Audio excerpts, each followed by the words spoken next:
Welcome back to bum bum bum ba-dum bum ba-dum bum.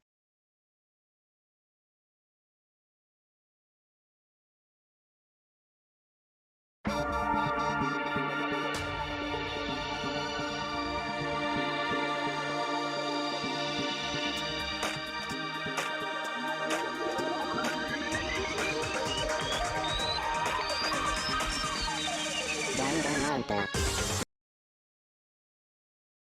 Danganronpa.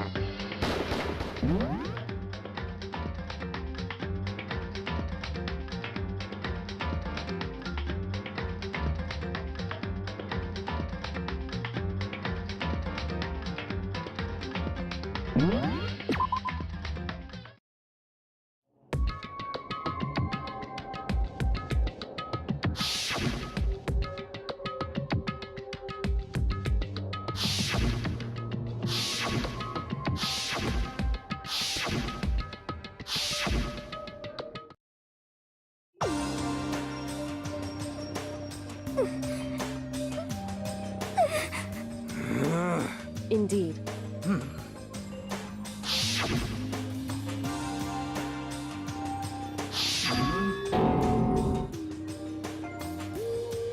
Okay. Huh? 'Cause, I mean... Okay. What? I see. It's true. You got it! You know, we're serious. Well... According to the spirits, However, how about that? It's not like some occult mystery. The occult is bullcrap. So, You got it all wrong. So... Actually,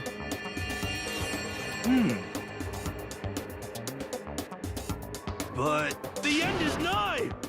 Some crazy beam came out of nowhere and locked onto my hamburger. And as soon as the beam touched it, the burger started floating in midair. And then, still floating there, the entire burger started coming apart. One part of it just vanished, while the rest fell back into my hand. Do you realize what that means? It means the burger wasn't 100% beef. It must have had some pork or something mixed in. Something like 70% pork and 30% beef would be my guess. You can't trick me. How about that? Don't be mean.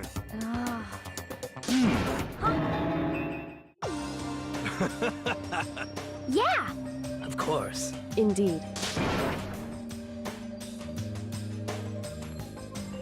Well, But...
Hey,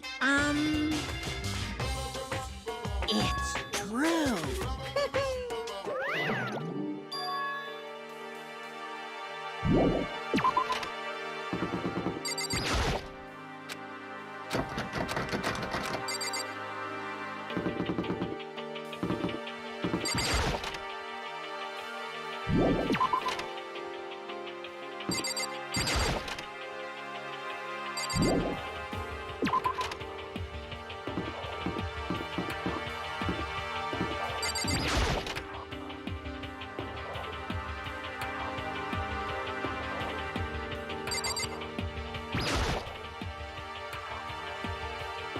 Hey, Makoto. Huh?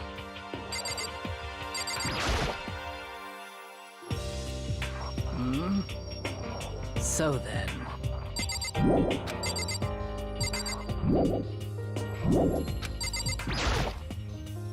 That's right. Okay. Hey,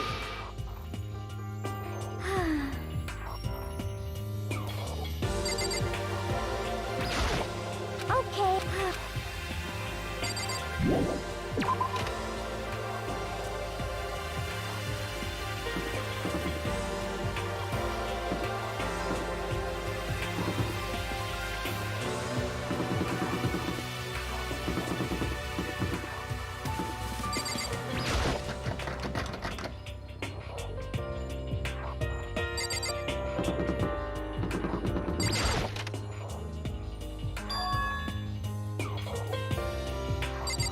Hey. So... What? That's fine. Because...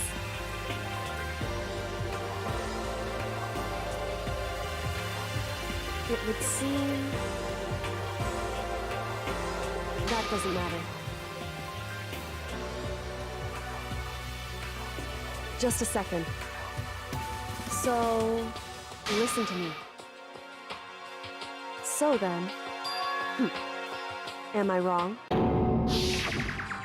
What? Hey.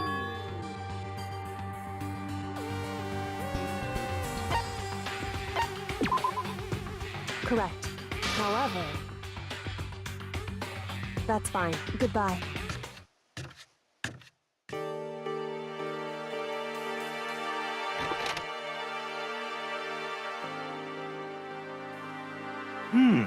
Well then.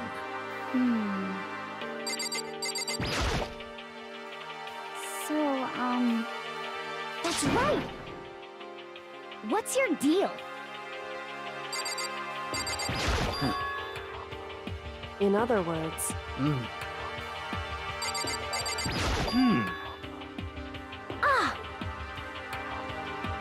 But how about that?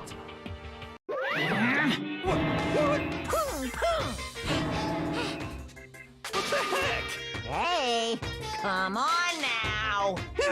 Unbelievable. Your teacher had such faith in you.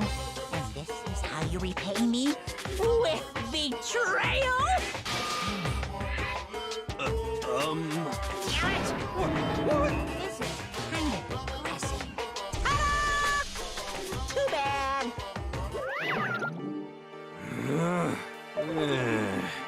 Well,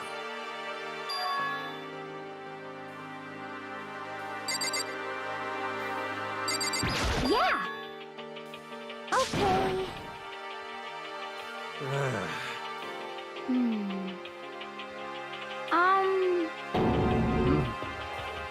It's true. Huh? Well, However...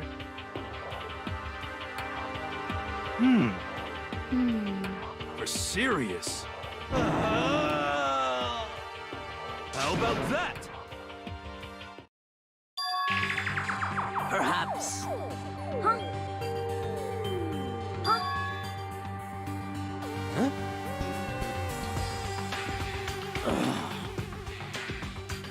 But, Conspiracy!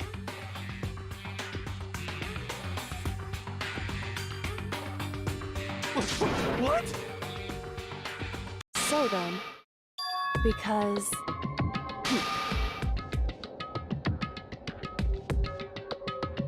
Hey, come on.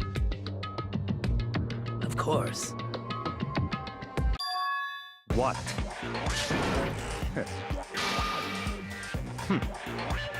You know? Just a second. What the heck?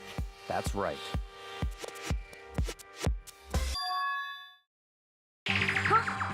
Hey, That's fine. Such ignorance. it would seem... Okay.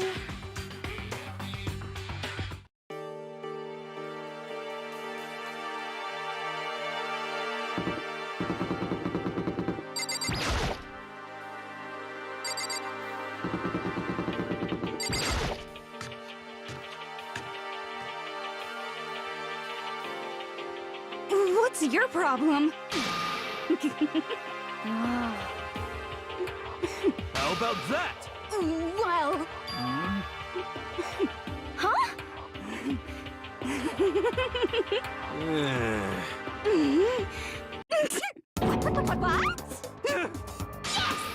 What?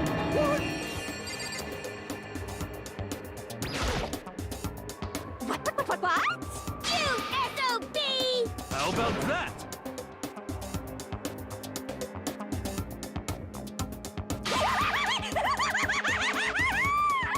Oh, I'm on fire!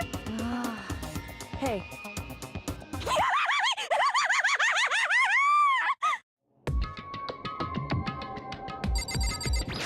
You really came. correct. I see. Just a second. So then, Leave it to me.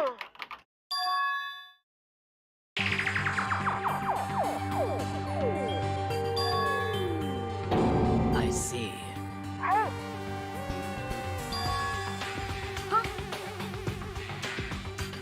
No way! just a second. that's right. What? You see? Well, I see. That's right. So, Hey, sorry. What? Indeed. Wait, so...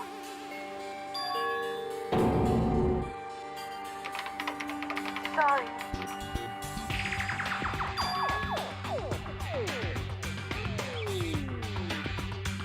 The headmaster? okay. perhaps. For serious? No matter what, So,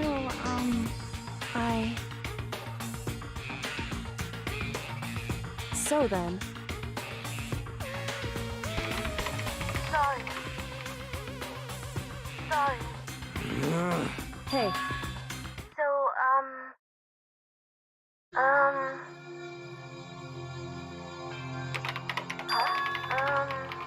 okay then. Sorry. anyway, I see. Okay then. I see. indeed. but, But, well, hmm.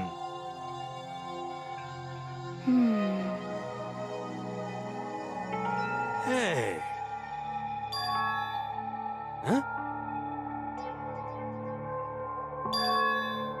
that's right!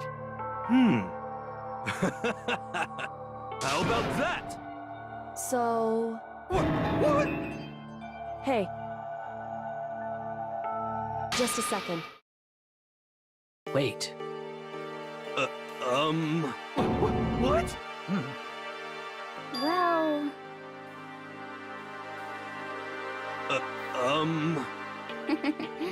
I'm sorry. Anyway, at the very least, However, could it be... I see. What the heck? Anyway, so... correct. No matter what? Well, So then... Yep.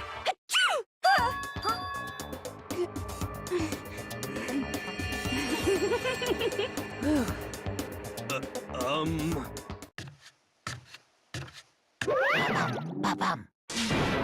Making me angry. Bzz. Now I'm really angry. Please! Ah!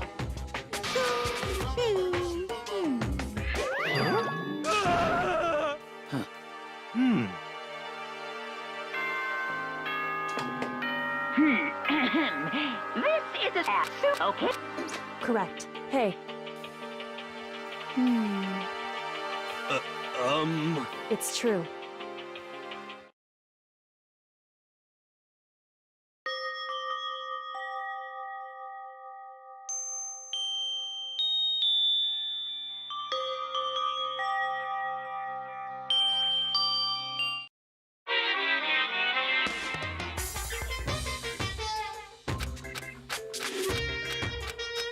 And good. Yeah.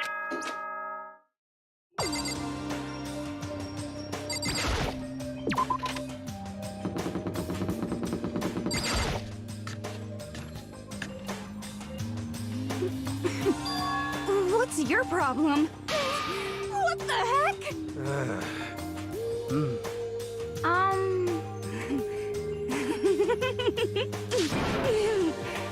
Okay. Hina. You know? You know? Just a second. Just the worst. What the heck?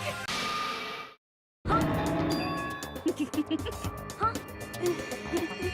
Huh? Oh! Please.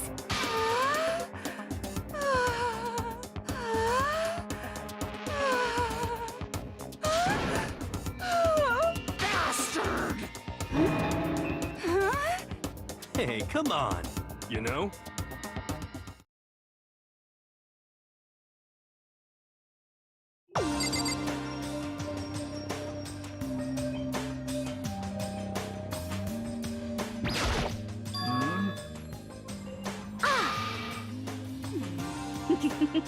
Just the worst. Well, Huh?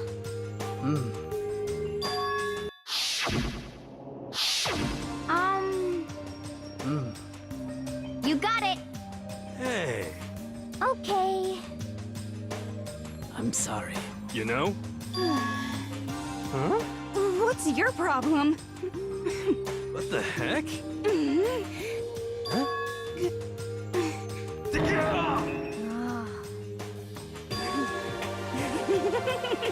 Oh!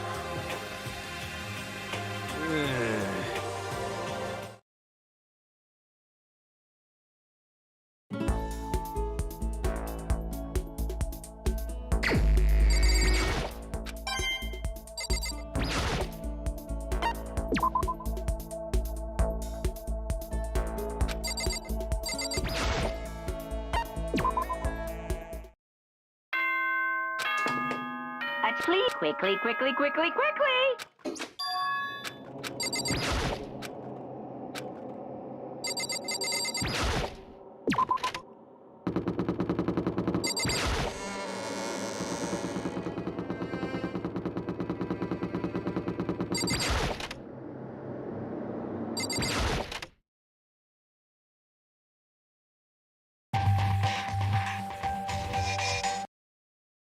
Well? That's right. Huh? I see. Today, I'm feeling black. Why?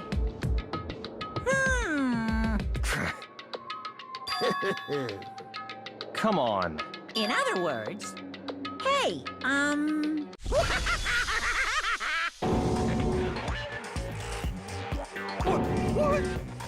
What is this? You're a liar. Huh?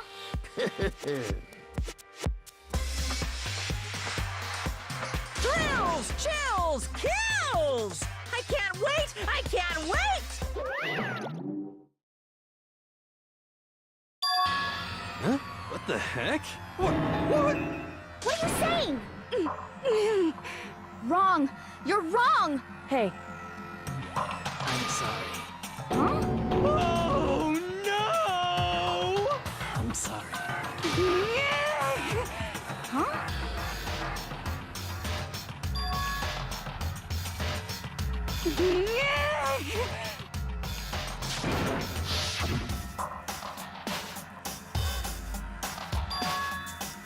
I see. What? Not possible. Impossible. What are you saying? I'm sorry. What? Please. Don't make me repeat myself. Come on.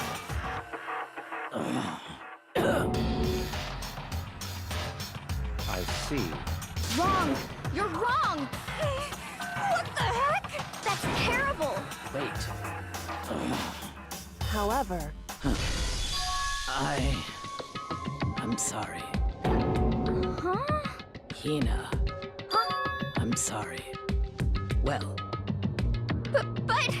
I'm sorry.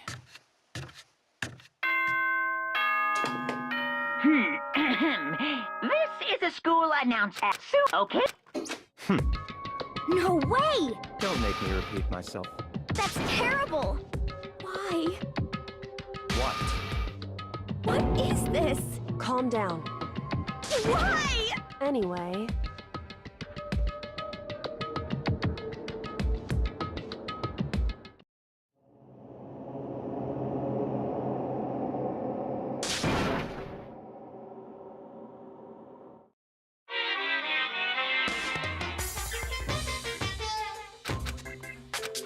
But... Good. Get...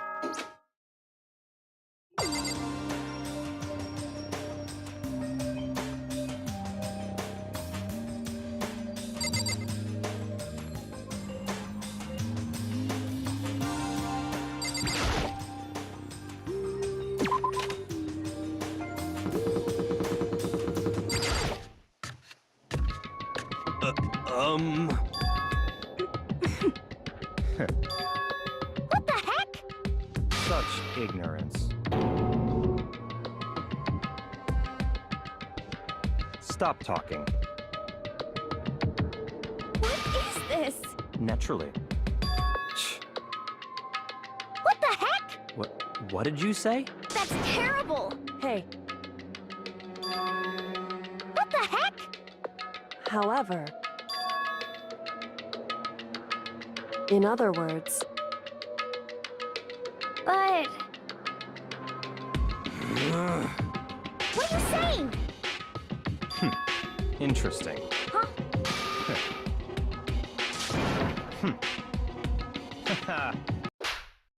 What the hell? You disgust me! You're a monster! To say something like that, it should have been you. You should have been the one to die! What? Interesting. What is this? that's right.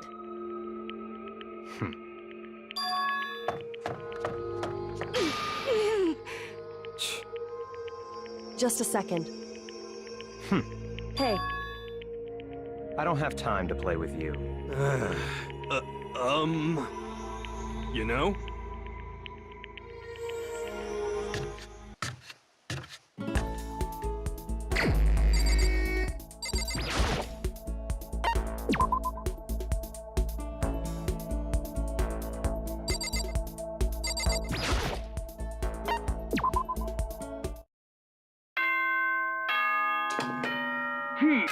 Okay.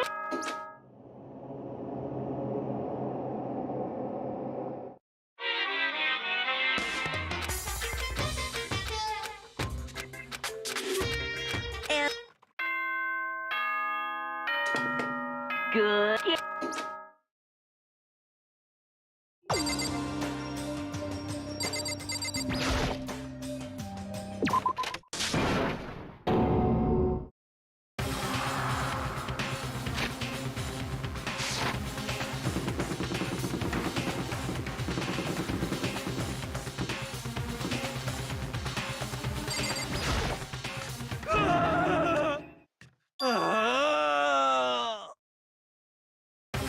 Hina! Are you okay? What happened? She killed her. Genocide Jill killed Hina! You've gotta be kidding! You SOB! Totally not adorable. My beautiful scissors!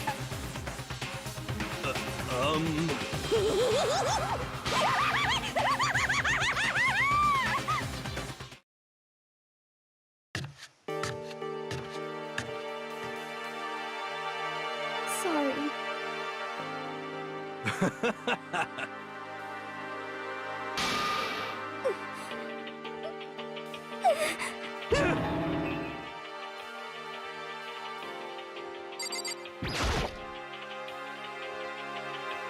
That's terrible! Could it be...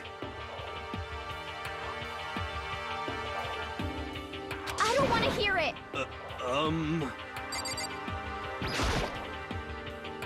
That's terrible! Could it be... I'm right? I don't want to hear it! But...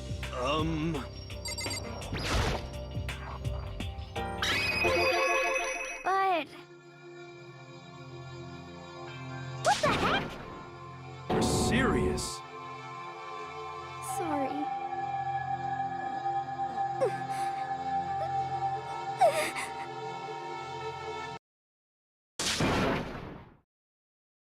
Hina. Huh? Hey! Damn. How dare you! No forgiveness! I can't forgive this! I can't forgive this!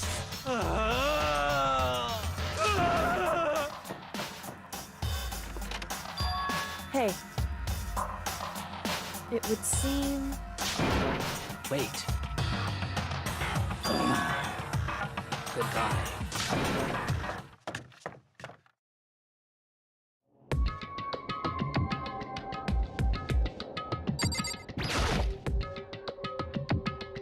That's fine. Whew.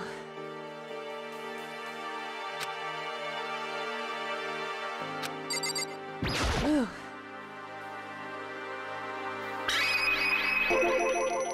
In other words,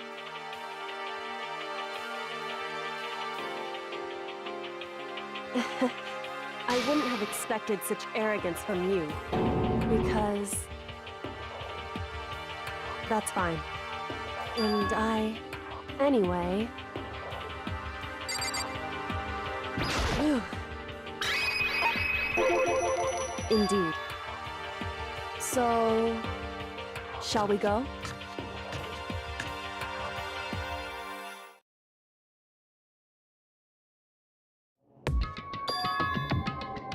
Indeed. Wrong.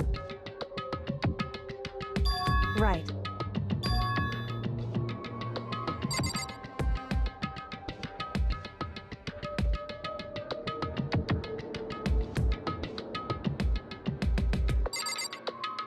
Correct.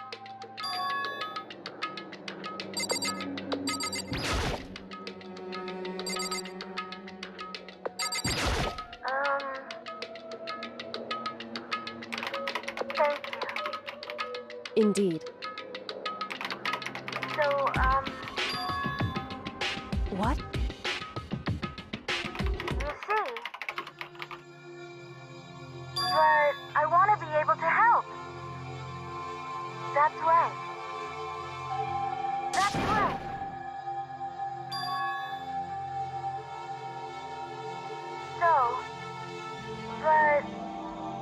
but still,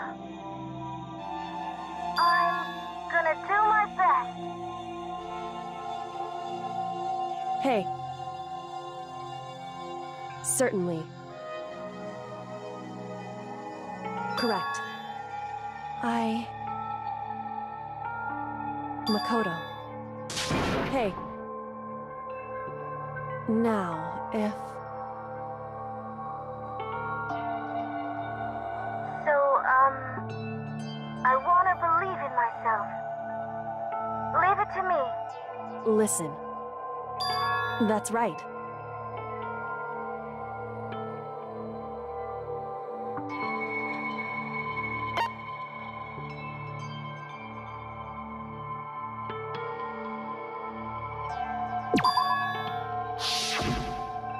Indeed. However...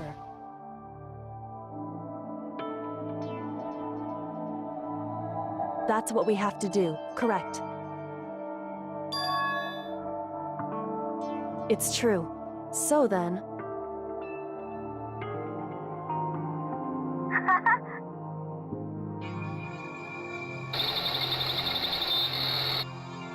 Makoto. However, it's true.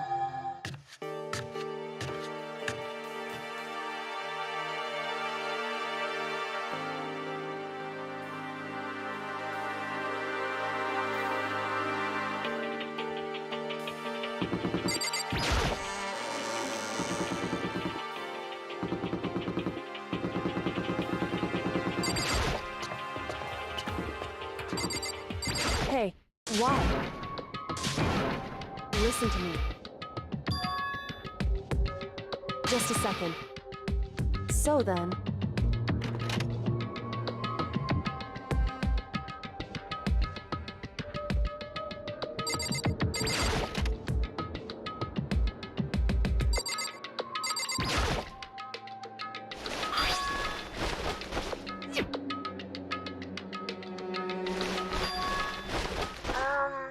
That's right.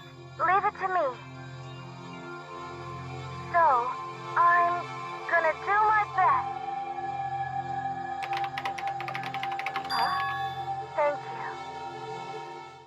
you. Makoto. Correct. Goodbye. What? Why is that? Whew. It's true. However... So... Correct.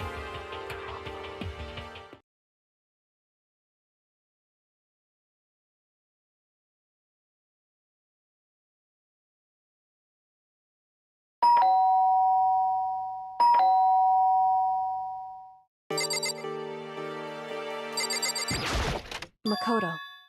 Indeed.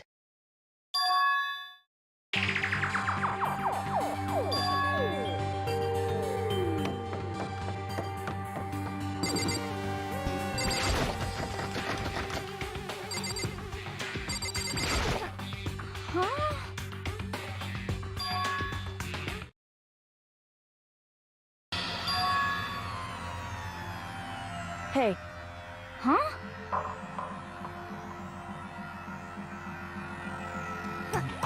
Huh? Anyway... Listen to me. Wrong. It would seem... In other words... Indeed.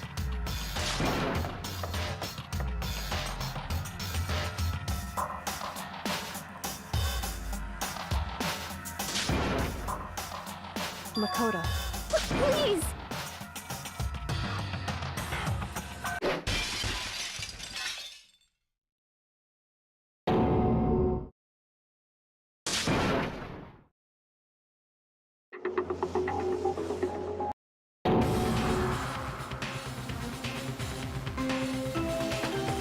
A body has been discovered after a certain amount of time, which you may use however you like. The class trial will begin.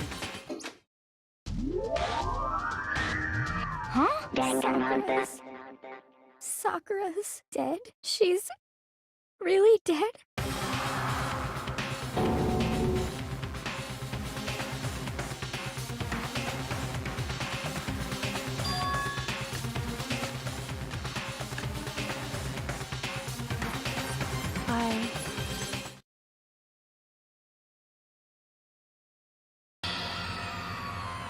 What? Yes, yes. I see. Just a second. Interesting. Huh? It's your fault! What?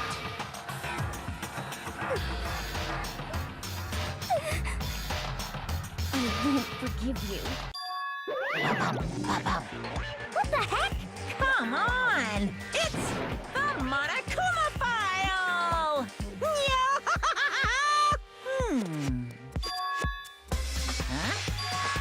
Say what? In other words,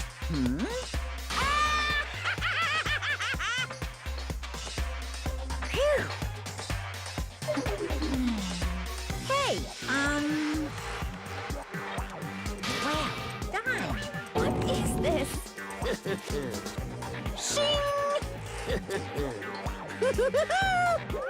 is this? I won't forgive you.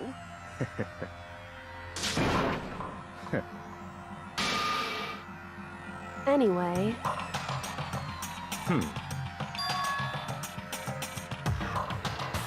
That's fine.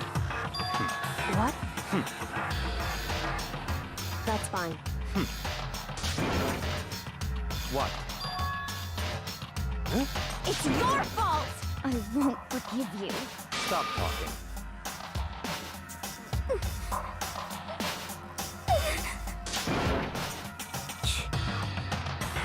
It's all clear now. Yep.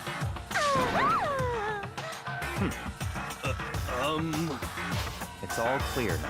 What are you saying? Calm down. Hey, correct. Listen. Listen to me.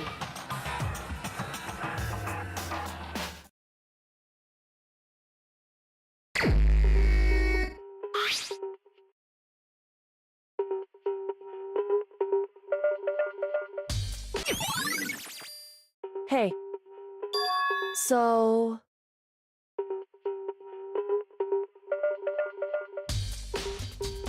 In other words...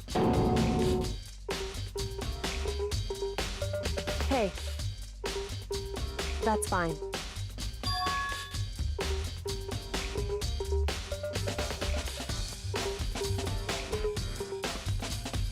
Correct. In other words... However... It's true. In other words... It's true. In other words...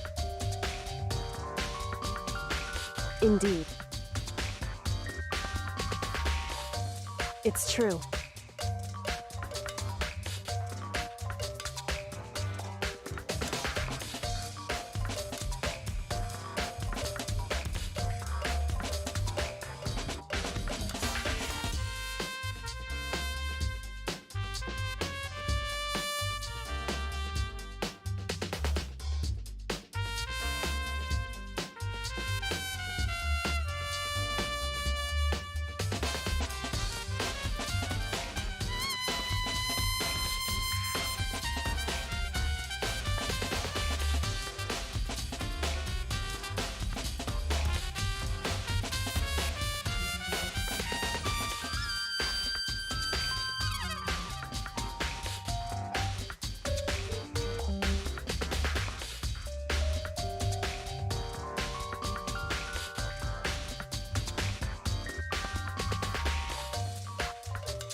That's fine. Naturally.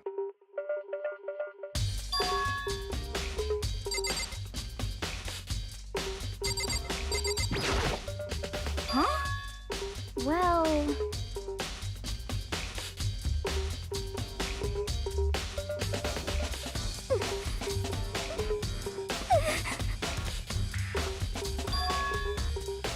Because, I mean...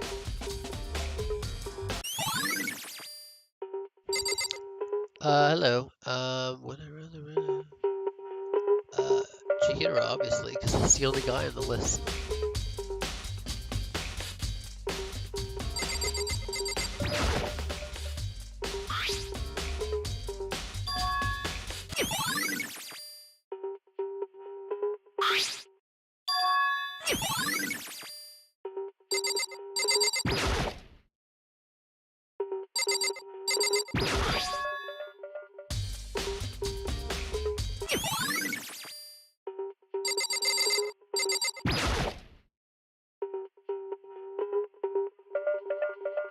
So...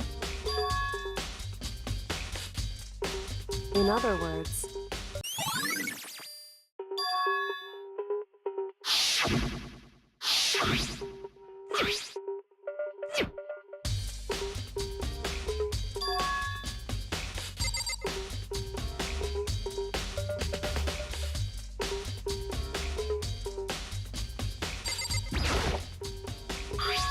Why? It's true.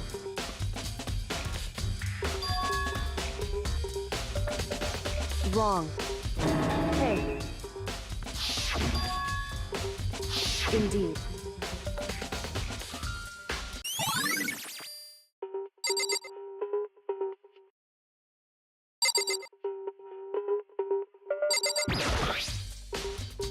So... Wrong.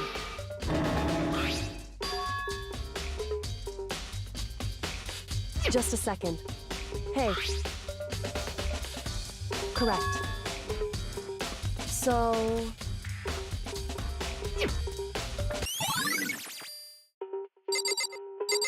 However, it's true. Certainly. What the heck? I won't forgive you.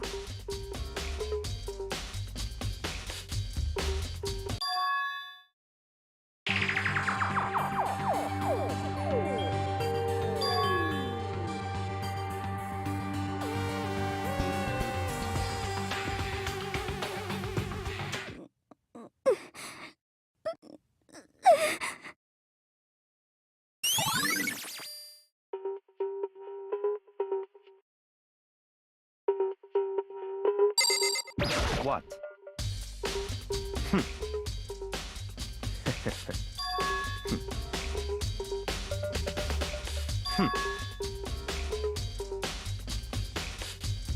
Come on.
Listen. So then, listen to me.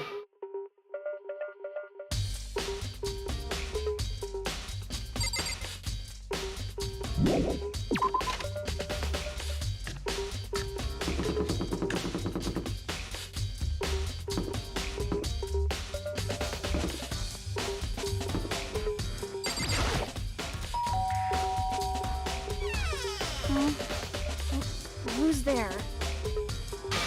Well, what do you want? So you're back to normal. Genocide Jack isn't around anymore. Don't even say her name. It makes me sick to my stomach. I was in such a good mood, too. Hey, I was hoping to talk to you about something. Is now a bad time? What do you want?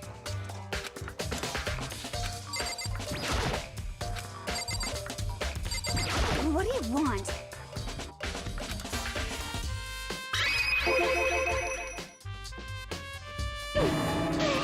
What the heck?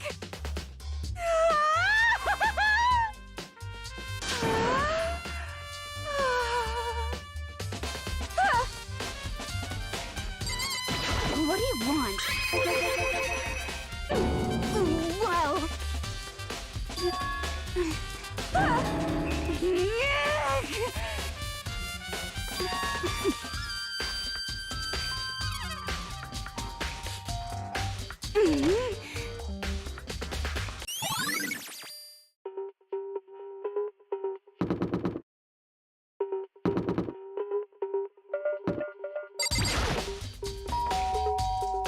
You know?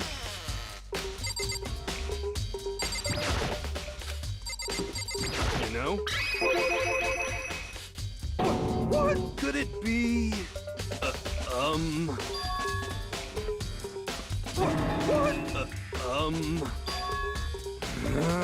How about that? You got it all wrong! Actually, don't look at me! Hey, come on! Huh? What? Hey, come on! What? What?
I see.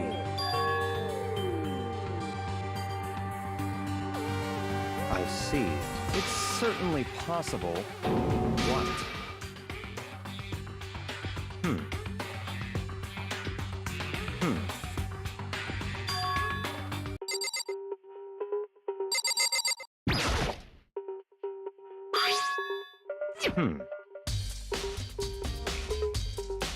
So, in other words,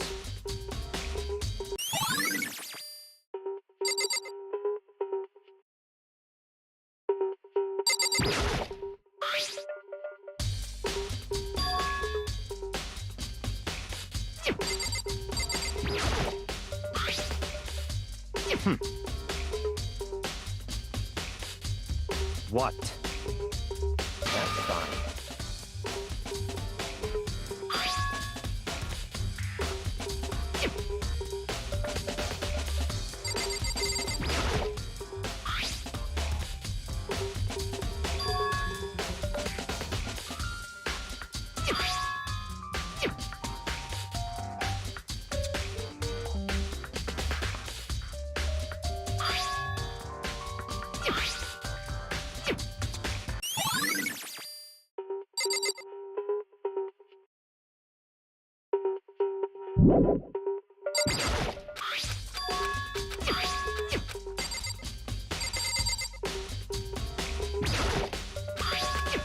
So in...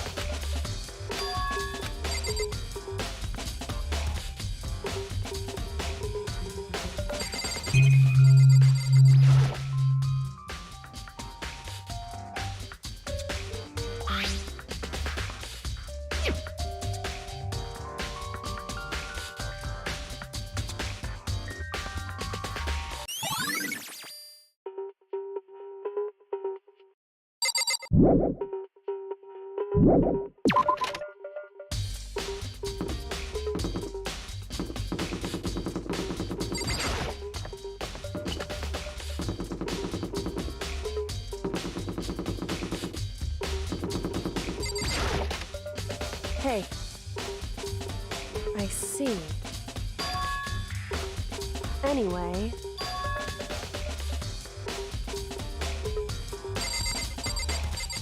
Hey.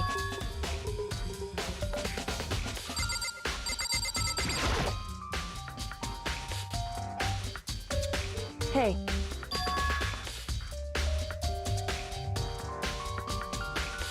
So...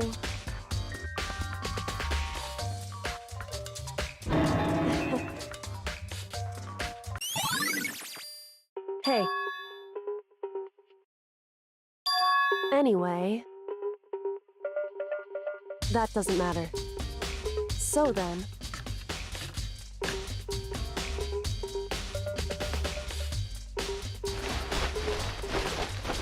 So then... In other words...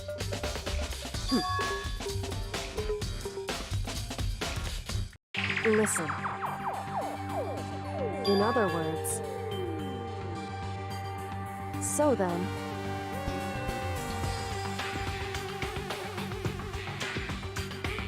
So then... I knew it. In other words... Hey.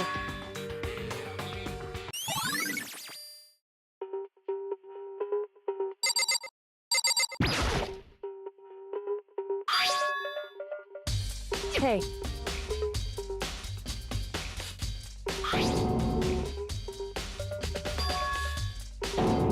Correct.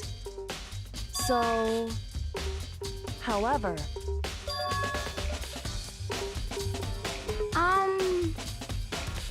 What the heck? I won't forgive you.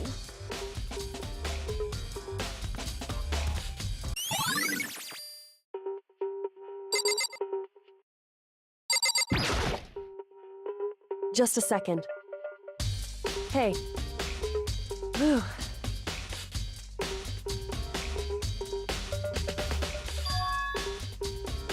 It's true. So... Hey. Correct. I see. Hey. It's true. It would seem... Indeed. Correct. It's true.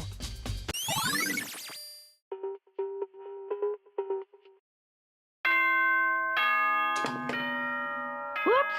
You caught me sleeping. Your investigation was just so boring I couldn't stay awake. Should I do it? Is it okay? Can I? Okay, then let's begin the class trial. You know where to meet, right? Please go through the red door on the first floor of the school. See you soon.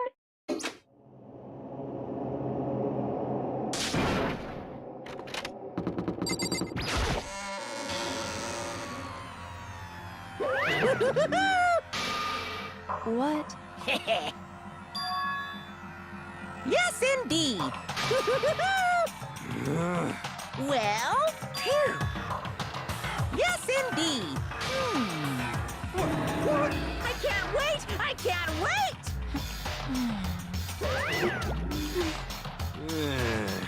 Just the worst. Don't look at me! Don't be mean! What the heck? What the heck?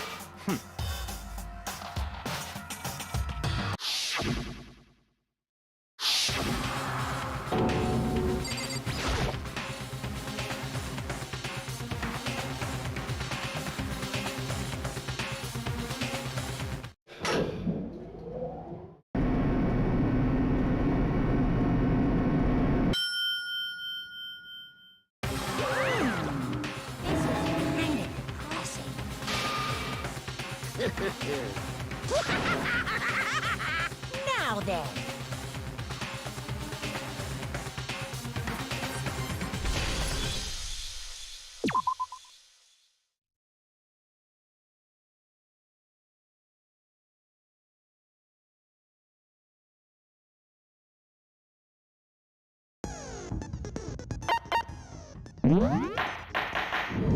Let's begin if you can. Now then, where to begin? We already know who did it. Whoa! Deja vu! The one who killed Sakura is one of the people that hated her. Byakuya, Toko, or Hiro. It was one of you. Idiot. I had nothing to do with it. Yeah! I'd never kill someone, no way! I don't want to hear your stupid excuses.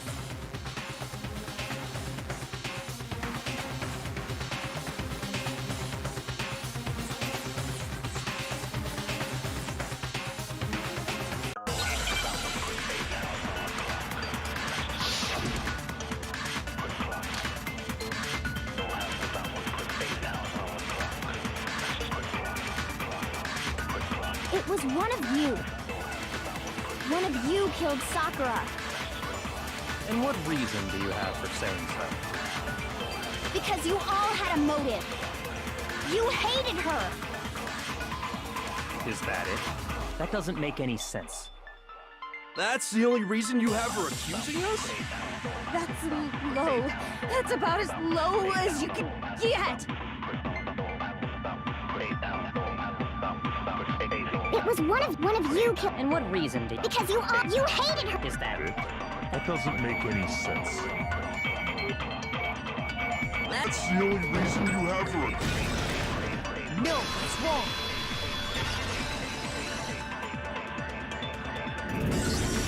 Another reason you suspect them is because Sakura wanted to meet with them, right?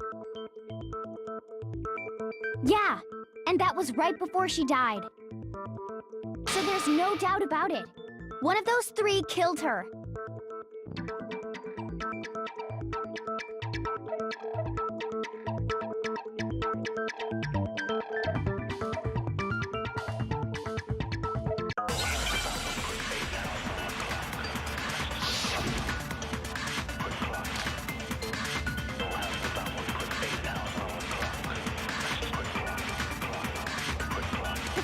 Sakura wanted to meet with all three of them? There's no way that's not suspicious! One of you is absolutely guilty. I don't deny that she wanted to meet with us, but I never went to see her. I didn't either. Yeah, same here. I never saw her. Come on. There's no way none of you went. At least one of you is lying. Sakura, there's no way that one of you is I don't deny that I never went. I didn't either. Yeah, same here. I never... No, it's wrong.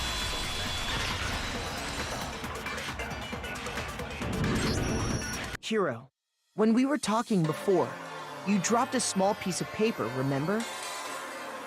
It was white with red polka dots. What's that got to do with anything? Red polka dots? That's gotta be the wrapper from the candy I gave Sakura.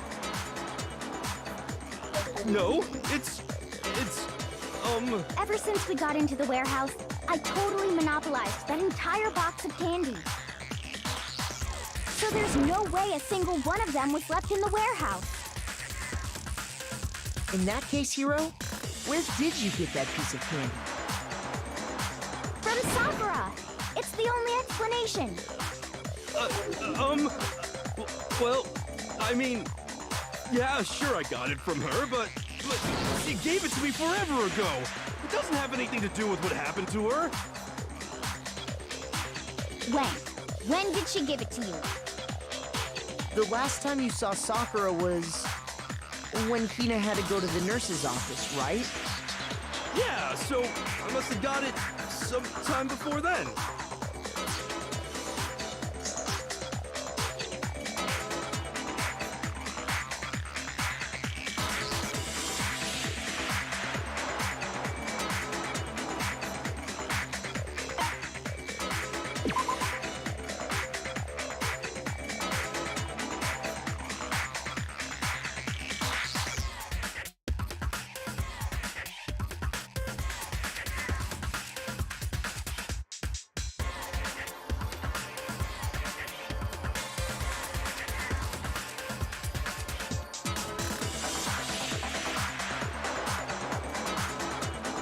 Shoot!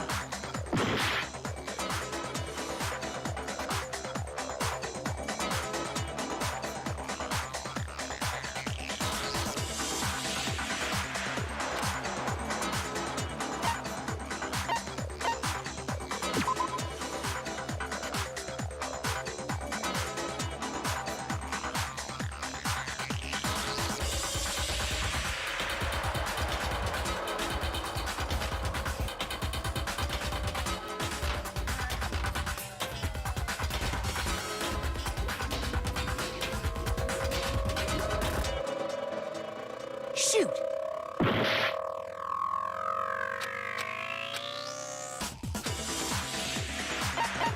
I got it! I'm not sure about that, Hiro. Hina didn't actually give Sakura the candy till after she left the nurse's office.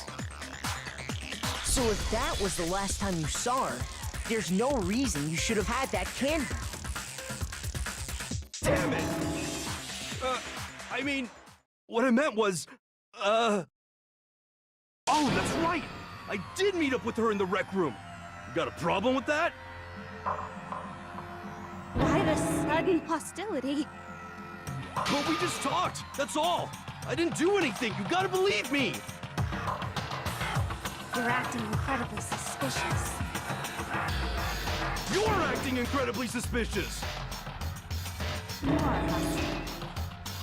It's not just normal hostility! You're the real culprit! I even have proof! Proof? What are you talking about? I'm talking about her shining message.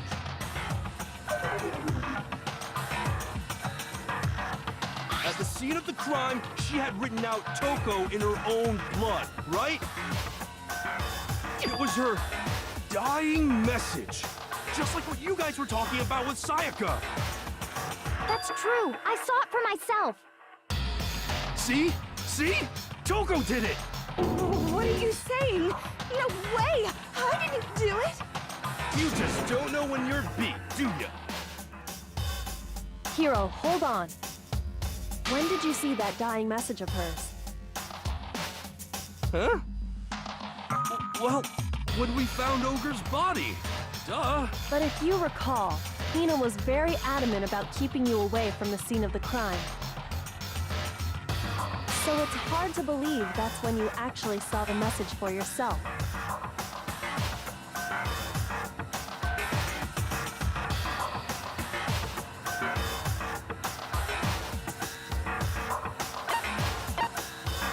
I got it! Kyoko, you found the magazine on the magazine shelf, right? That's right. Looking through the shelf, I found the magazine with the dying message on it. I found it right there at the scene of the crime, after we'd started the investigation. If that's true, then what Hiro just said doesn't really make sense, does it? Doesn't make sense? What doesn't make sense? Everything I said makes perfect sense.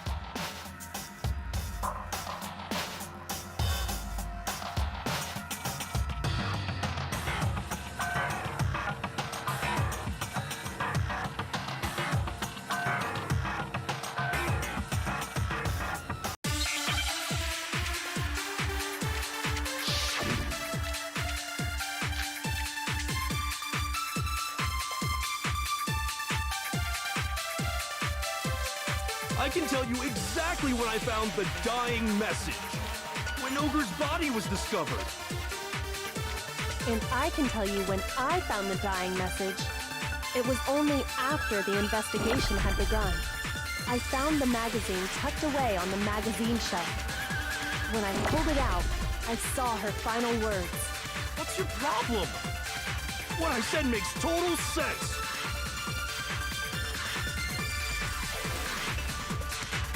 I can tell you exactly when I found the dying message. When Ogre's body was discovered. No, it's wrong.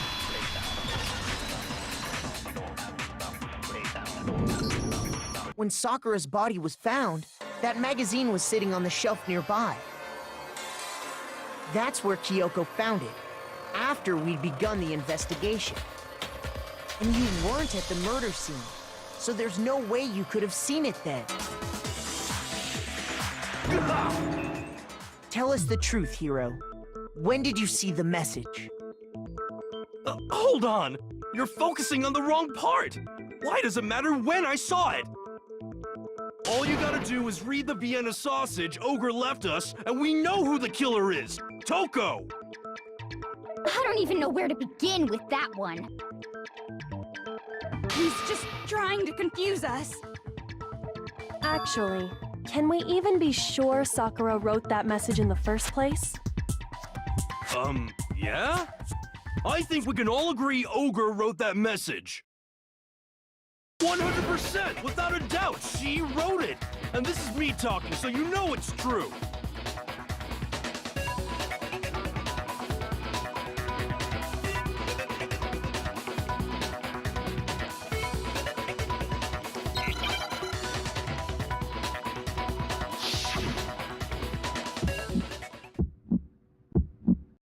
Show me the proof. I'm at least 30% right. The occult is bullcrap. Give it a rest. I'm at least 30% right. The occult is bullcrap. Show me the proof.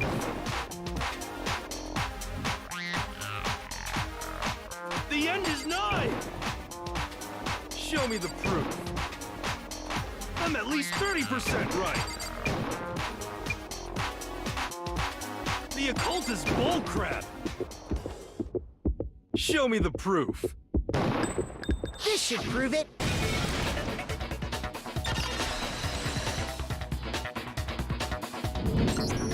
I'm completely unconvinced that Sakura wrote that dying message.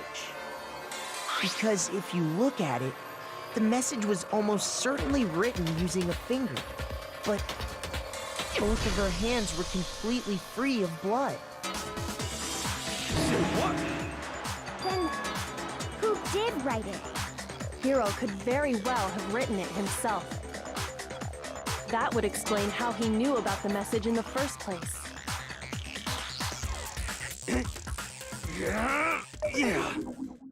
Yeah, that's exactly what happened. Ah! He admits it! I figured as much.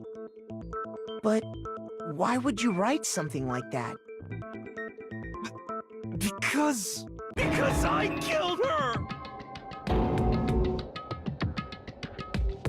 Please, just let me explain what happened.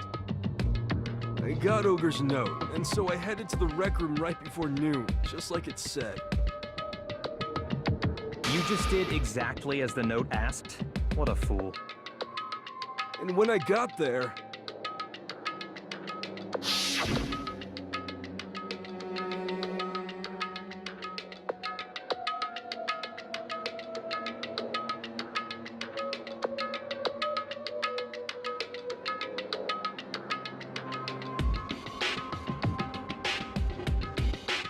And that's all she said. After that, we just stood around in awkward silence. Suddenly, I heard her mutter something.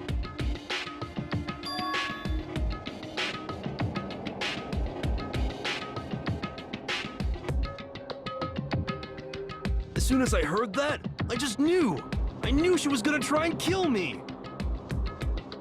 She she was gonna kill me and make her escape. So of course I freaked out, and then... I saw my only chance. I grabbed the Monokuma bottle from the shelf and smashed it across her head. I hit her from behind, before she had any idea what was happening. Then she just went limp. I didn't see her move again after that. Once it was over, I pulled myself together.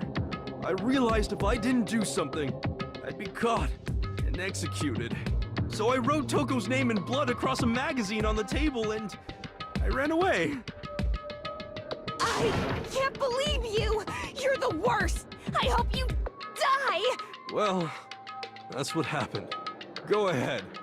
Roast me, boil me, do whatever you want. You're not gonna get off that easy. It's death.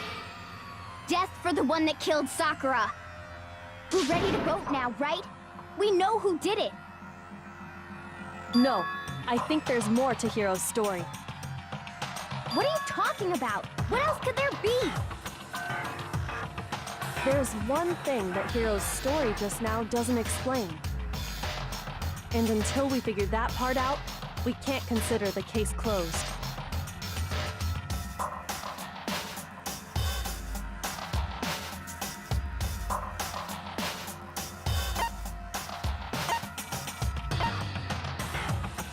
I got it!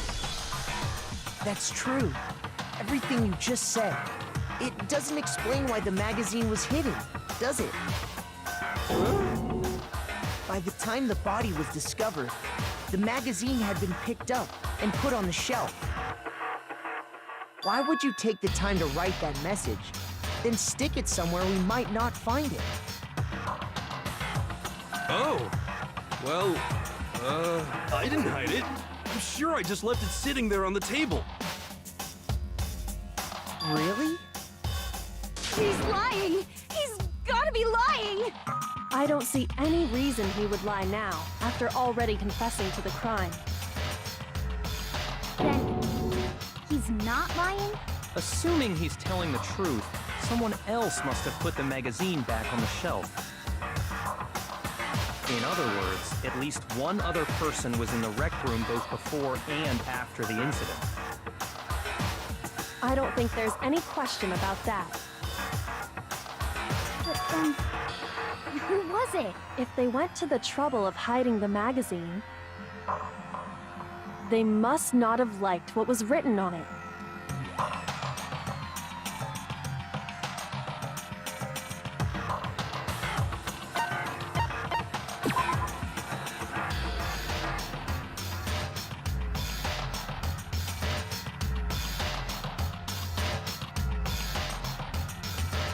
Shoot!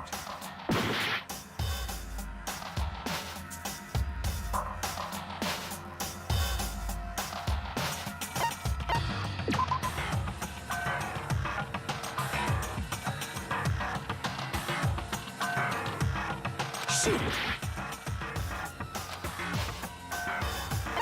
I got it! It had to be Toko, right? Who else would want to hide the magazine other than the person whose name was written on it?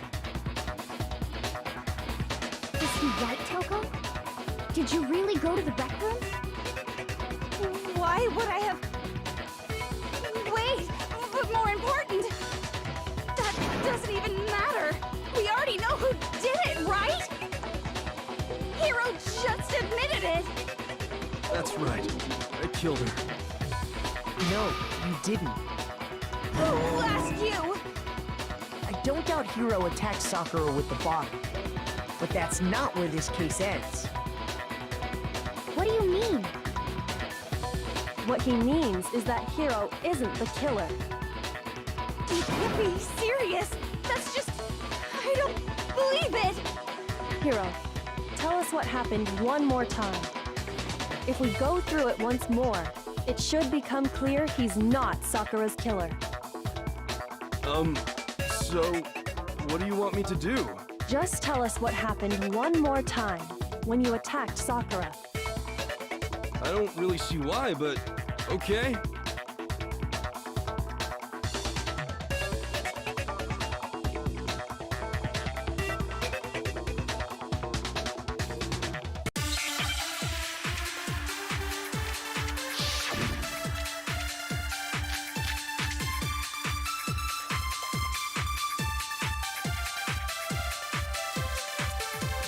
I didn't want to, but I did it.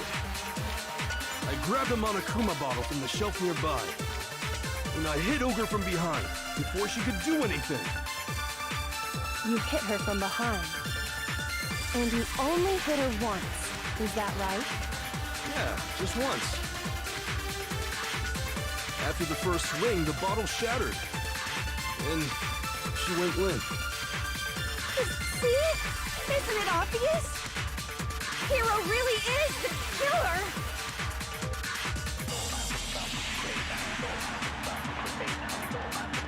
I didn't want to, but I grabbed him on a coop and I hit Ogre from behind. You hit her from behind. And you only hit her once. Is that right?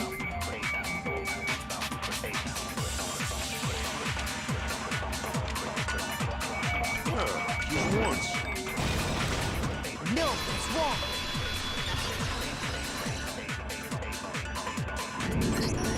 If Sakura died from Hiro's single blow, that doesn't explain why she had 2 head wounds.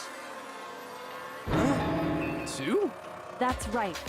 She had 2 separate wounds on her head. And remember, this girl examines dead bodies as a hobby. Personally, I'm inclined to believe her. But I only hit her once. How could she have 2 wounds? 2 wounds means she was struck twice. What's more, both attacks must have come from a Monokuma bottle. Hold on! How can you know that just from some cuts on her head? She was attacked twice with 2 Monokuma bottles? It's not just because of her head wounds. It's also because of the Monokuma bottles themselves. There's something very suspicious about those bottles. Once you understand that point, you'll understand why 2 separate Monokuma bottles must have been used.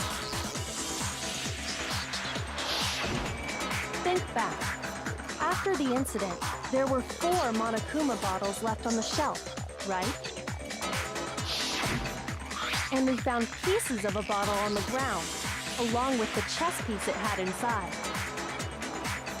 That was the bottle Hiro hit Sakura with, right?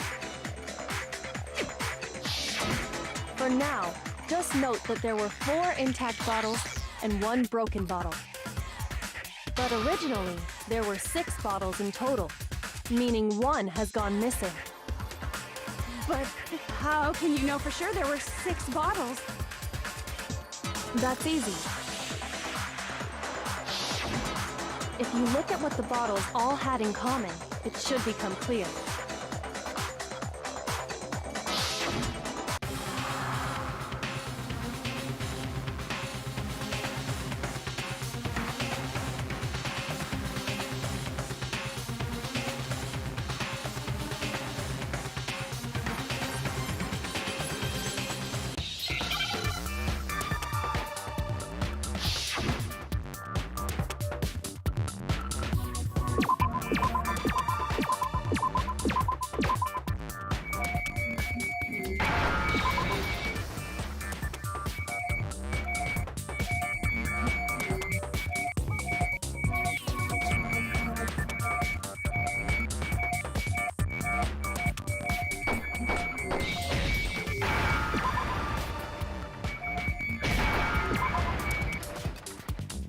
Now I understand.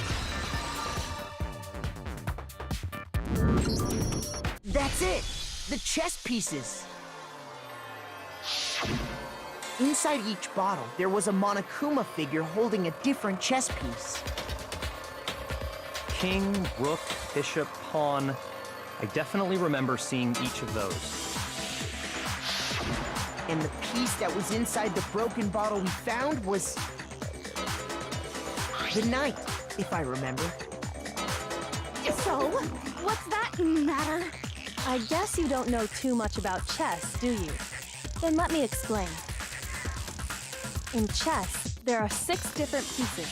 The king, the queen, the rook, knight, bishop, and pawn. What was left intact at the crime scene were the king, rook, bishop, and pawn. Just those 4. And on the ground was the knight. Oh, so the queen is missing. So we only have evidence for 5 bottles at the scene, while one apparently went missing. What does chess have to do with anything? Yeah, shogi is way better. Yeah. Wait, no, that's not what I mean. So, let's say a bottle did go missing. There's still no evidence that has anything to do with this case. That bottle could have disappeared any time before the murder. No. It's clear that the missing bottle is connected to this case. How is it clear? Think about what state the missing bottle must have been in. Maybe then you'll understand.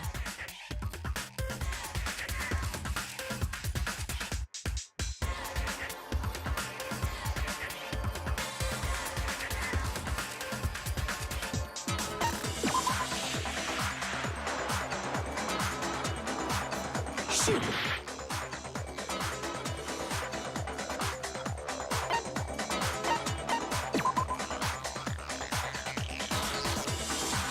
Shoot!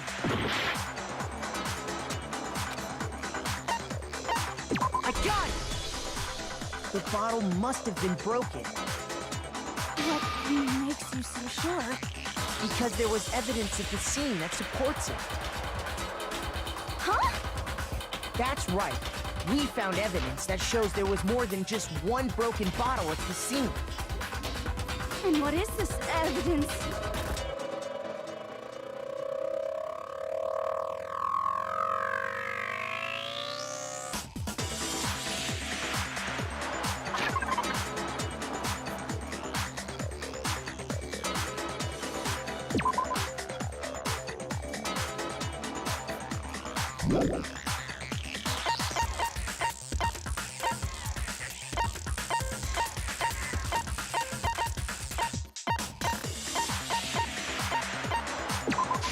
I got it! Earlier, Kyoko and I did a little experiment. We compared the weight of the broken bottle pieces at the scene to one of the unbroken bottles. And what we found was that the collection of pieces was heavier. And the reason for that is there was actually more than one bottle's worth of shattered glass. So from this, we can surmise that 2 bottles were actually broken at the scene of the crime. But someone did their best to clean up the pieces of one of the bottles, along with the figure inside. But when they did, they must have left behind a few too many pieces, which is only natural. They certainly had no way to measure the exact right number of pieces to remove. But why would they have to try and get rid of it like that anyway? Because of what it would reveal about the case.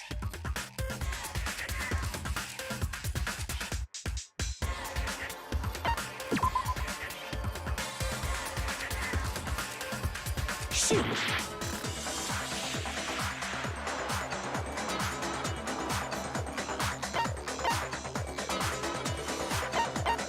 I got it!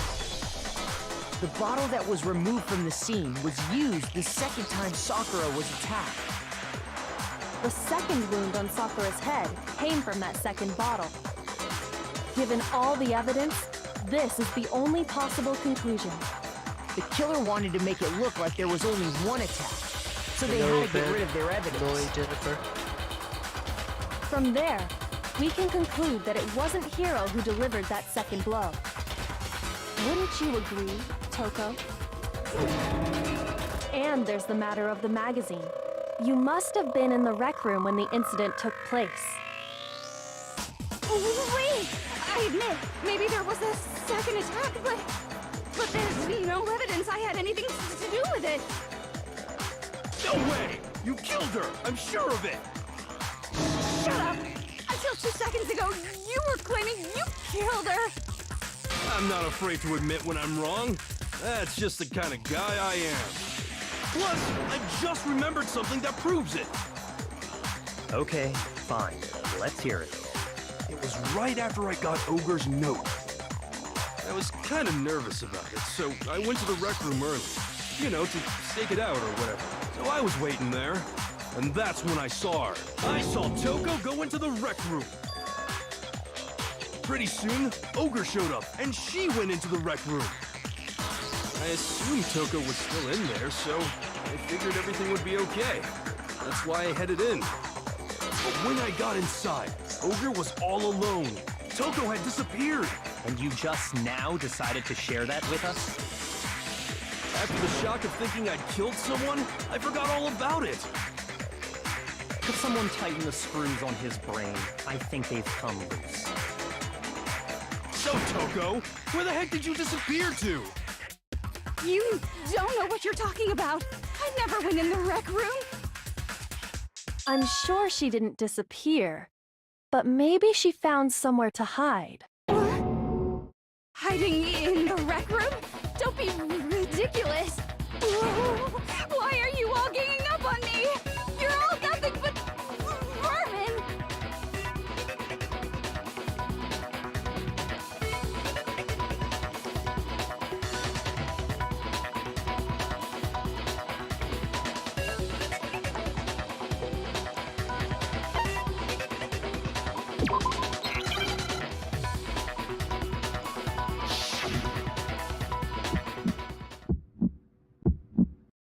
It's a lie! I admit nothing.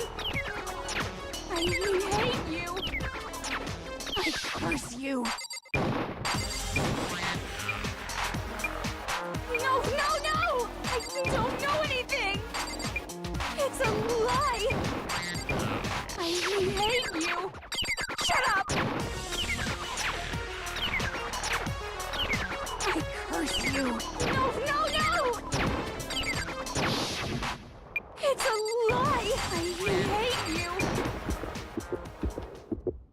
That's enough! This should prove it.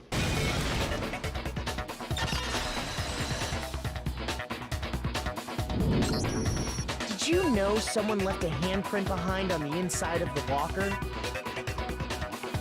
They must have been hiding in there and put their hand on the wall without thinking. Does this handprint look familiar, Toko? No, it doesn't. Okay then, let's just compare it to your hand, shall we? That'll clear everything up, right? Stop wasting my time. Just tell us the truth. Okay, it's my handprint. Dang, she just straight up admitted it. Then you killed Sakura! No, I swear, there's no way! Out with it. I probably did kill her. Straight up again? Wait, what do you mean probably? Give us the details, Toko. What happened between you and Sakura? Talk. Now. After I read Sakura's note, I decided to go there early, so I went into the rec room. I didn't know what she might do if I didn't go, but I was too scared to face her head on. So I figured I'd just sneak in first and hide in the locker. Then, did you see what happened? Did you see me hit her? Yes, and I saw you write my name. I saw you forge her dying message. Wow, that's awkward. So after he left, I jumped out of the locker and put the magazine back on the shelf. But when you did, you put it back upside down. I didn't mean to. I was in a hurry. Imbeciles, all of you. Forget all that. Why did you attack Sakura? After I put the magazine back, I heard a sound behind me like a monster growling. And when I turned around,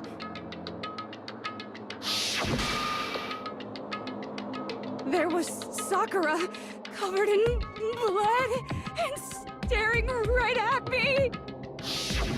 When I saw all that blood, I fainted right there in front of the magazines. I don't remember what happened after that. If you want to know more, you'll have to ask her.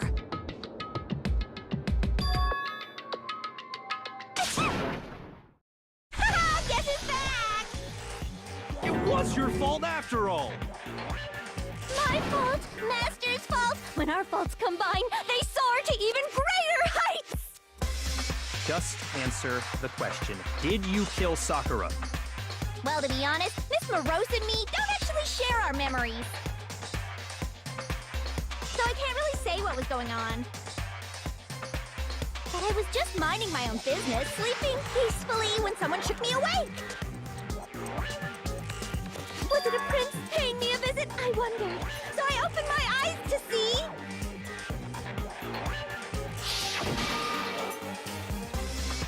splatter everywhere! I was not prepared for that. And, well, I guess it took me by surprise. I got so startled, I smacked her with the first thing I could find, which I guess was a bottle. Sakura was just worried about you, and you're terrible! No, she's terrible! Thanks to her, I murdered someone who wasn't an adorable boy for the first time ever! And when it was all over, you collected the pieces of the bottle to get rid of the evidence, didn't you? I wasn't about to die for some woman! If I'm gonna go down, I want it to be for killing Master! Just go away and die your meaningless death alone. Don't drag me into it. But I just can't catch a break, you know? Fate's got it out for me. Because normally, Sakura should have been able to dodge my attack no problem. Even as strong as she is, she must have still been reeling from Hiro's attack. Hey, come on! That's... you know... But anyway, I'm not the one that killed Ogre, so that's good.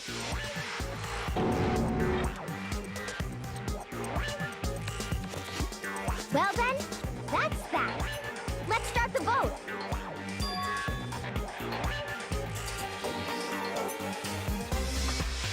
What's wrong? Come on, everyone, we're ready to vote, right? Let's do this. No, not quite yet. Huh? Not yet? Why not yet? Don't you think there was something odd about Toko's story? I mean, you had to have noticed. Odd? Huh? Hiro's attack, and then Toko's, but that still wasn't the end of it. Tell us your story one more time. Tell us what happened after you fainted. Then even this gaggle of idiots should understand what I'm talking about. Your wish is my command, darling.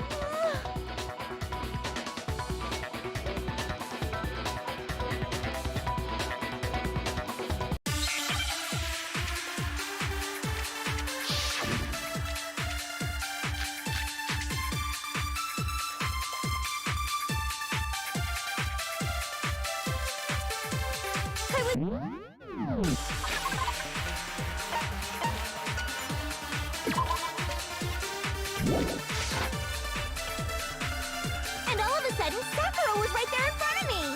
I remember waking up right in front of the magazine shelf. You were taken by surprise when you saw Ogre covered in blood. And you smashed her head in with the Monokuma bottle? You got it! I smashed her good! And where did the attack take place? Right where I woke up. I killed her there in front of the shelf. No, that's wrong.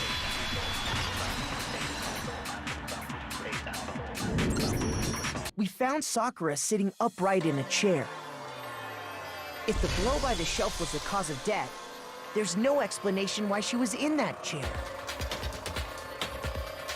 So, you finally noticed.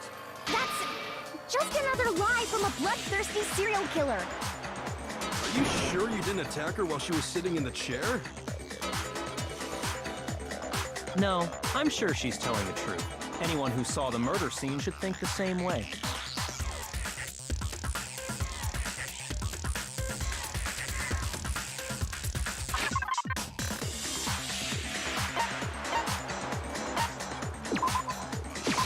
I got it!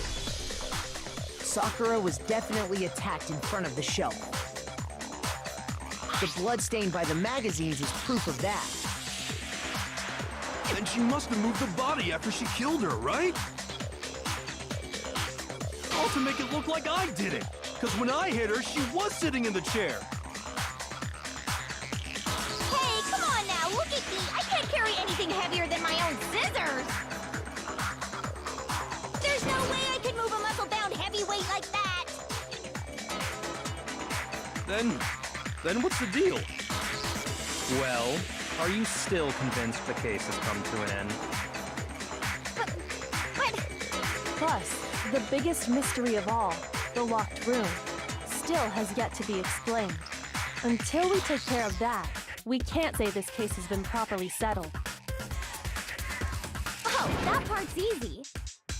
After she killed Sakura, Toko just hid in the locker again. So she just hid in there till everyone showed up and opened the door? And while everything was all confused and hectic, she just snuck out of the locker into the group. No, I don't think that's possible.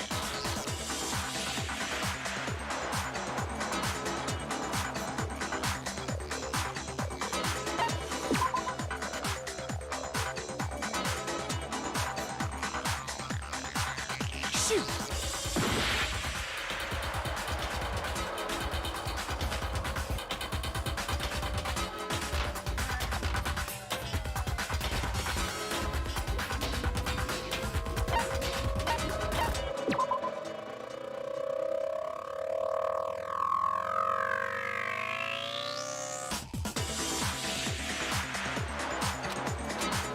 Shoot!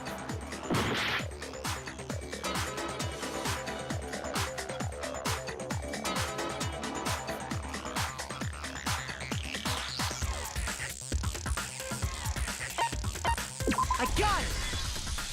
Even before we open the door to the rec room, Hina and I both got a look inside. And at that point, the locker was already open. So obviously Toko couldn't have been hiding in there.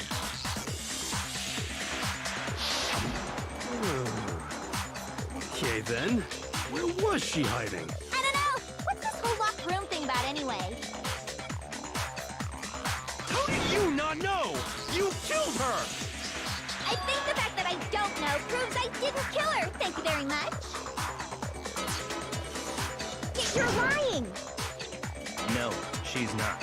I've been saying all along, there's still more to this case. But if Genocide Jill didn't do it, that means Ogre didn't die from the shot to the head. And Well, I can't imagine what else could have killed her. that's because you're overlooking vital information.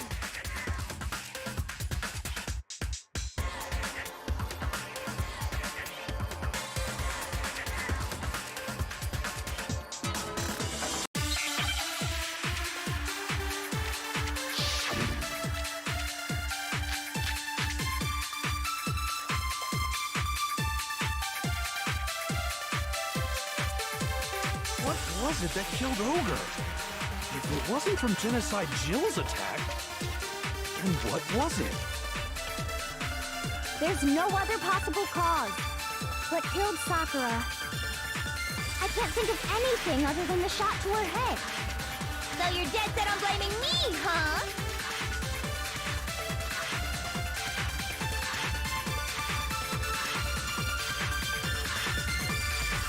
What was it? If it wasn't from Jill, then what was it? There's no other that killed Sakura. I can't think of anything other than the No, it's wrong.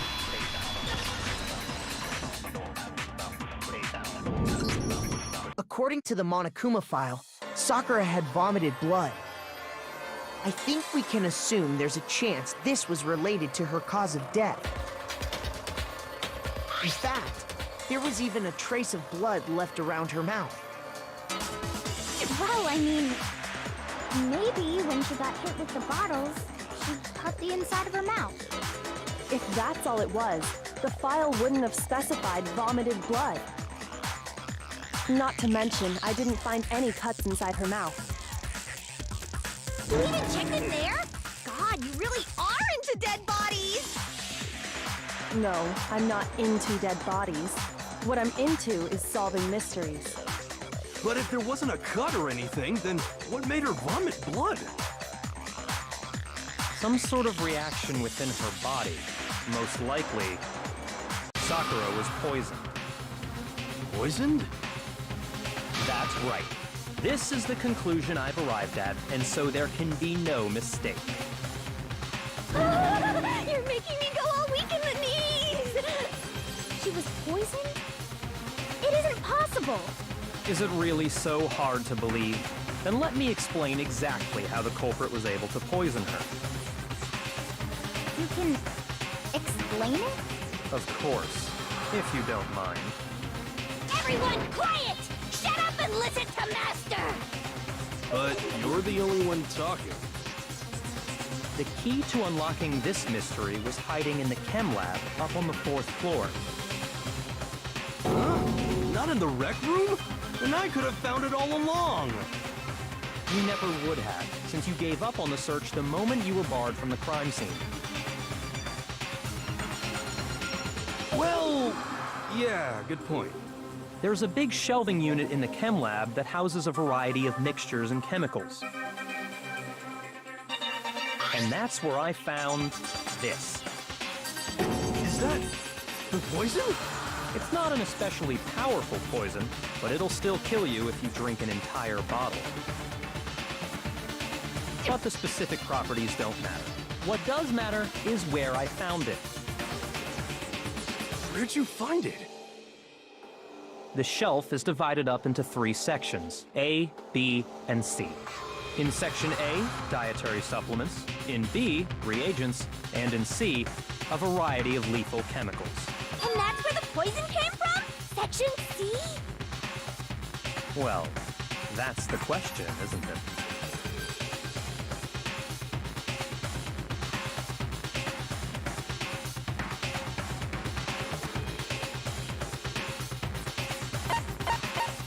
I got it!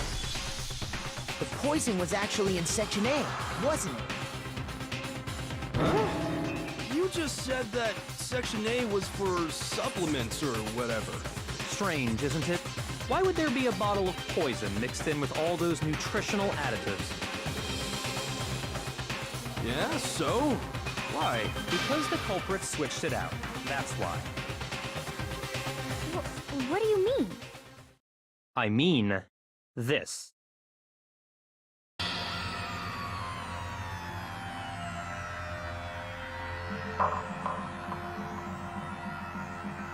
Huh? Master!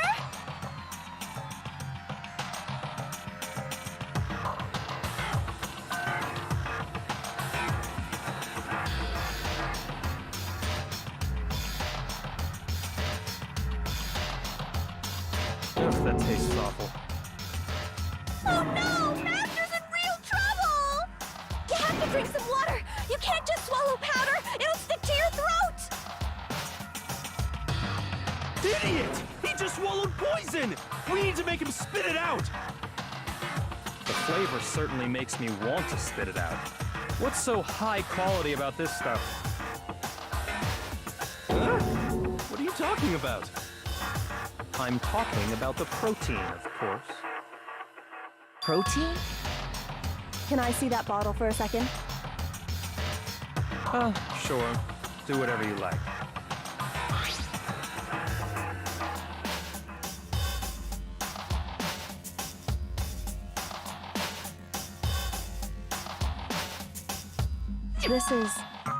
It's protein powder. Correct. That wasn't poison in the bottle, but harmless protein powder. Which makes one wonder, the poison that should have been in that bottle, where did it go?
I understand.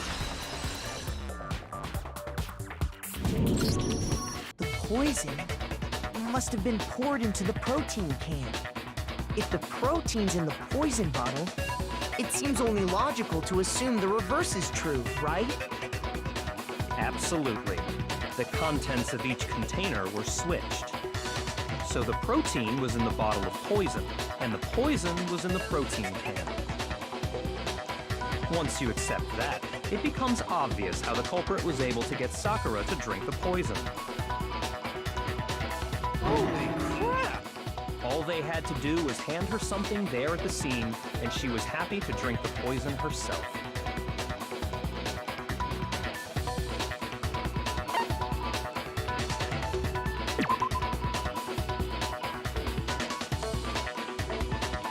Shoot!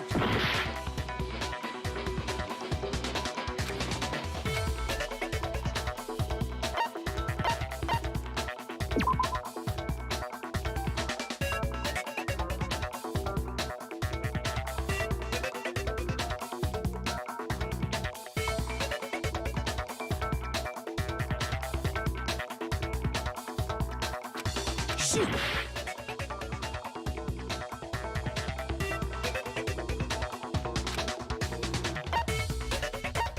I got it! You're saying they gave her a protein drink, right? A protein drink which actually contained a deadly poison. What? That's all it took to kill Sakura. That is the true cause of death. You know, I do remember Ogre saying that protein stuff was good for all kinds of aches and pains. So maybe she took it to try and help with the whole bleeding head wound thing. But what was offered to her instead was a bottle full of poison. And I already know exactly who swapped the mixtures. For real? Who was it? Evidence revealing who replaced the two materials was left in the chem lab for anyone to see.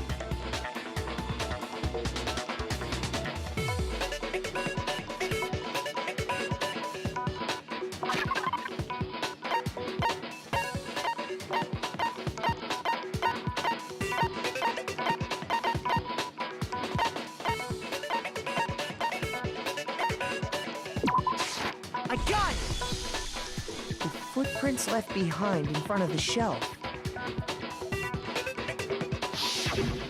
That's the evidence you're talking about, isn't it?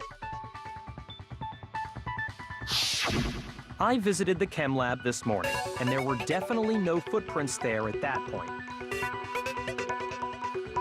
They must have appeared around the time of the murder, which leaves no doubt that they're connected.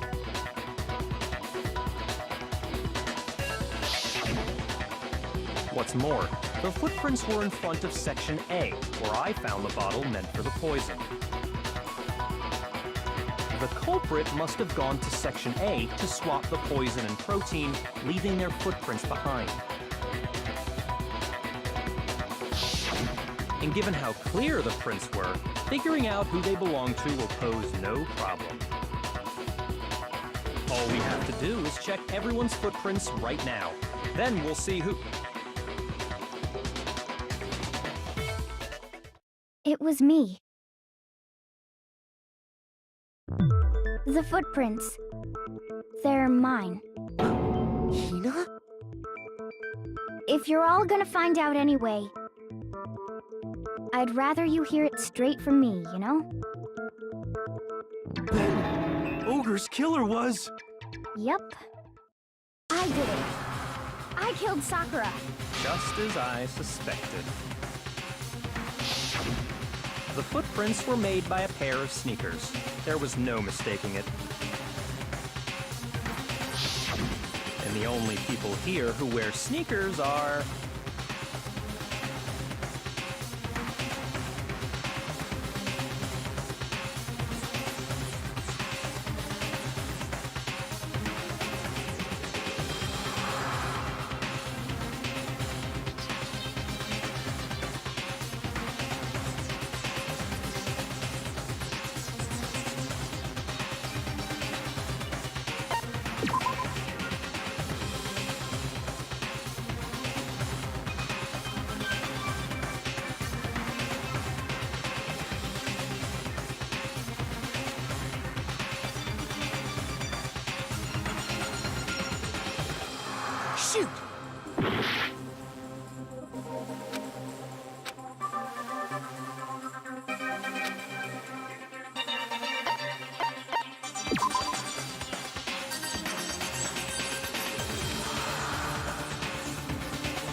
Shoot!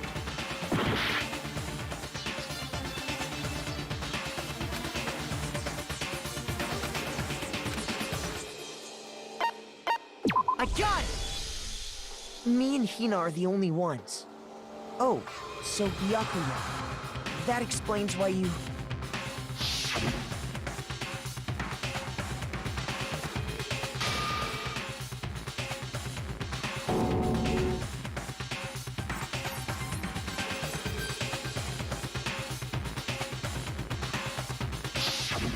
If the footprints didn't belong to Mukuro, that left only one other possibility. Just Hina. Plus, Hina's been acting strange ever since the trial began. You were in an awful rush to get to the vote, weren't you? This whole time, you've been focused on pinning the crime on someone else, haven't you? I can't believe it. What about it can't you believe? Well, it's just... the two of them were so close. That's likely exactly why it turned out this way.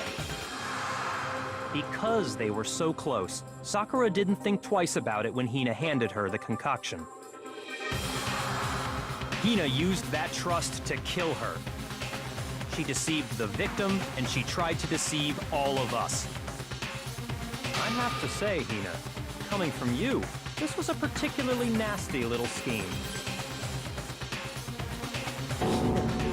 Is it true?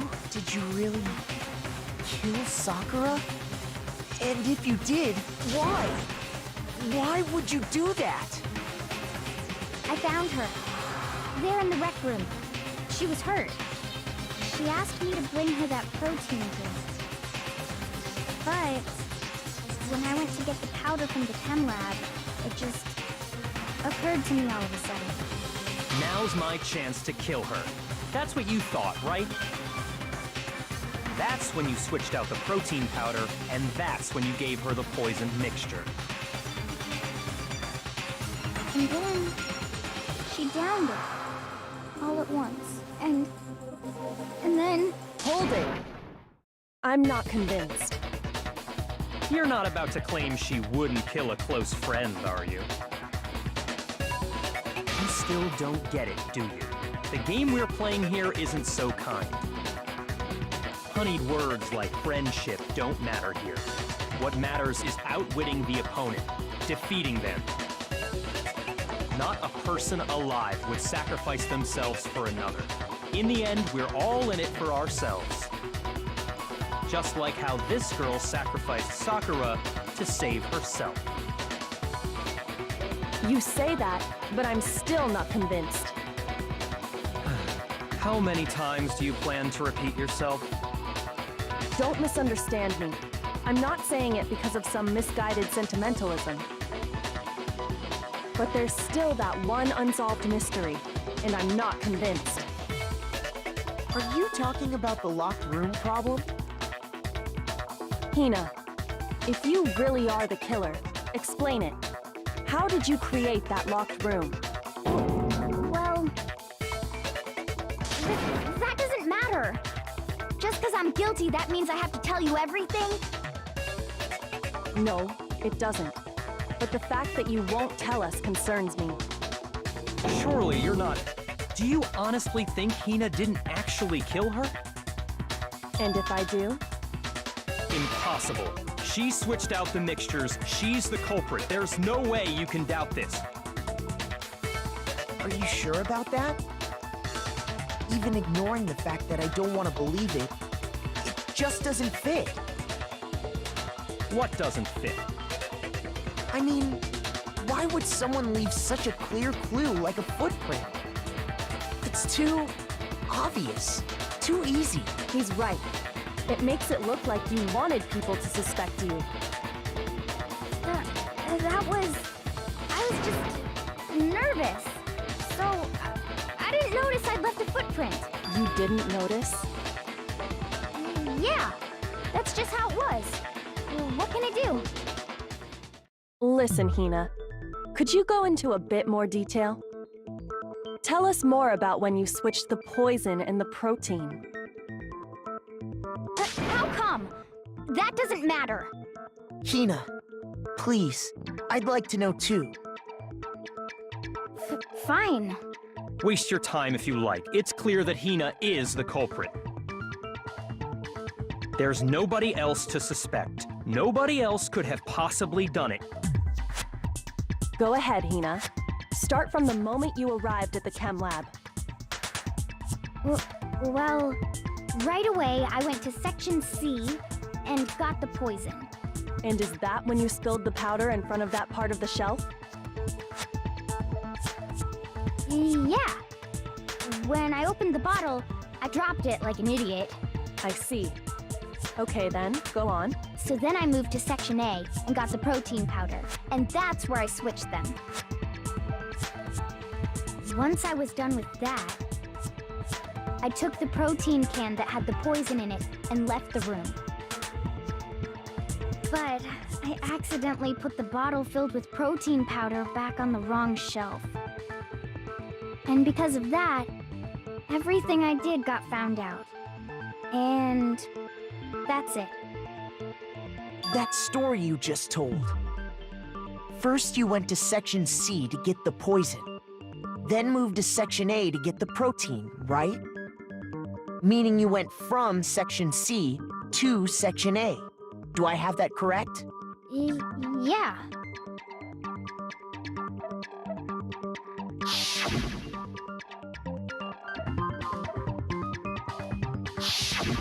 Can you repeat that series of events one more time?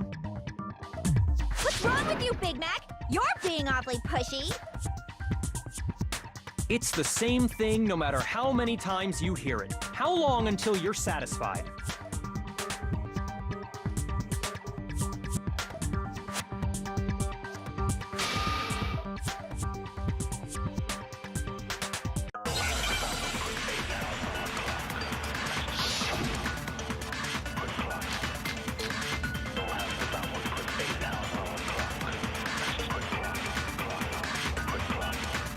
First, I went to Section C. That's when I grabbed the poison. And you spilled some of the powder on the ground in front of the shelf. Yeah. When I grabbed the bottle, I dropped it. Okay, and then? I moved from Section C to Section A. And that's where I switched the powders. Once I was done switching them, I put the bottle filled with the protein powder back in Section A. Then I took the bottle with the poison in it and left the chem lab. That's all there is to it. Honestly, that's enough. How much longer must we tolerate this? First, I went to Section C. That's when I grabbed the poison. And you spilled some of the powder on the... Yeah. When I grabbed the bottle, I dropped it. Okay, and then? I moved from Section C. No, that's wrong.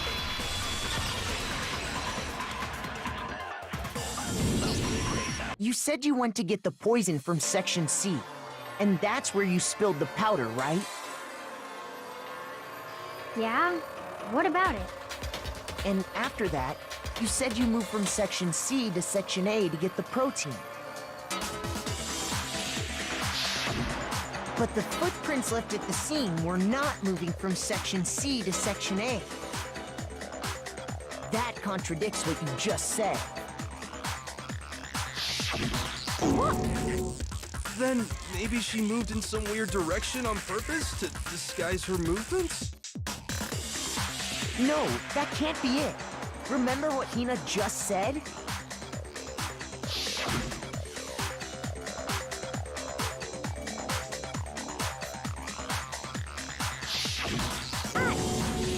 What the... Hina, what's the meaning of this? Well... You lied to us. Plain and simple. If you look at the footprints, your movements in the chem lab are obvious. The powder had already been spilled when you came in, and you went straight to Section A. So you never went to Section C. Whatever you did there, it only involved Section A. Well, you see... What the hell? What's going on here? And the footprints aren't the only problem with her account. What? Before I explain that part, I'd like to submit some new evidence. New evidence?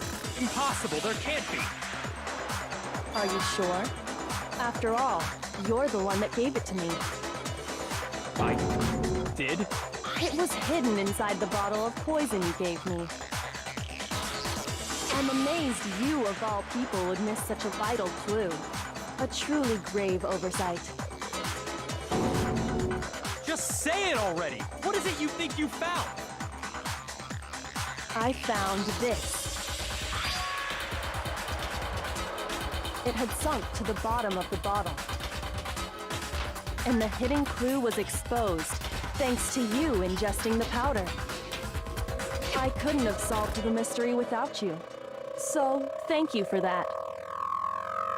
But, what is it? Oh, you still don't realize? Well then. Mukuro, why don't you explain it? Huh? Me? Fine. If you really do know, explain the meaning of that shard of glass.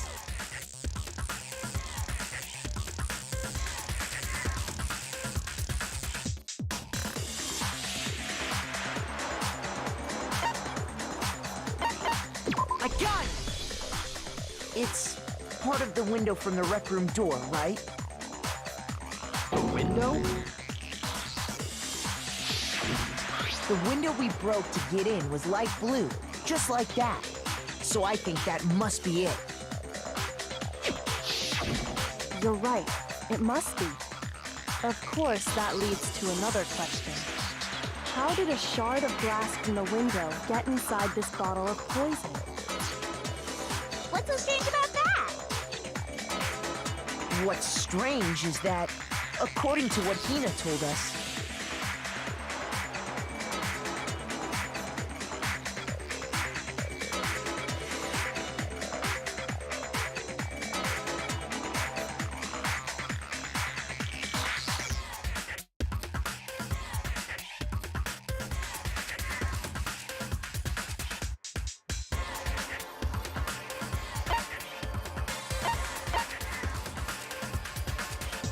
I got it!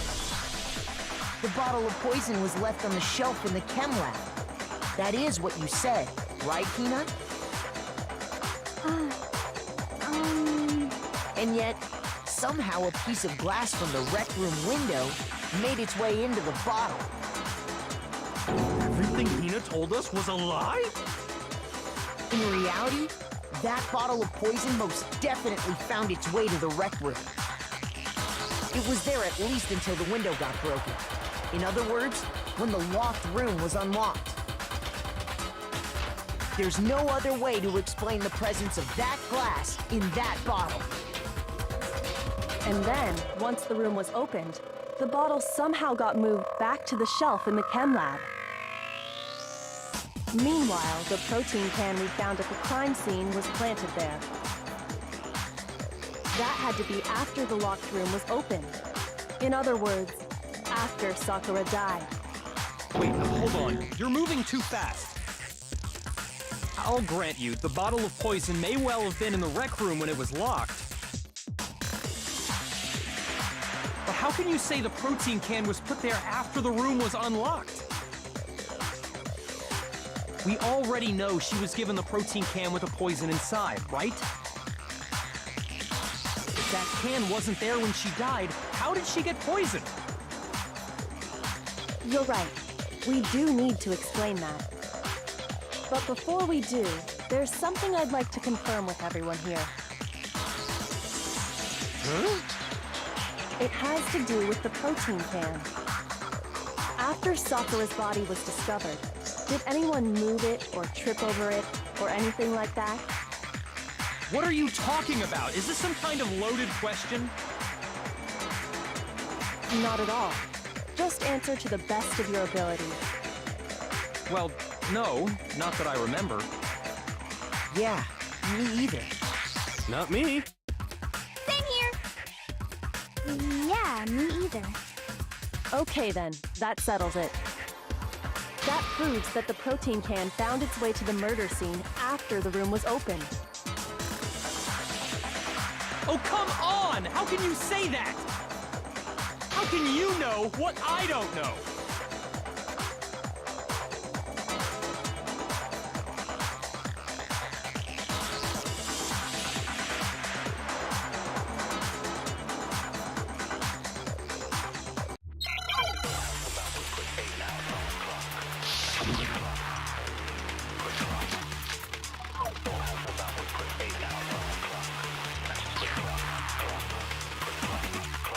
When it comes to that protein can, there's not a doubt in my mind.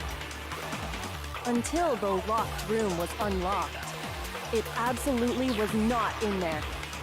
So you're saying someone planted it there after we got the door open? No. No, that's impossible! It had to have been in there the whole time!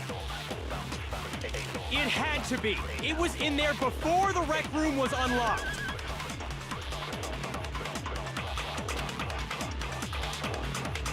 When it comes to that, there's not a doubt in my mind. Until the locked room was unlocked. It absolutely... So you're someone planted? No.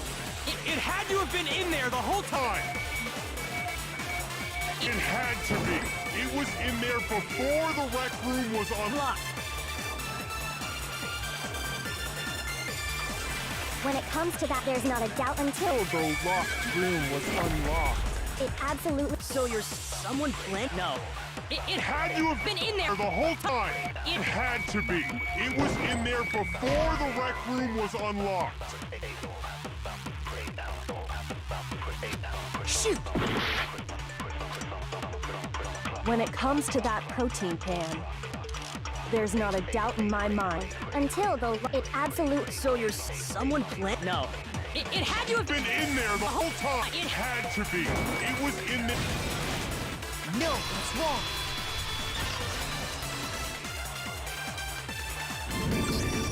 You remember how there was broken glass scattered all around the room, right? Of course. It came from the window you broke to get in. What about it? Well, those pieces weren't just scattered around the protein can. We also found pieces underneath the can. What? And this proves it. It shows that the can must have been put down on the floor after the window was broken. So it had to be after we got into the room. I see. So that's your explanation. Kyoko, earlier when you asked if anyone had moved the can or tripped over it... If that were the case, that would explain the can being on top of the glass. So you asked everyone about it to eliminate that possibility right out of the gate. And that's made everything clear, hasn't it? As long as it was a locked room, it only contained the bottle of poison, and not the protein can.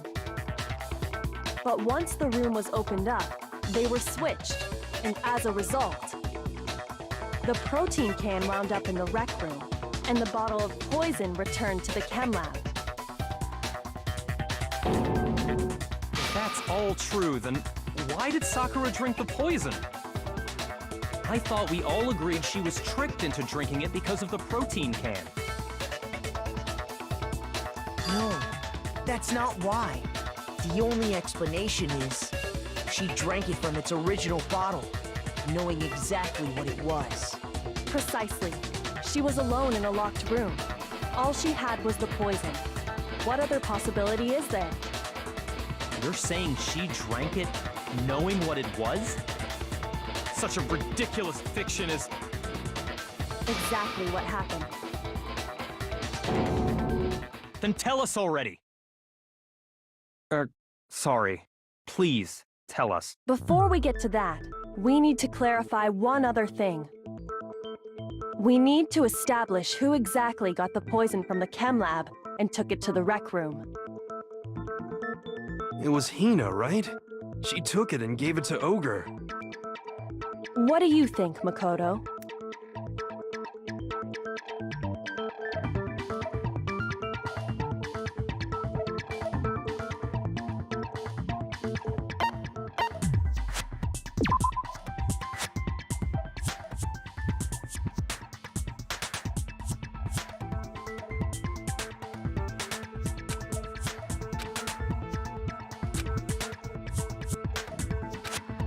Shoot!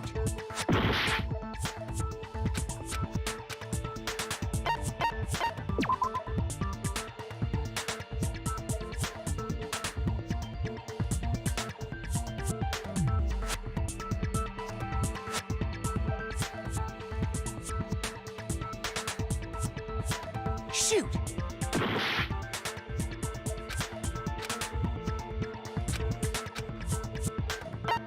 I got it! I think it was Sakura herself. Huh? So Sakura, who was apparently murdered, just poisoned herself? What are you talking about? There's no way! On the contrary, we know for a fact she went to the chem lab, right to the section full of poisons. You're lying! Stop lying! Why? Why would you lie like that?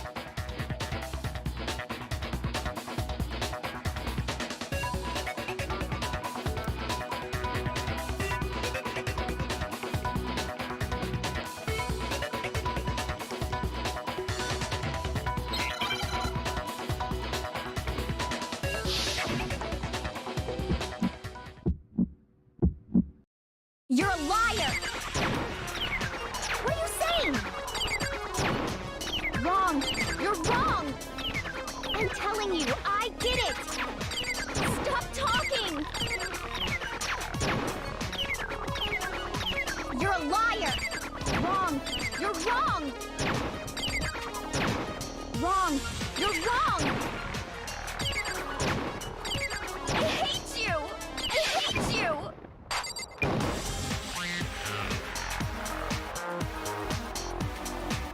You're a liar! What are you saying? Wrong! You're wrong! I'm telling you, I did it! Stop talking! Do you have any kind of proof Sakura took the poison? This should prove it.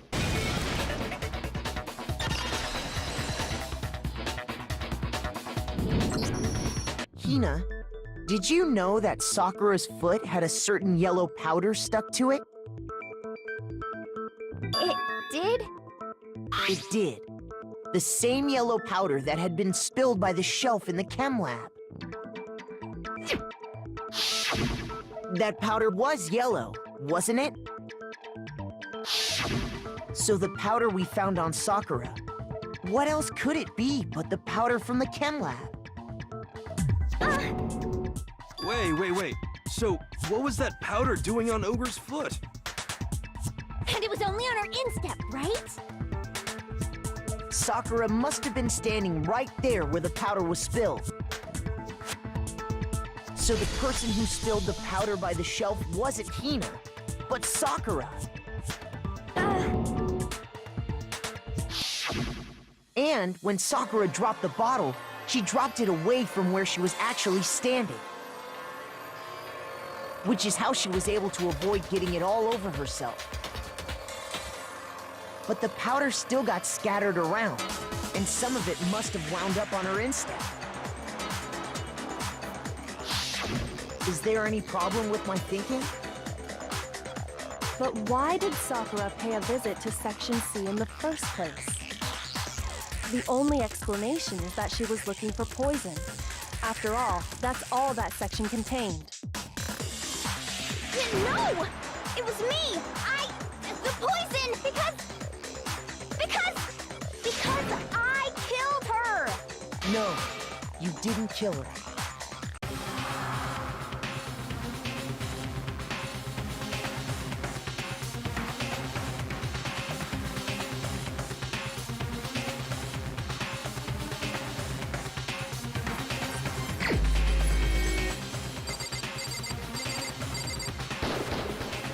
Here's my answer.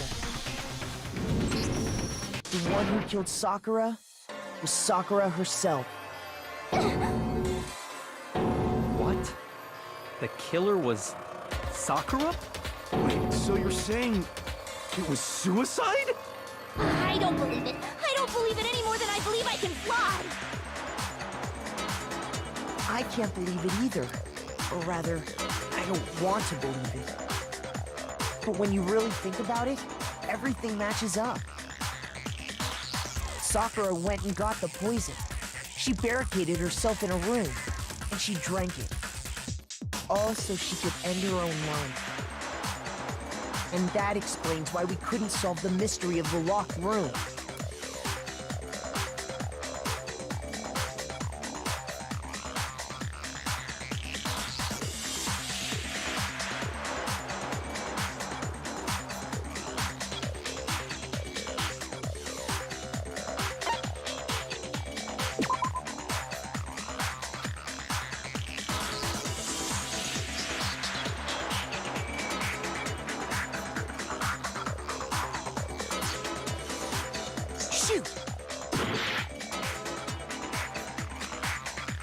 And that explains why we couldn't...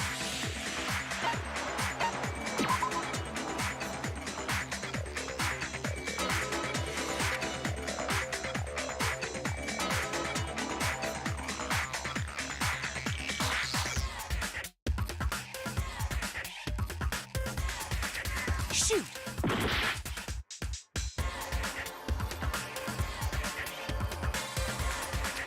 And that explains...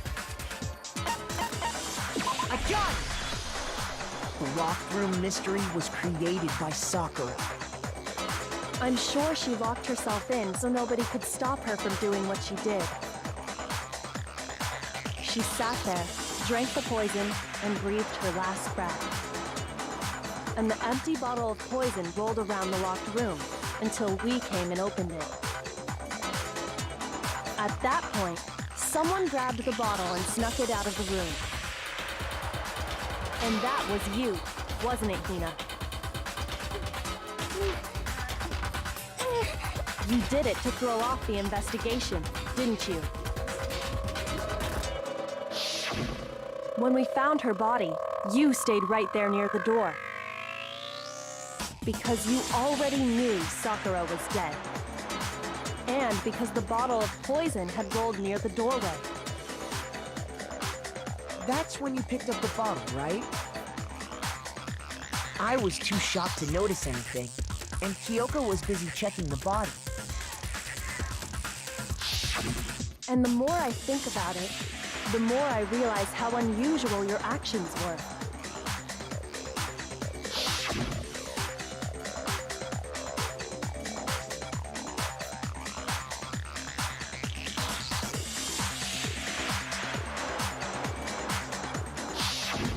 You said you were going to go get everyone else. But your real intention was to go to the chem lab and switch out the containers, wasn't it? Once you were at the chem lab, you headed straight to the section where the protein powder was kept. There, you took the powder and poured it into the bottle of poison you'd grabbed from the rec room. When you left the lab, all you had was the empty protein can. Thinking about it like that, the footprints make perfect sense. When you were done, you gathered everyone together. And once you were back in the rec room...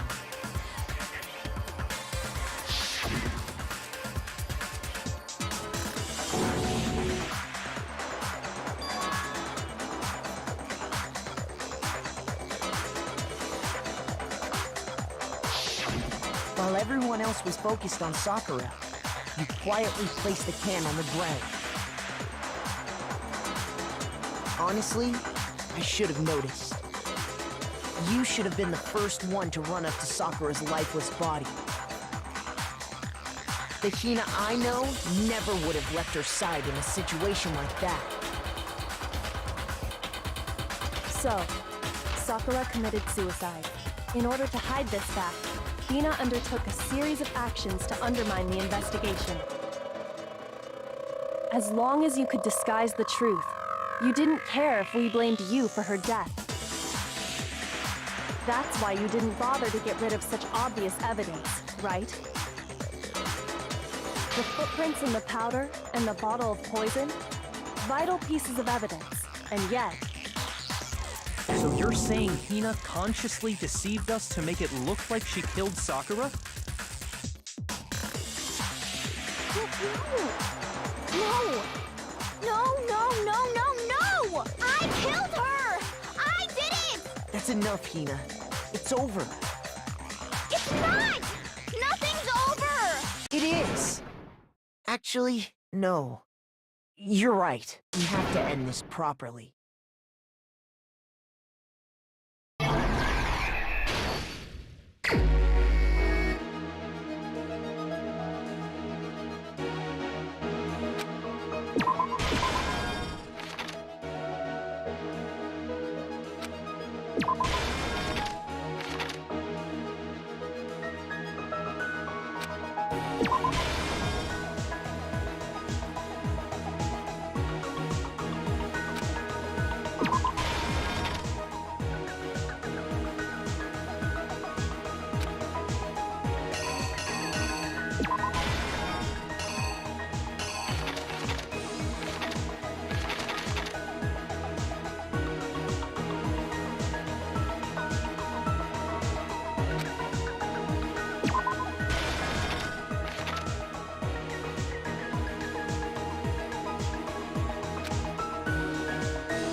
This case began when Sakura asked a number of people to meet her in the rec room.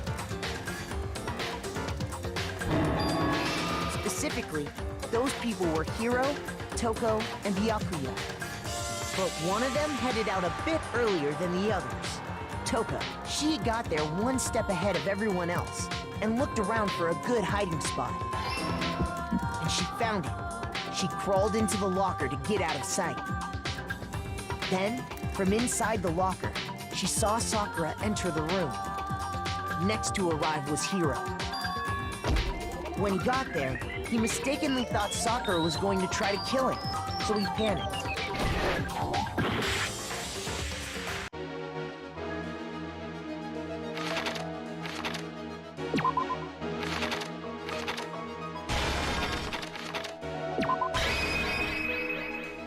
Here's exactly what happened. Without thinking, he grabbed a nearby Monokuma bottle and attacked Sakura with it. Thinking he'd killed her, he hastily began covering up his crime. He took a magazine from the table and forged a dying message from Sakura. To that end, he wrote down a name. Toko. By writing her name, he was hoping to pin the murder on her. But of course, Toko had witnessed the whole thing. So as soon as the coast was clear, she jumped out of the locker and hid the magazine on the shelf with all the others. But in her rush, she made one little mistake. She put the magazine back upside down. Soon after, she watched as Sakura slowly opened her eyes. She also saw the blood dripping off Sakura's head and fainted. This caused her personality to switch back over to Genocide Jack. When she woke back up, her second personality also saw the blood-soaked Sakura, and she freaked out. And just like Hiro, she grabbed another Monokuma bottle and attacked her. This explains why there were 2 wounds on Sakura's head. Assuming Sakura really was dead this time, she set about disposing of the evidence. She gathered up the broken Monokuma bottle shards and the queen chess piece. And that explains how Sakura was attacked twice with the same type of weapon. But even after those 2 blows, she was still alive. So then, what was Sakura's actual cause of death? It was the poison that Sakura herself got from the chem lab. She turned the rec room into a true locked room scenario, and then drank the deadly mixture. And there, she took her final breath. Later on, the rest of us discovered that her body was in there. We had to smash the door's window to get inside. But someone already knew what had happened. Knew that she had committed suicide. And that same someone quietly snatched the bottle of poison from off the ground. And while nobody was looking, replaced it with an empty protein can. They did all this specifically to place all the suspicion on themselves, in an attempt to guide the trial to a false conclusion. And the one who went to all that effort was you, Hina. That's the full truth of the case. Sakura took her own life, and you claim to be the killer to hide that fact. Isn't that right? That's what happened? But Makoto, how did you manage to... How were you able to uncover the truth that even I couldn't discern? Huh? Oh, well, I mean... You still haven't realized? We don't all act according to calculations and cost-benefit diagrams. That's what makes us so complicated. That's what you don't understand. And that's why you couldn't solve this case. See? Didn't I tell you? When you dismiss other people's feelings, it'll always come back to bite you in the end.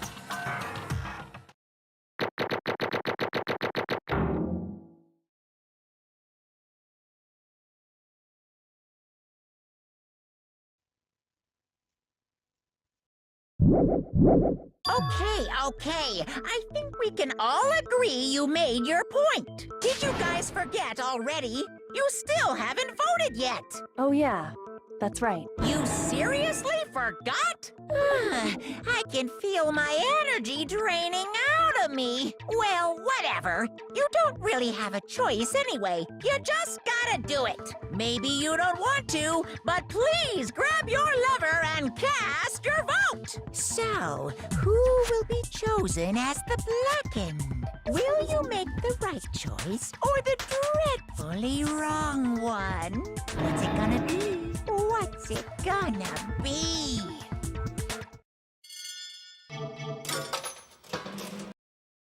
Okay. My entire existence! What did you say? Come on. What are you thinking? Don't be mean! What is this?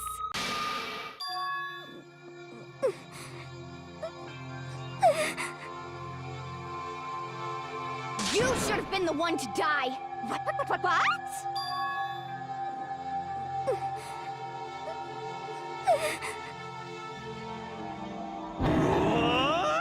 What is this?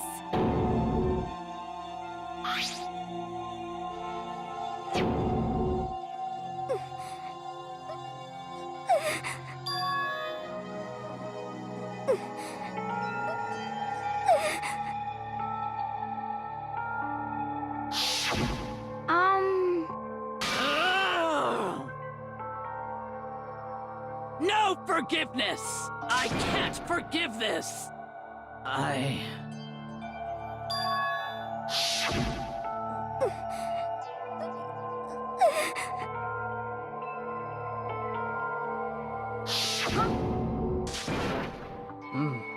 But, Hina. They're friends.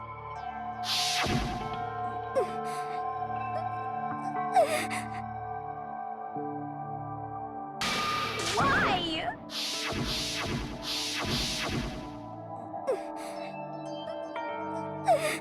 What are you saying? I won't forgive you.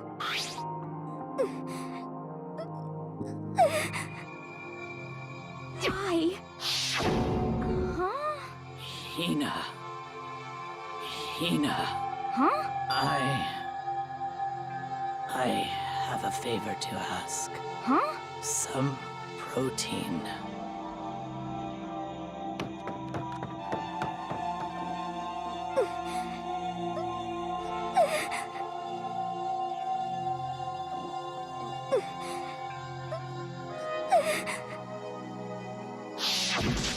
Please! Why? Why?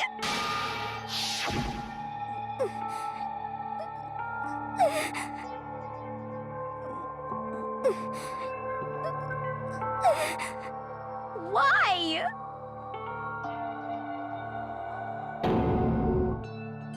Why?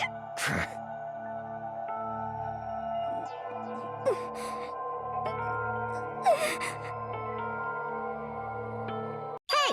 Hey! Hey! What is this? What are you saying? In other words, yes indeed. What the heck? Of course. Yep. Too bad. It's true. Huh? Huh? Unbelievable. Well now, well now, well now, well now. Damn it. Boom, boom. Phew. Shing. And? What are you gonna do? Hey, hey! But hold on. Enough already. Yes, indeed. As you know, I've been giving information to the one who's imprisoned you here. You see, the mastermind took control of my family's dojo and demanded I become their tool. I couldn't let it be destroyed under my watch, so even if it meant my own life, I had to protect it. That's how I saw things. And what the mastermind wanted from me was nothing less than murder.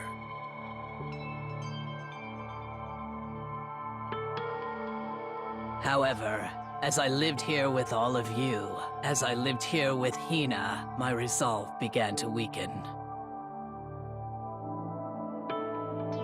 I cannot betray those who would call me their friend. I've made a decision. I will no longer retreat, no longer compromise, no longer regret. I've made my decision. I'm going to resist you.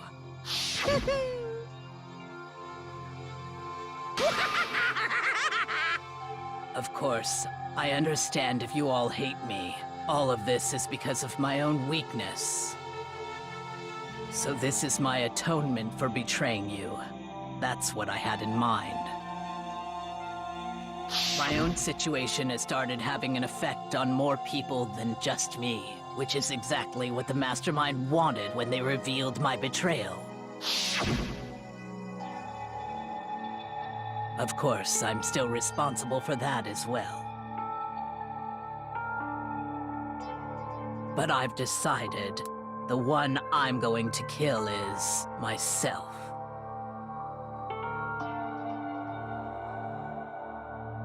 If it can save you, then sacrificing my own life could have no greater meaning. Whatever you think of me, please know that you are all my most treasured friends. Huh?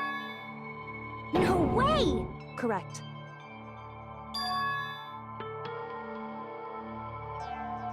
However...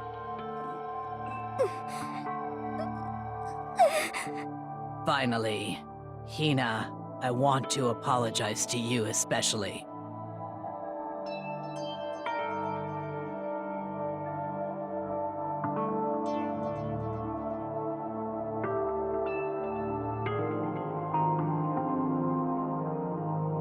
I never saw you as my enemy. You were only ever my friend, who I wanted to help as much as possible. Hina, whatever it takes, survive. Survive along with everyone else. No matter what, just survive. But...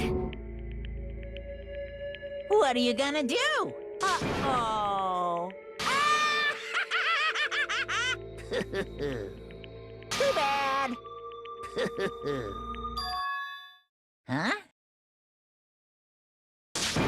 Say what? You know? Well, Ooh-hoo. What? What do you want? How strange. Hey! Phew! Huh? Naturally. Don't make me repeat myself. What? It's all clear now.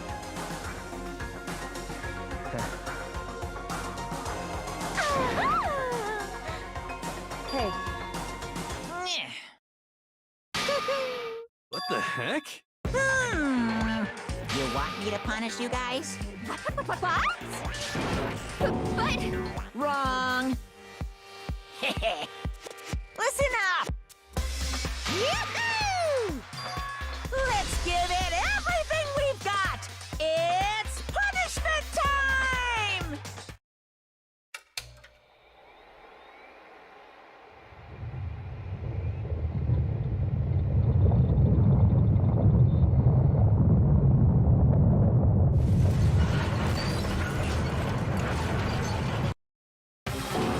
Oh no! Phew.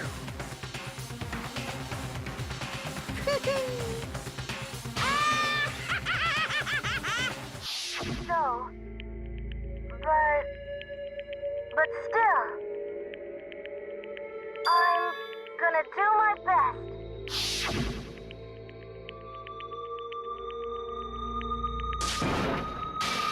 What's the matter?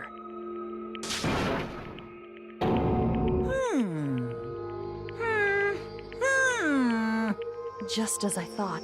Actually... Yaha! What are you thinking? Yep. Phew. Hey, I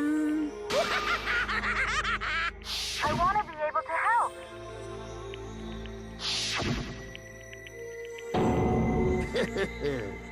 Very nice. Ba-bum, ba-bum. Well? Uh-huh. What? Yep. Huh? Hello.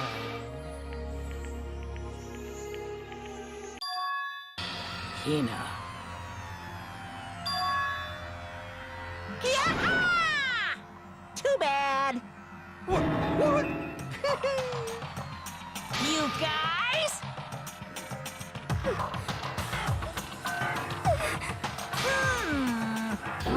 Too bad. What? What?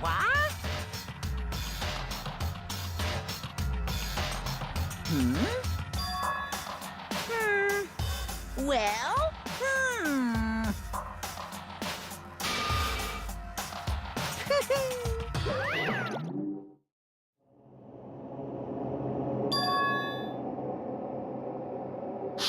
You. Who? Hey,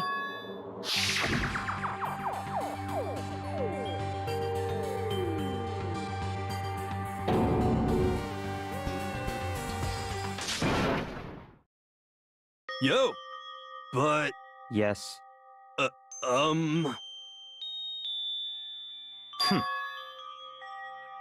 Not possible.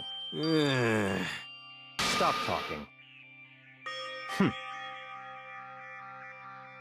Sorry. No, no, no, no! Huh? What did you say? What the heck? I see. No, no, no, no!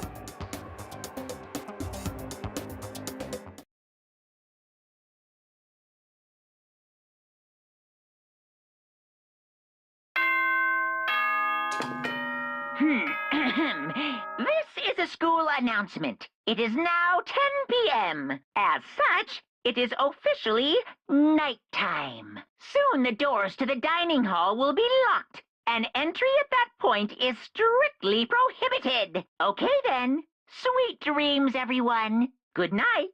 Sleep tight. Don't let the bed bugs bite.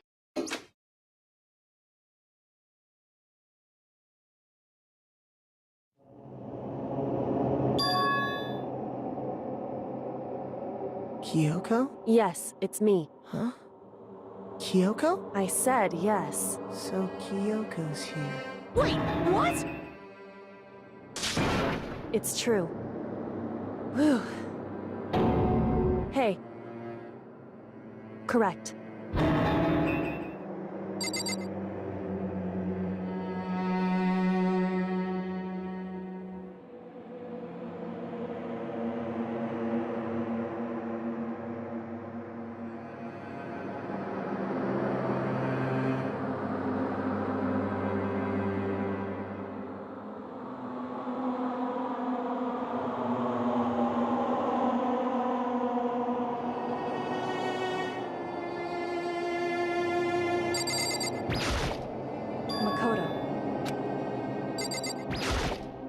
Makoto. So...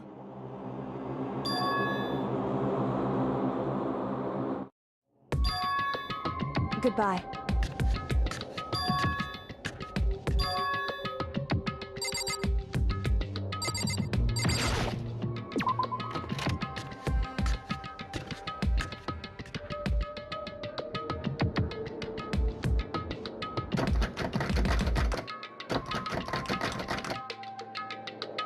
What's this? Damn it! Hey! Unbelievable.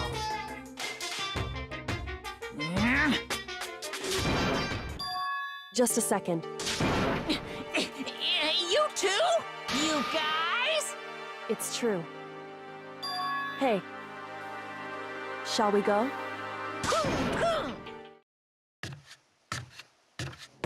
Goodbye.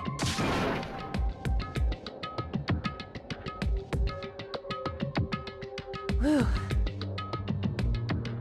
Goodbye. Mukuro Ikusaba. Mukuro Ikusaba, the 16th student, lying hidden somewhere in the school, the one they call the ultimate despair. Watch out for her.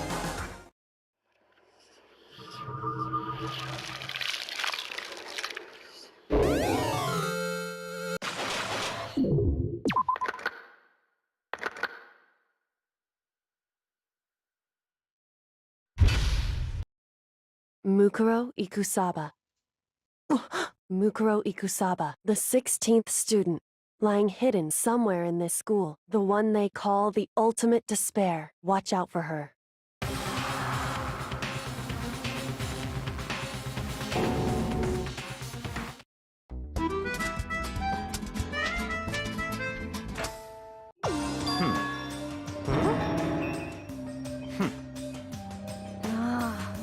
Well? In the name of my family. Huh? What's your deal? Huh? How about that? Come on. Let's go.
I see.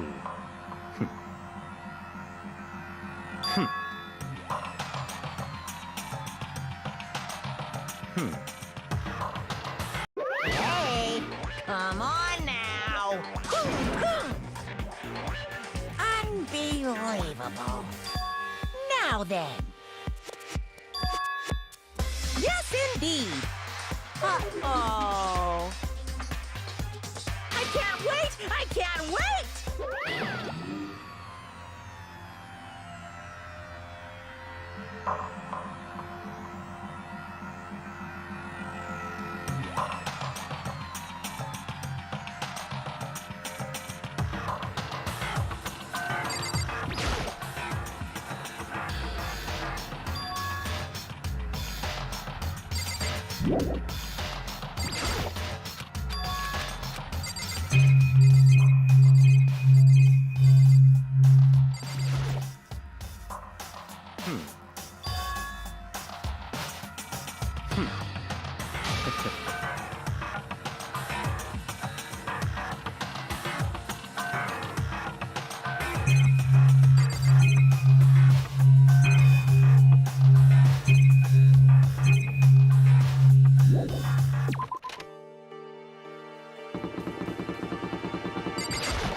I'm at least 30% right.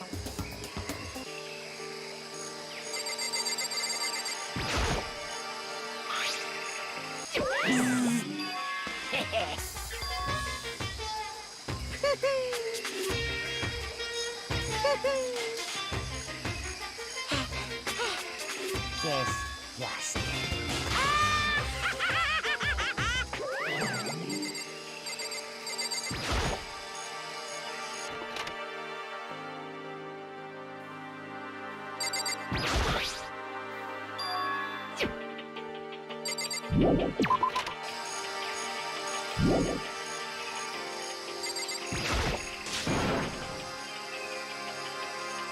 Watch out!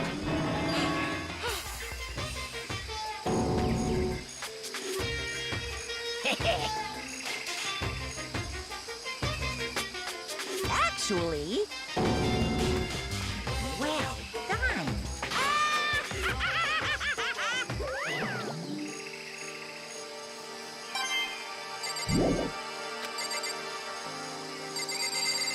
Yo! You know? What the heck?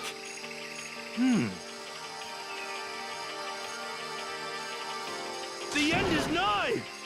Well?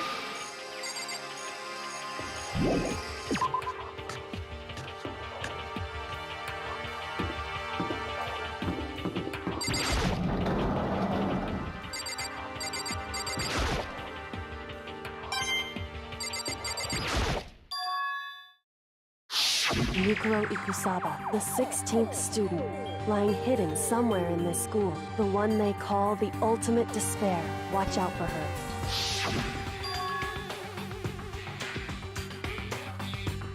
Hey. So then...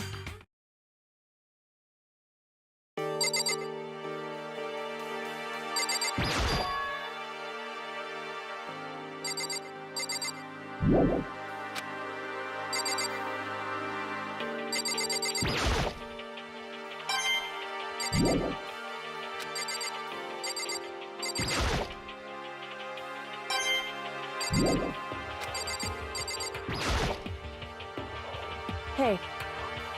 Indeed.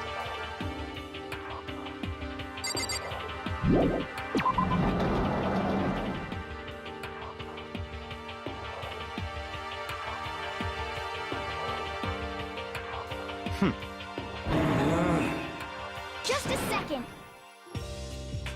Hey.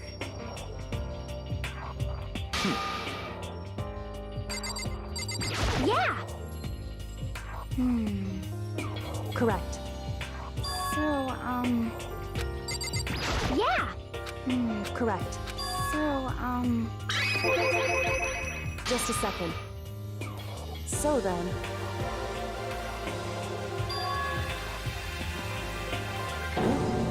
Correct.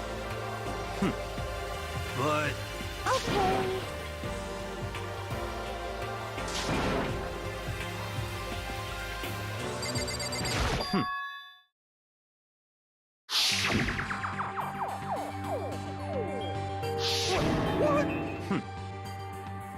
Huh? But... So, in other words,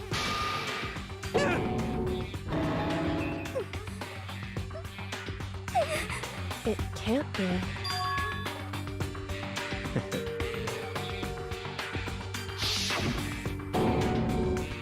in other words, it's all clear now.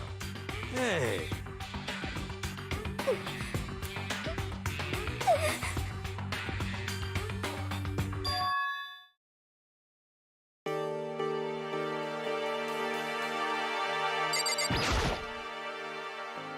What? Hey.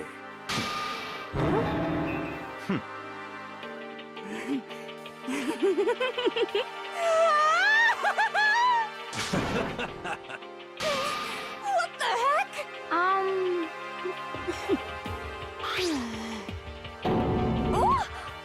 What? Well... Very suspicious. How about that? You know? What's your problem? So then... Okay. It's all clear now.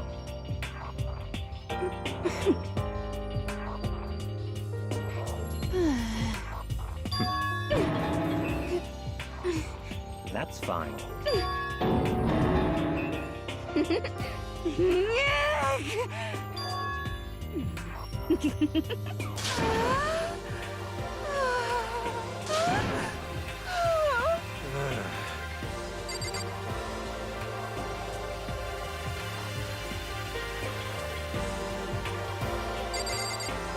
You know?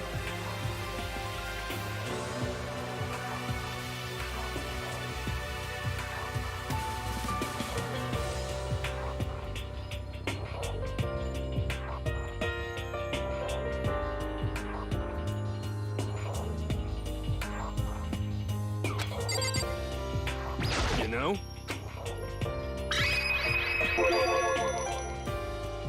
We're serious.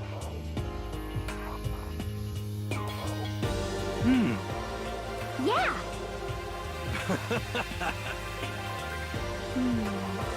What the heck? Huh?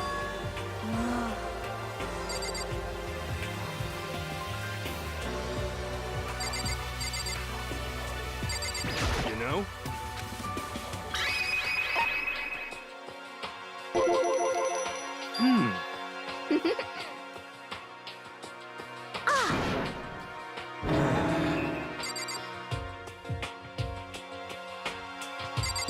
know? What?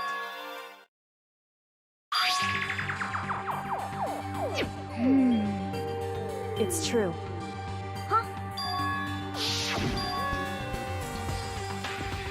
I see. Could it be... Not possible. That's right.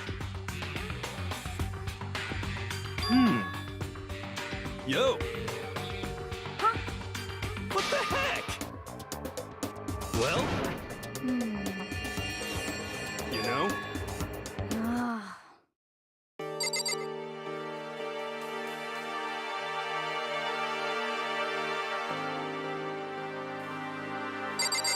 Hey, Could it be... But Naturally. well, What? Yo! No way! well,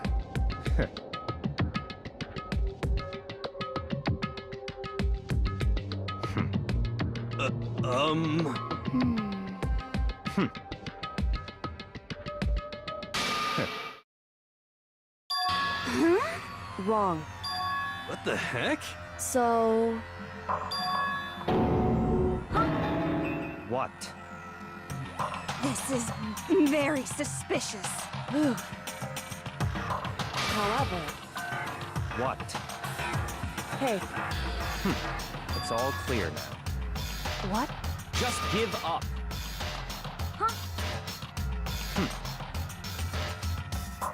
That's fine. It can't be. Because so, however, hey, Come on. goodbye. What the heck? but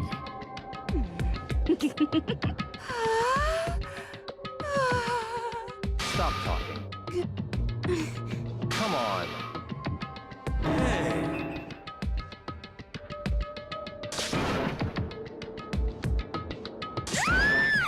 What? cause I mean, What? Now I'm really angry! Hey! Your teacher had such faith in you, and this is how you repay me? With betrayal?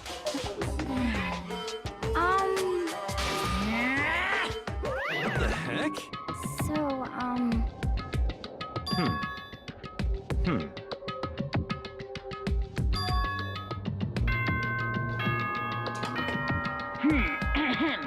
This is a school announcement. It is now 10 p.m. As such, it is okay. You know? well, Goodbye.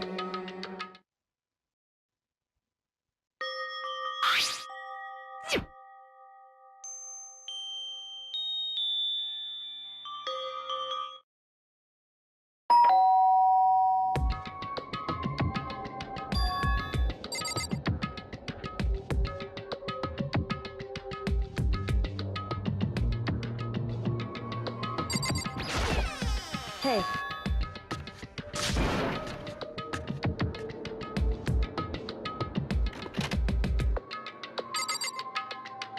hey.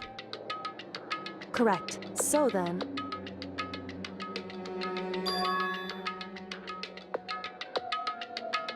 indeed. So,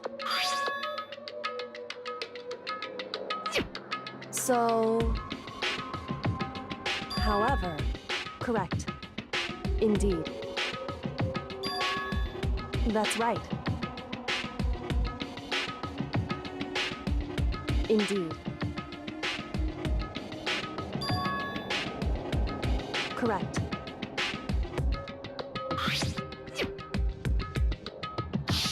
Mukuro Ikusaba, the 16th student. lying hidden somewhere in this school. The one they call the ultimate despair. Watch out for her. Indeed. In other words, wrong.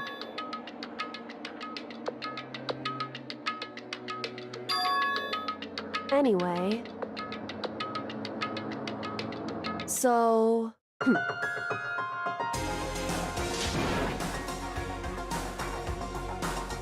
Is that right? Hey.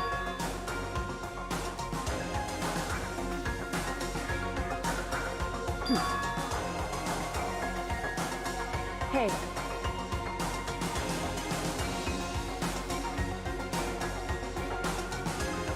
Why is that?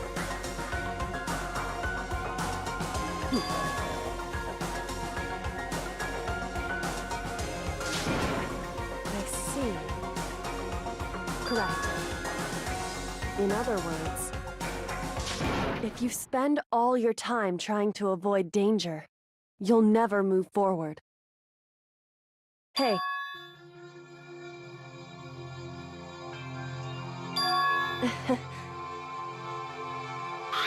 It's true. However, hey.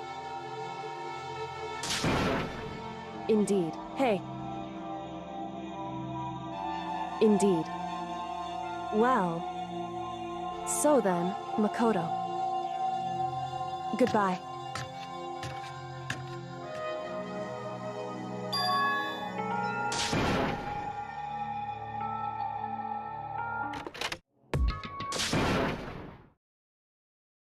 Monokuma appears! Hey, hey! Most suspicious.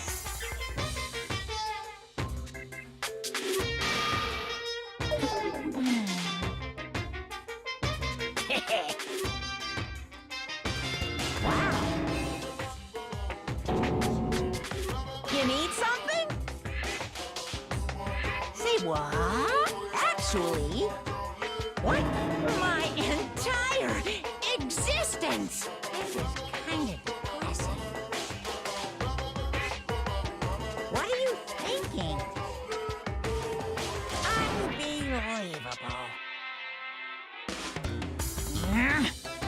What the heck?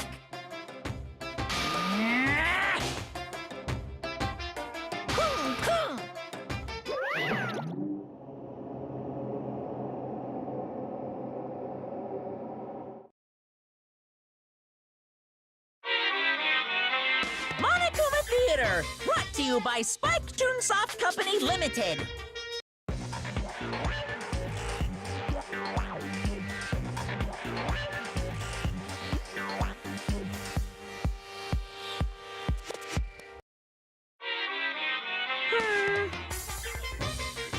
Then you guys have to recommend it to your friends, too!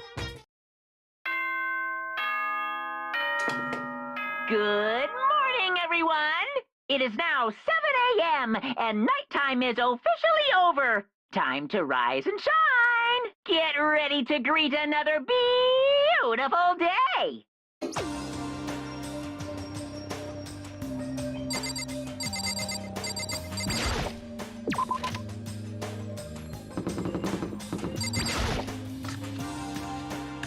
What? What's your problem? Huh? Huh?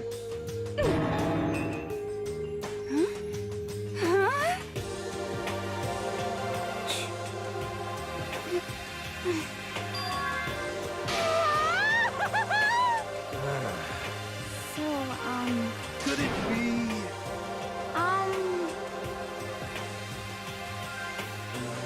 Very strange. You know? What's this? What? Hey! Hey! Who? Huh?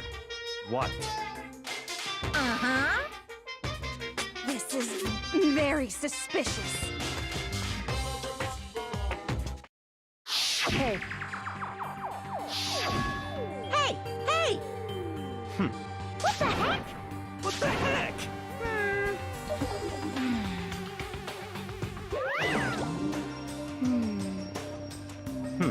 You know? Very suspicious. Yeah, totally.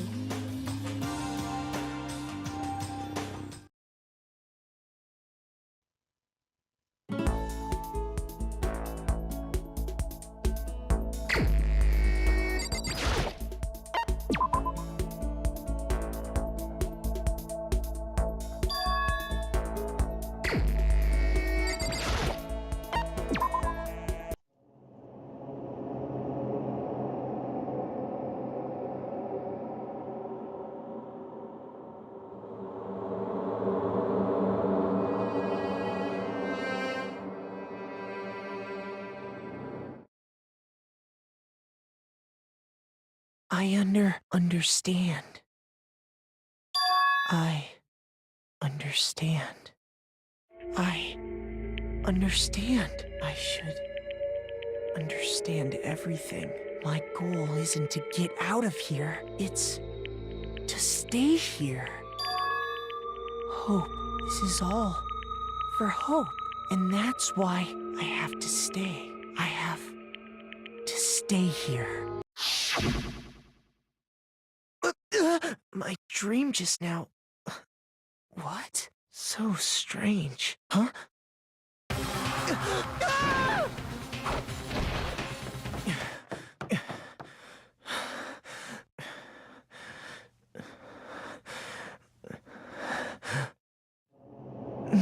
Kyoko?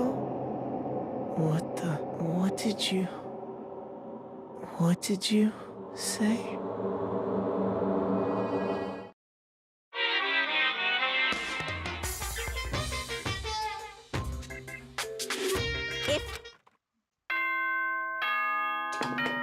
Good morning, everyone!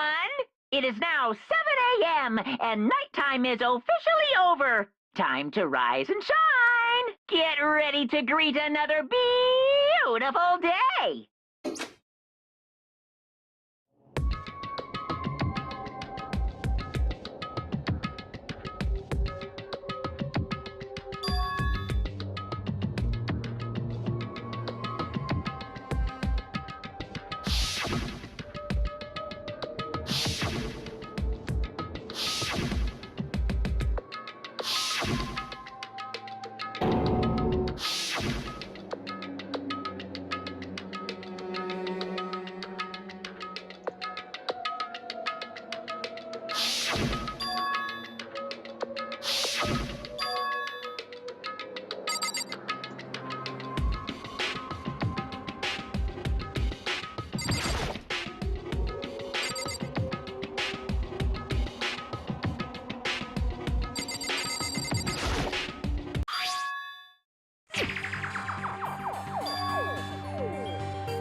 Hey, Mukuro.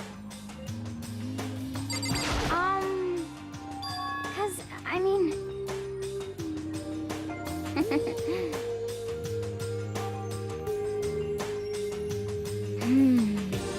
Okay.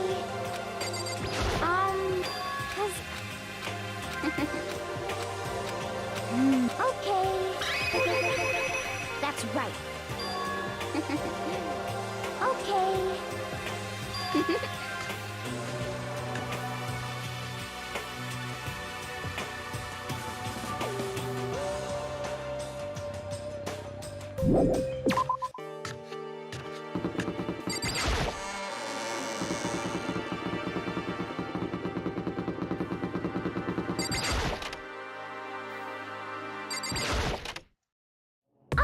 Huh?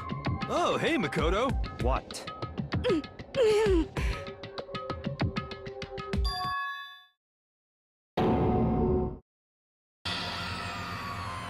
What are you doing? What does it look like? We're dismantling it to see what makes it tick. Dismantling? But I mean, that's Monokuma you're messing with, right? Yeah, that's right. She's not even phased.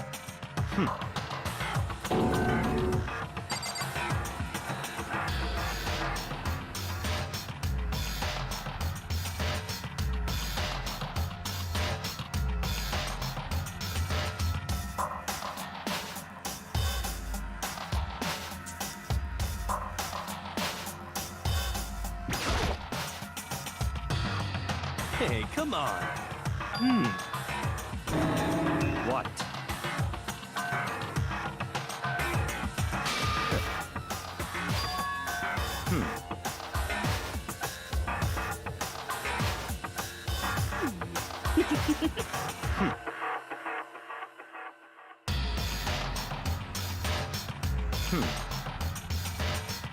So, in other words, Could it be?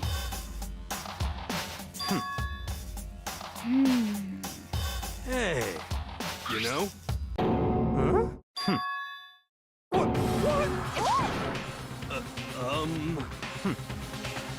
What? What? Just a second. Yeah! Oh!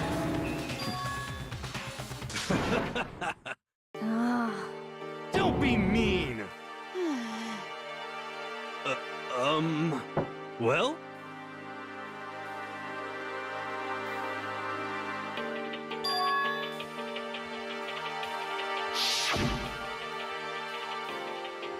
Just a second. Hey.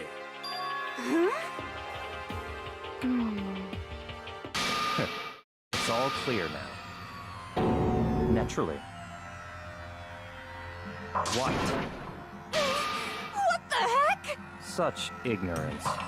But Come on. It's all clear now.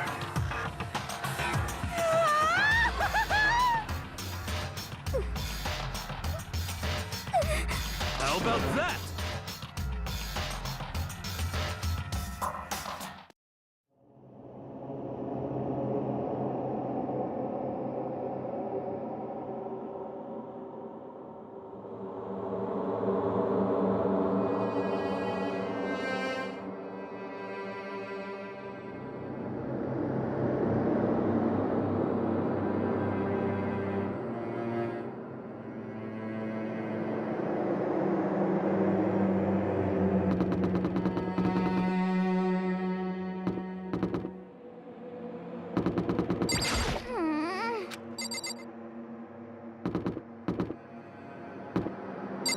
okay.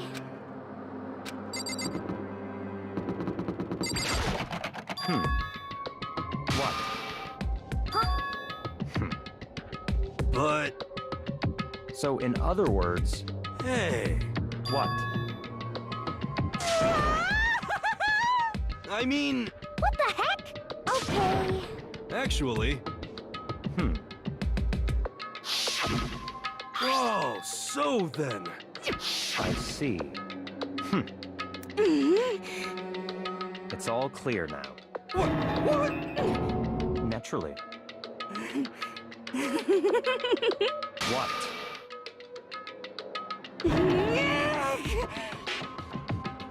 Hey. If you spend all your time trying to avoid danger, you'll never move forward. Hey,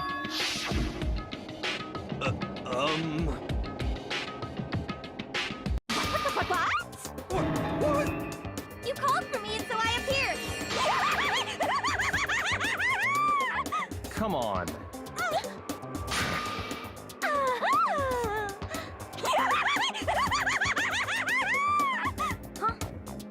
Give it a rest. Not possible. Yes, I see. Have you reached that certain age? So,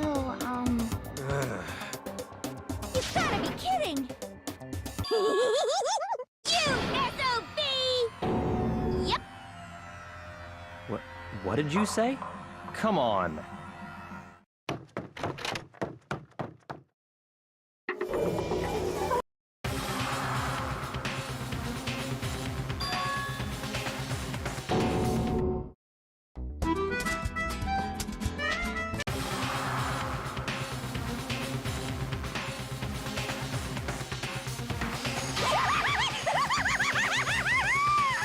No way! What?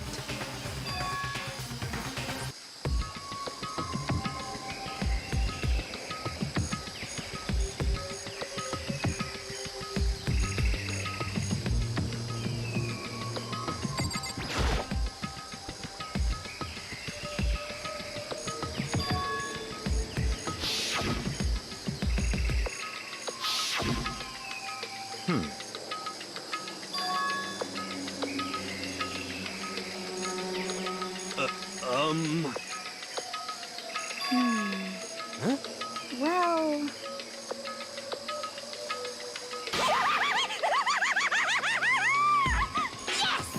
Come on.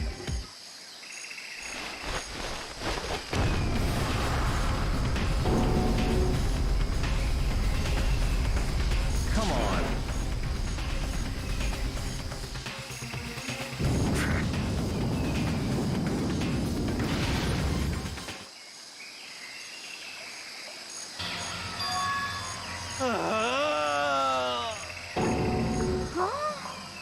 What did you say? What?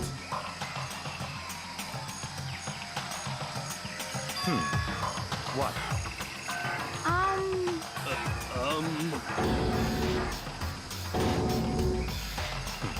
But... In other words... What the heck?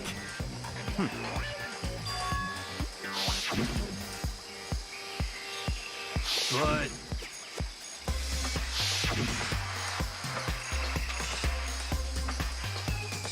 What the heck? Huh? What? What?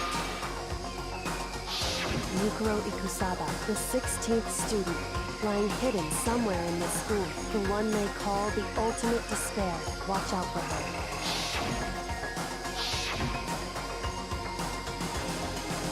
I see.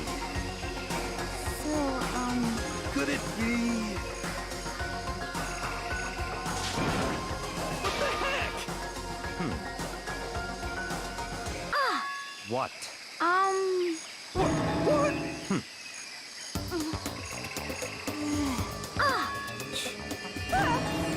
Stop talking. What the heck?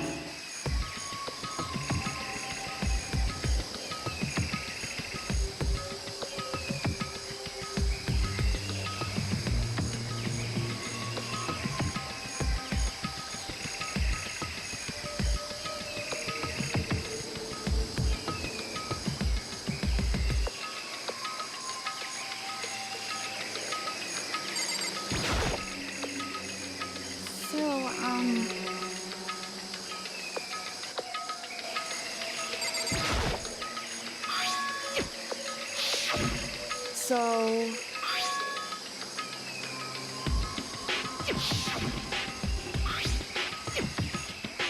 What?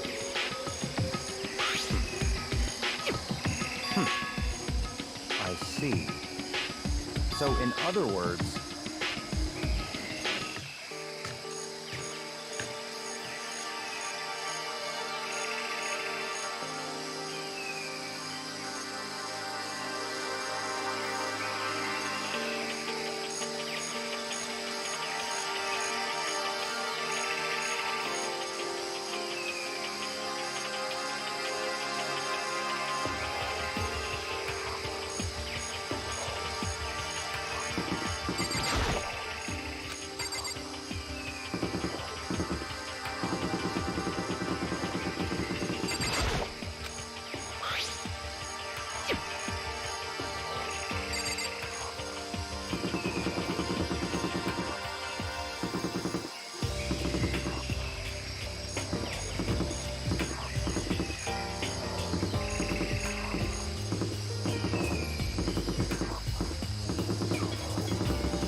In other words...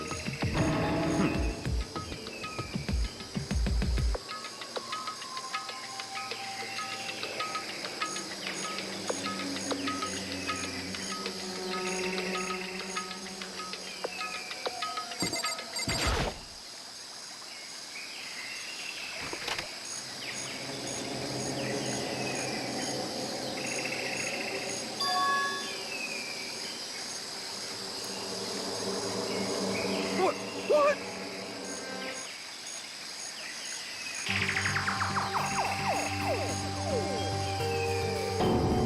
What? So that's it. It's all clear now.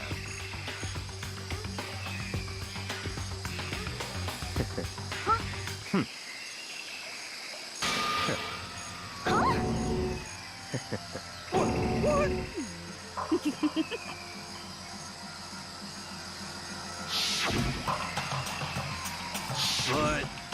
Whoa! How about that? That's enough.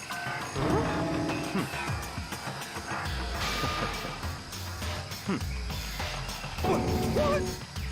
Naturally. But... Such ignorance. I'm telling you!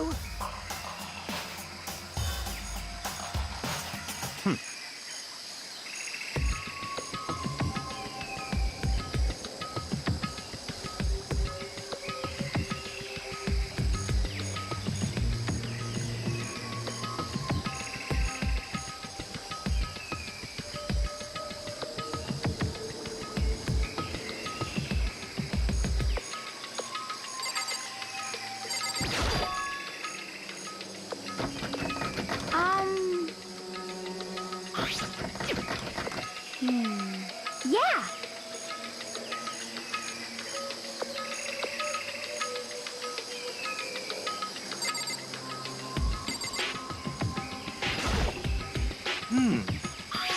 How about that? You know? Okay. You know?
You know?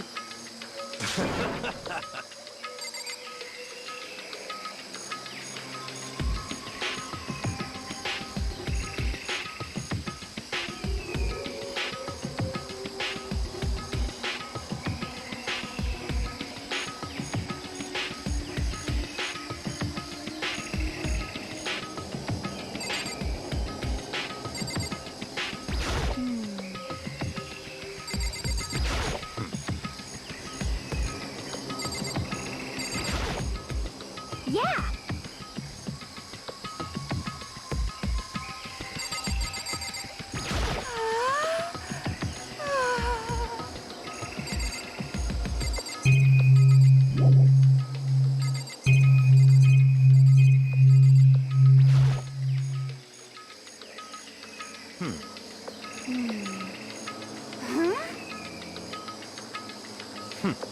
What?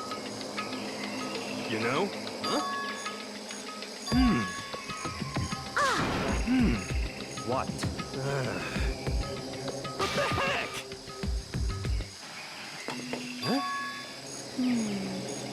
What the heck? Come on. Huh? But... Well...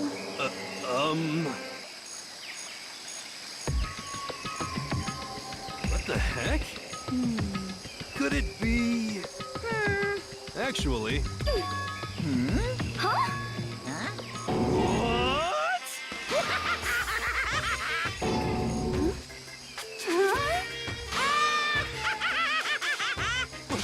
What? What? Of course!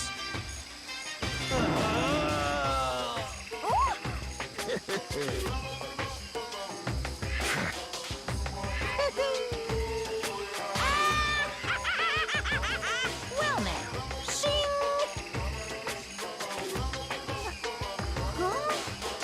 Let me out of here! Unbelievable. Yep.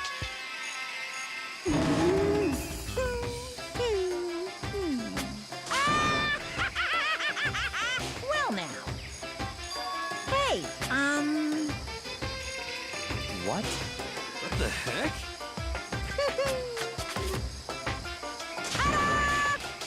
Huh? What the heck? Unbelievable.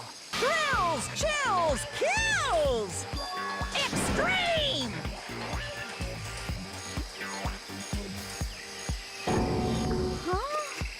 That's... Oh, no! Phew. Of course. Hey,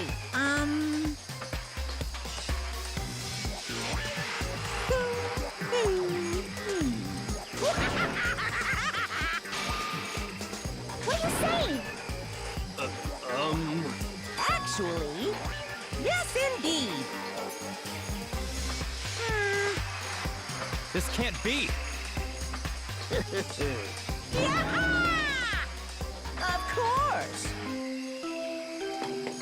A body has been discovered. After a certain amount of time, which you may use however you like, the class trial will begin.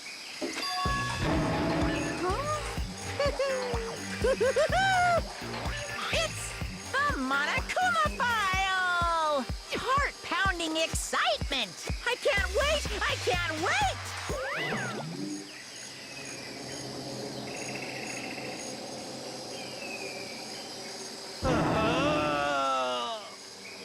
I'm sick of this. Stop talking. What the heck?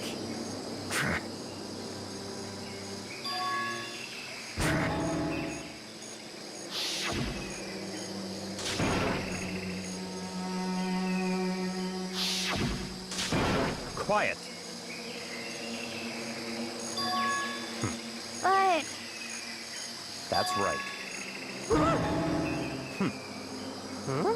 Stop talking.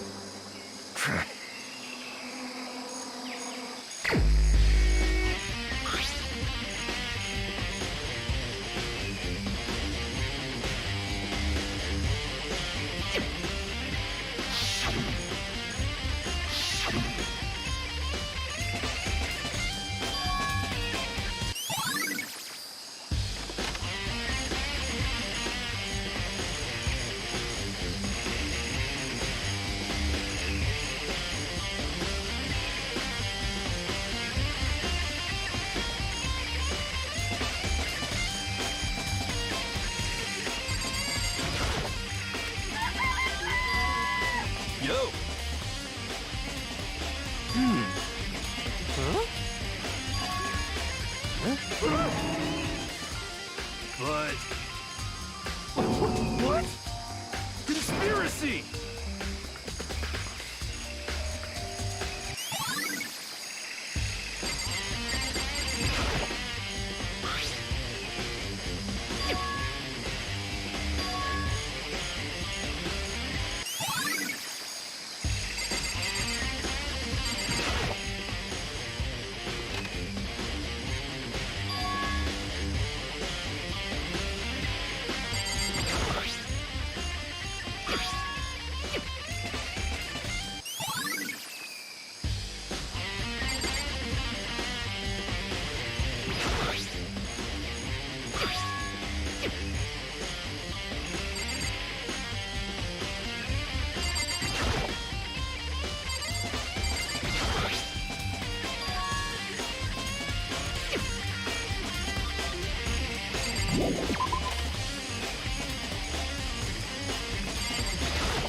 Just remember, haven't caught on already by this point.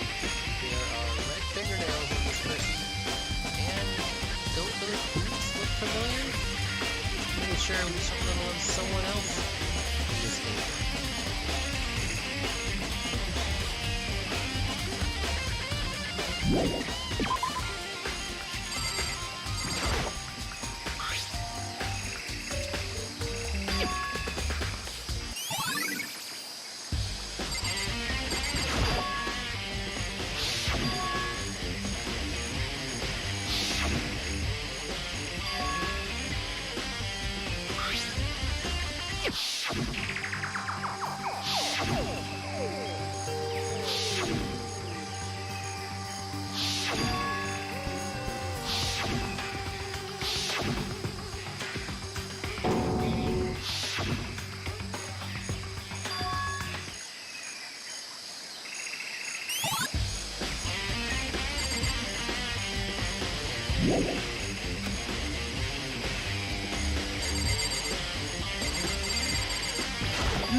We're serious.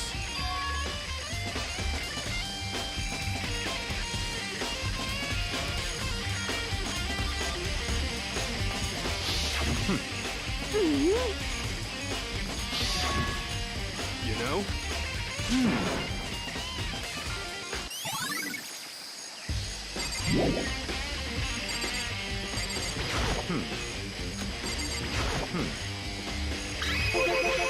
So in other words, naturally.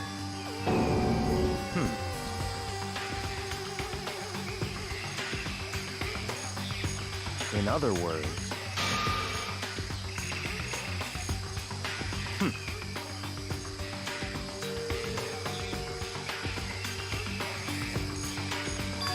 that's right. What? Okay.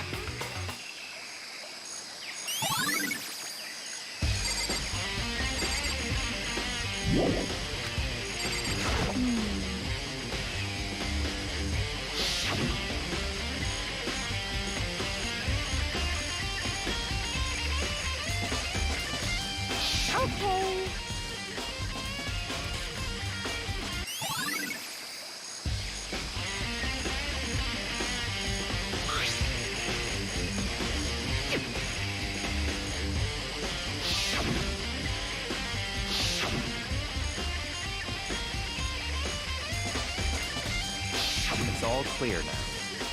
What? Just give up.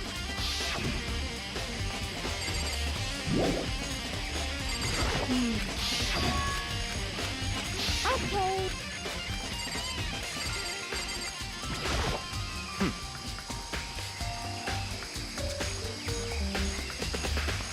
What?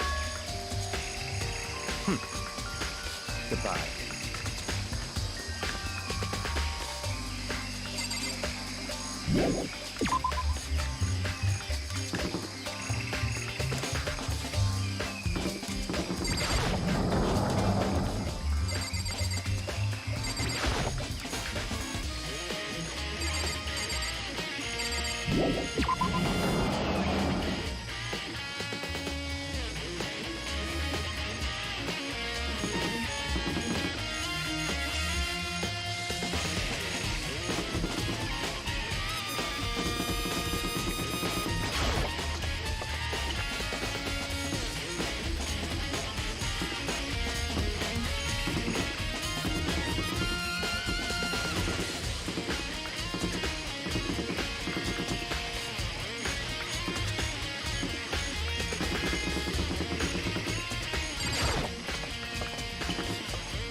Let's go.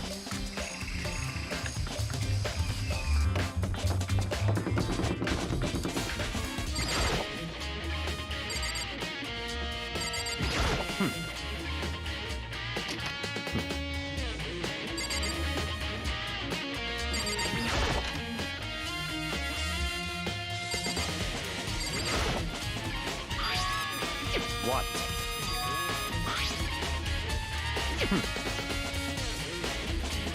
It's certainly possible.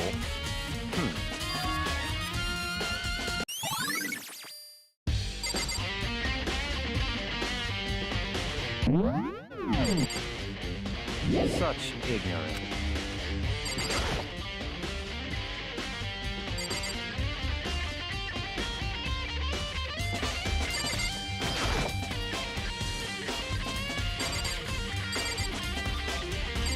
What? Come on.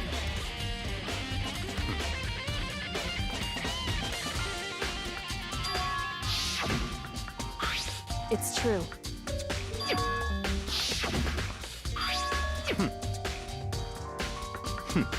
Interesting. What?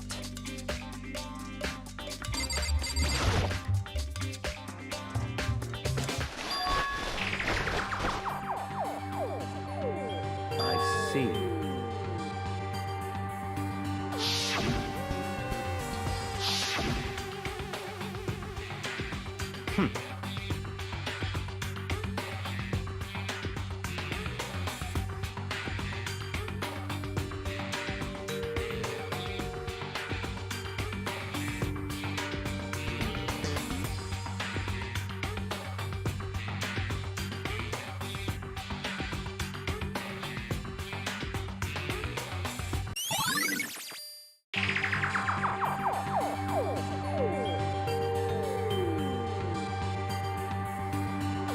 I see. Naturally.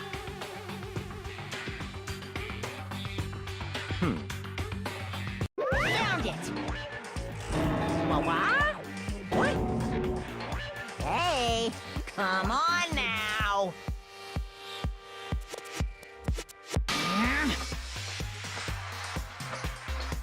What?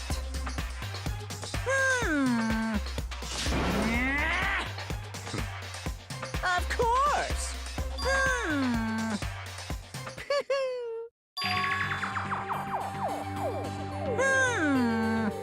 Hey, in other words, yes indeed! Mukuro Ikusaba, the 16th student, lying hidden somewhere in this school. The one they call the ultimate despair. Watch out for her. Why? Huh?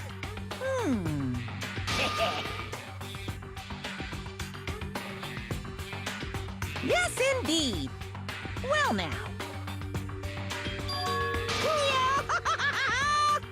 Hey,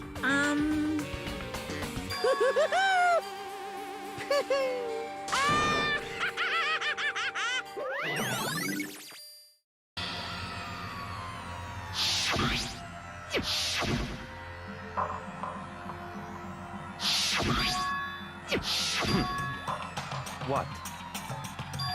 Such ignorance.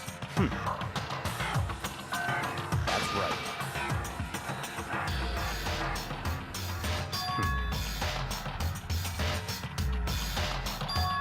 It's certainly possible.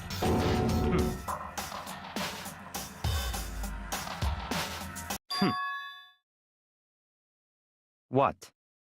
It's all clear now.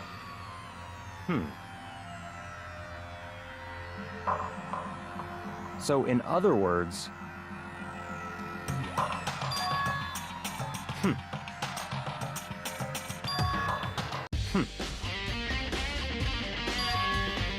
Let's go.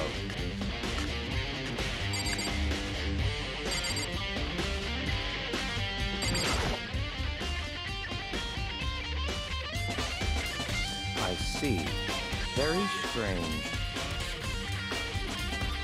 That's right.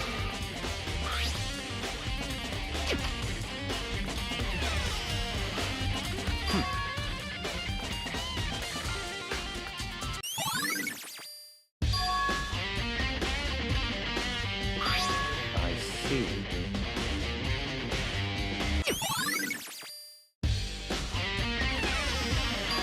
Very strange. Why? What?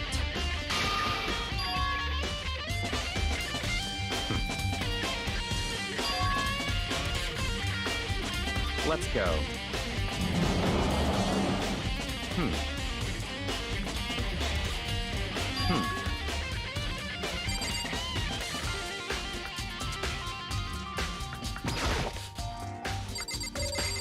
I see.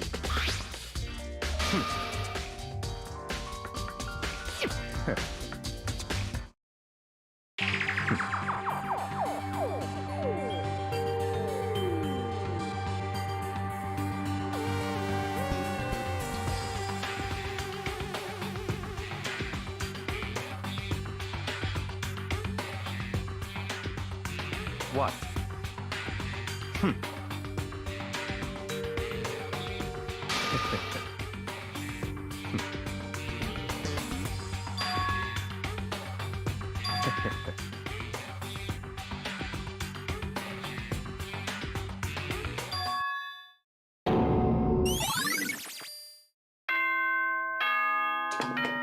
Time is utterly silent, and yet it constantly assaults us organisms, the Earth, natural phenomena. It damages us little by little until the end. You should really think about that. Anyway, it's time to begin the class trial. So, please meet up in the usual spot. See you later. That's right.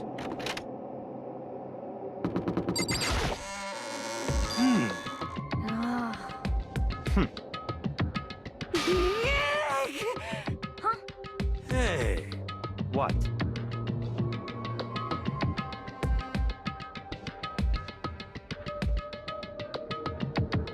Why? could it be? What? Come on. In other words...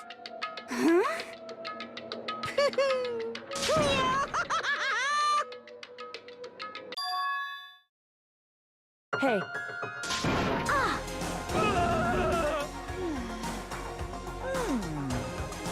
What? is that right?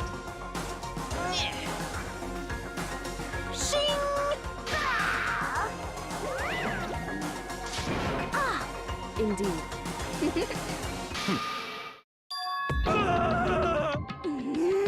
Let's go. But...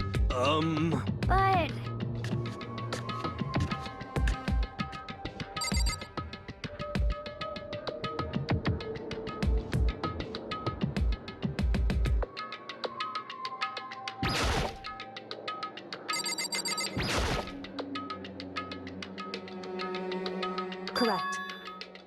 That's right. Whew. So... However... Wrong. In other words, Just a second. Makoto.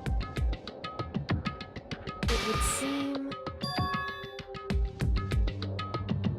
Goodbye.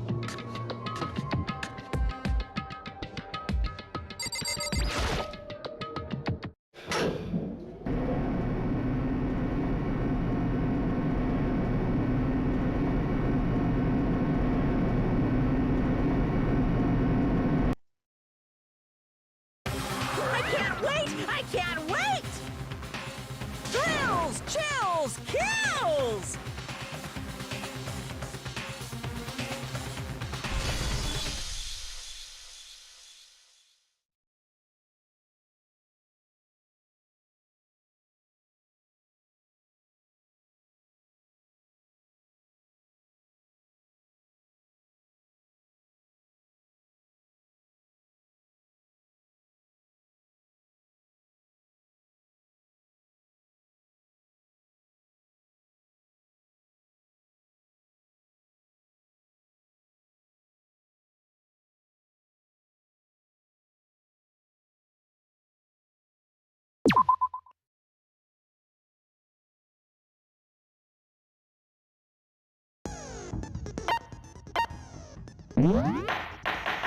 Let's begin with if you can figure out an aisle. Okay, well, I'll leave the rest up to you. Well then, let's discuss the specifics of the victim. First, we need to clarify who exactly the unidentified victim is. It's Kyoko. There's no other explanation. But Kyoko's standing right there. No! That's a ghost! But she has legs and stuff. Well, that's just because... she's like the latest evolution in ghost technology! There's a limit to how much ridiculousness I can tolerate. Okay. So I just have to prove that the corpse isn't Kyoko, right? Then let's compare Kyoko's traits to the traits of the dead body. Her traits?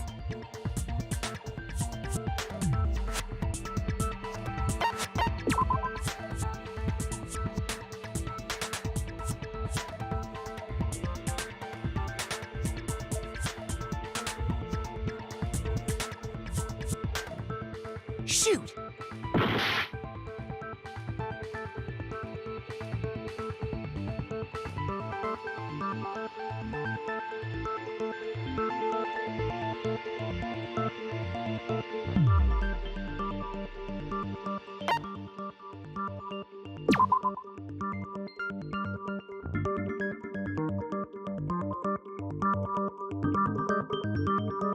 Shoot!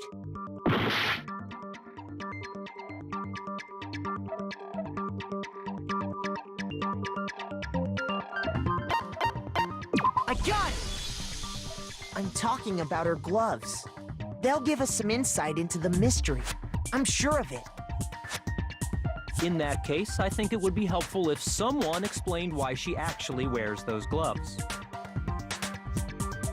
And would you happen to know the answer? In fact, Monokuma told me. Apparently you have scars on your hands you don't want anyone to see. Oh! You know, now that I think about it, the corpse wasn't wearing any gloves, right? They probably just got burnt up in the explosion. I'm not convinced. The ghost is just trying to fool us all.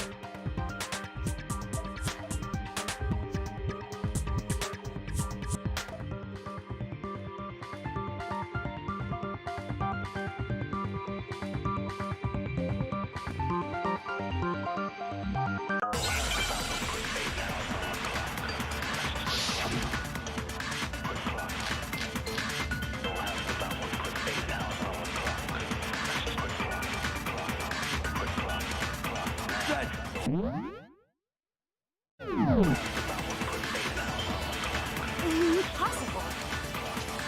Okay, then prove it. Prove she's not a ghost. The dead body wasn't wearing gloves. They got burnt up in the explosion. Then she was wearing gloves before the explosion? Well, yeah, she must have been wearing gloves. Because that corpse is absolutely Kyoko. This entire discussion is idiotic. That Kyoko! Okay, Then prove it. The dead body wasn't. They got burnt up in the explosion. Then she was wearing gloves. well, Yeah, she must have. no, that's wrong.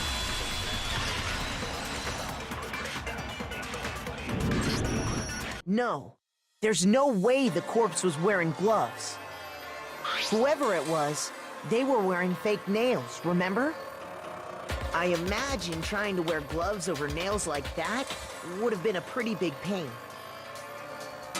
Besides, Kyoko wears gloves to hide her hands, right? It'd be pretty weird for someone who's self-conscious about their hands to wear fake nails, don't you think? Jeez, man, you don't know women, huh? They're complicated like that. If anyone doesn't know women, it's you. Well, Kyoko, any thoughts? These gloves were custom made to the size of my hands to make sure they don't interfere with my daily life. If I wore fake nails, the gloves wouldn't fit properly. Then that's that. The dead body doesn't belong to Kyoko. Which should have been obvious since she's standing right here. Okay, so then, who's the real victim? First, we need to figure that out. That's the first thing I said. You're the one who's been dragging us around in circles.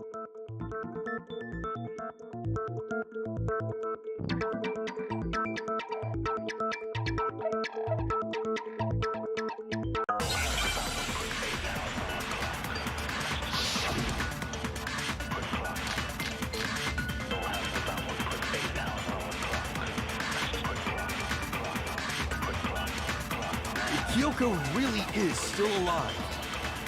Then who died? There's gotta be some way to figure it out. I don't think so. The face was scorched beyond recognition. And there wasn't any description in the Monokuma file. Well, if we can't identify the body, And there's nothing else we can do, right? If Kyoko really... Then who died? there's gotta be some. I don't think so. And there wasn't any description in the Monokuma. Oh, if we can't identify the body... No, it's wrong.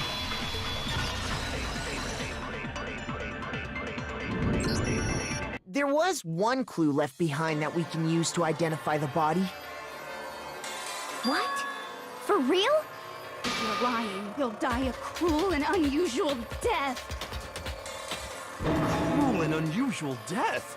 This I gotta see. She's just being stupid. Ignore them, Makoto.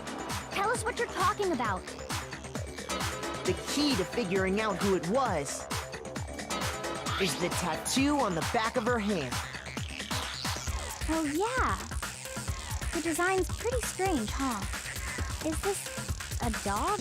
Her master must have made her get it. To be like, you're my bitch. Seriously? They really did something that humiliating? No, that's not it. The identity of the victim is hidden within that tattoo. Oh, really?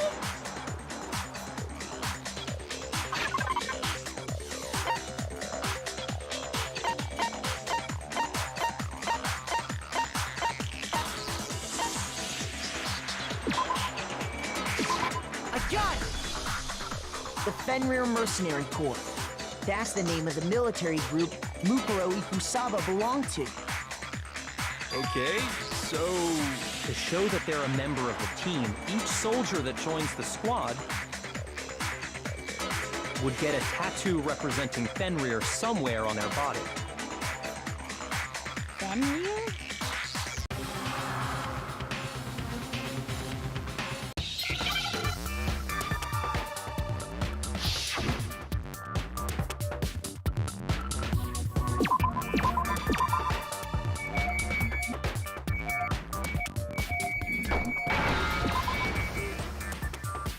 Now I understand. representation of Fenrir is a wolf.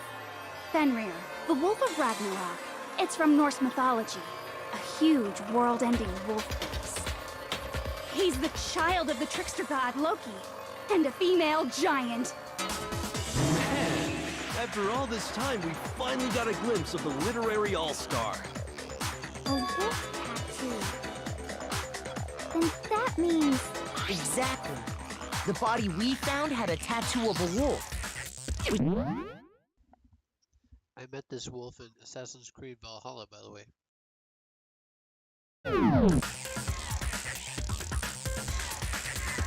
So it must have been Mukuro.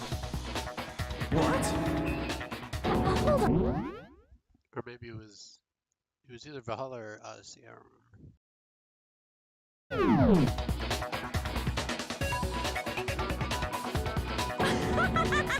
You sound surprised, but you're absolutely right. Yes, indeed. The trial this time is to solve the murder of Mukuro Ikusaba. Are you saying the mastermind is dead? And now we have to have a last trial? No. It means we were wrong in thinking that Mukuro was the mastermind at all. But I mean, being the ultimate despair seems like a pretty mastermindy title to me. Maybe we shouldn't have been thinking of her as the ultimate despair in the first place. After all, looking at her profile, I didn't see anything that would fit such a description. All it said was that she was the ultimate soldier. If I remember correctly, that other information came from Kyoko. That's what you told Makoto, right? So that means Kyoko got it wrong?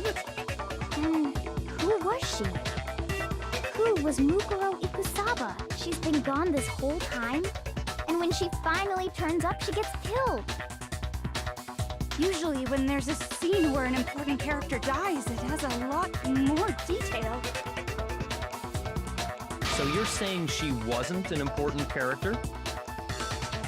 Which would mean she was the same as us, just another participant. Then who's the real mastermind? It must have been the Hope's Peak Academy headmaster after all. No, the headmaster has nothing to do with it. But how can we trust that?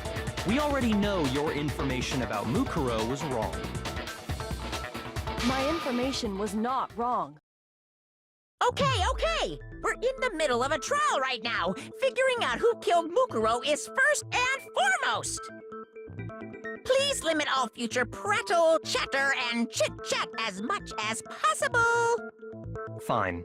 Uncovering the identity of the mastermind will have to wait. But remember this. No matter what happens, we will find out who you really are. I stake my family name on it. I have officially decided to completely ignore all such attempts at provocation. Now then, just so nobody's confused, let me state this one more time for the record. The reason we're having a class trial is because a murder among the students has taken place. Hammer that point straight into your big ol' brains! What you're saying is that both the victim and the culprit are part of the student body? Then, one of us killed Mukuro? Wait, no! There's a chance that there's some mystery 17th person who's been hiding all along! Nope! There are only 16 students in total that have been taking part in these events. Seriously? Then one of us killed Mukuro? Who did it? Who's the killer this time? Get a hold of yourself. We've already narrowed down the list of possible suspects. Huh? I'm sure you realize who I'm talking about, right, Makoto? Who the evidence points to?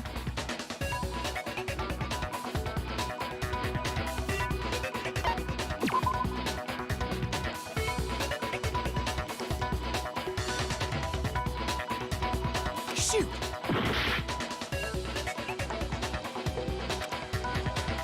I'm sure you realize who I'm...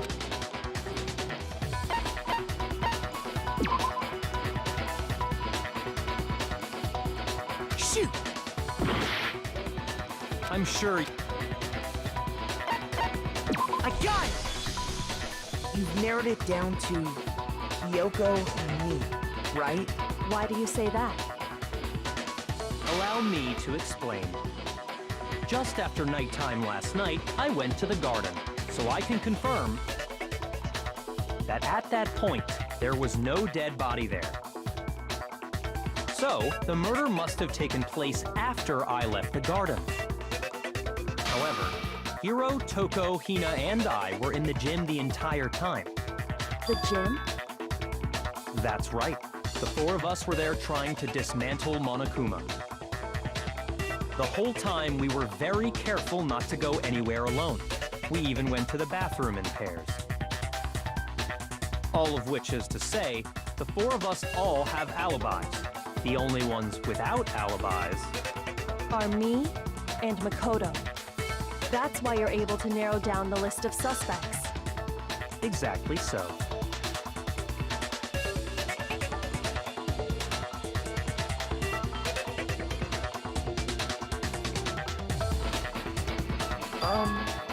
I have something I'd like to say regarding the whole alibi thing. Are you thinking of raising an objection? Well, before that, I just want to try and get a better idea of what time the murder took place. Doing that might reveal some kind of clue. Whatever you want, somebody go ahead and help him out. Me and Byakuya can both confirm that the body wasn't in the garden at... Well, it was after nighttime for sure. I'd say it must have been around 10 o'clock. So the murder must have happened after 10 p.m. Then I guess we can say the time frame for the murder was between then and when we found the body? Oh, but what time did we find the body? The one who saw the body first was Toko, right? And she went to go get the pickaxe.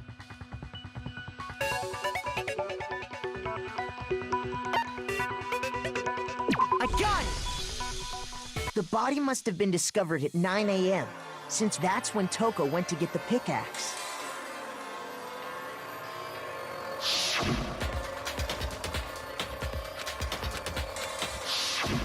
He's right. It had to be around then. So we can be totally sure the murder happened sometime between 10 at night and 9 in the morning. For me, I was already asleep before nighttime hit, so I don't have an alibi after 10 o'clock. But I'm sure I met up with everyone else before 9 this morning. We ran into each other in the dining hall, right? That was around... Oh yeah! Right around 7:30. I remember checking right before I went in, so I'm totally sure about it. Which means from 10 p.m. to 7:30 a.m., you don't have an alibi.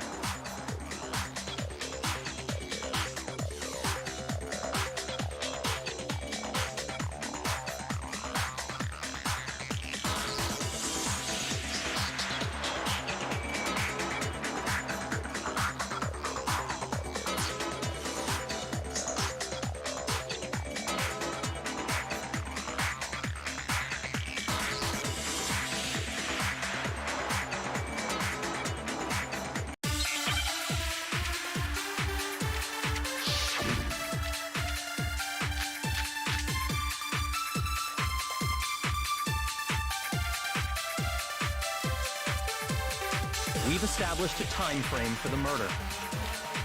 It took place somewhere between 10 o'clock at night and 9 o'clock in the morning. Yep, and Mukuro doesn't have an alibi for most of that time. Yeah, from 10 o'clock to 7:30. That's more than enough time to commit murder, I should think. So Mukuro, if you have any objections, now would be the time. We've established a time that took place somewhere between 10 o'clock at night and 9 o'clock. Yep. And Mukuro doesn't... Yeah, from 7:30. Shoot! We've established a time that took Place somewhere between... No, it's wrong!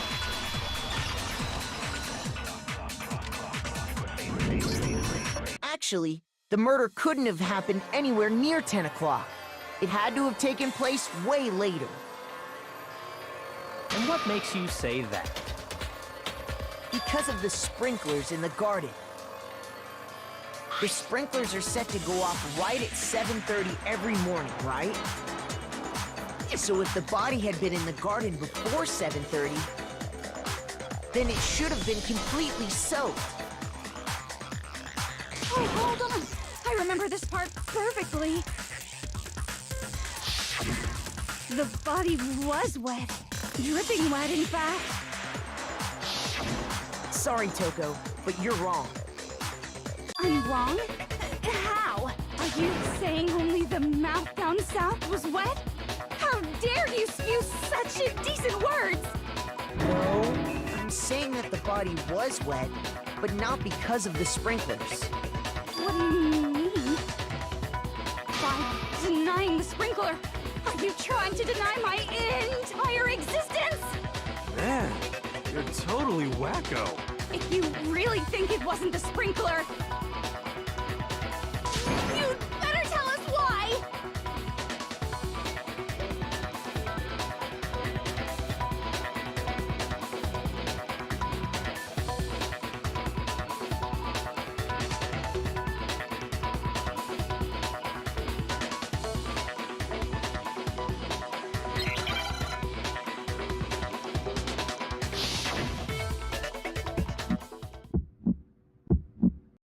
I admit nothing.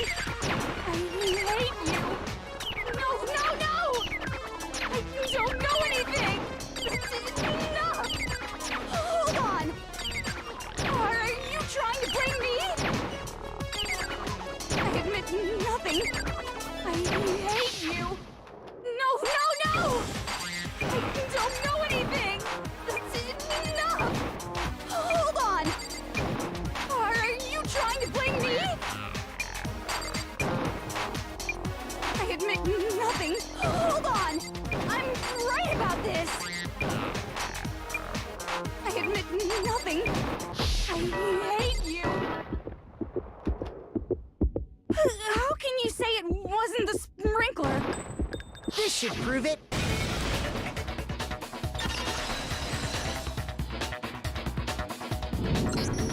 Just remember what the body was like after the explosion, and you'll see why it wasn't the sprinklers. The top half of the body was wet, yes, but the bottom half was completely dry. If the sprinklers got the body wet, shouldn't the whole body have been wet?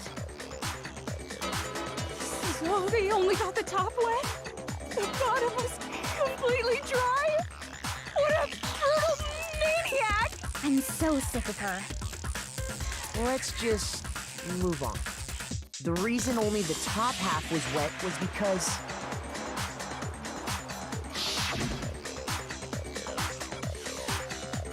while the body was still on fire, I doused it with water. But only the part on fire, the top half. Oh, then I guess the sprinklers really didn't do it. So if the sprinklers didn't get the body wet, then the murder must have taken place sometime after the sprinklers turned on at 7:30 in the morning. Which means she must have been killed sometime between then and when the body was discovered at 9. But Mukoto's alibi was only missing from 10 o'clock last night to 7:30 this morning, right? So there's no way Mukuro could have done it. I guess you had an alibi after all. Good for you. In which case, the only one left without an alibi is Kyoko.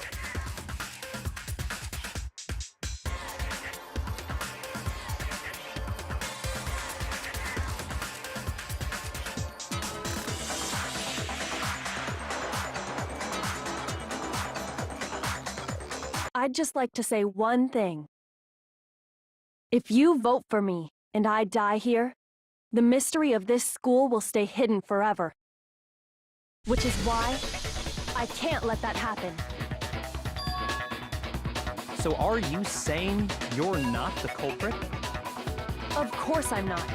I have no reason to kill anyone. This is a trap the Mastermind has laid for us. A trap? We're this far into the game, and now you decide to blame me? Stop wasting time! Stop wasting energy! You really think your little trick is gonna work?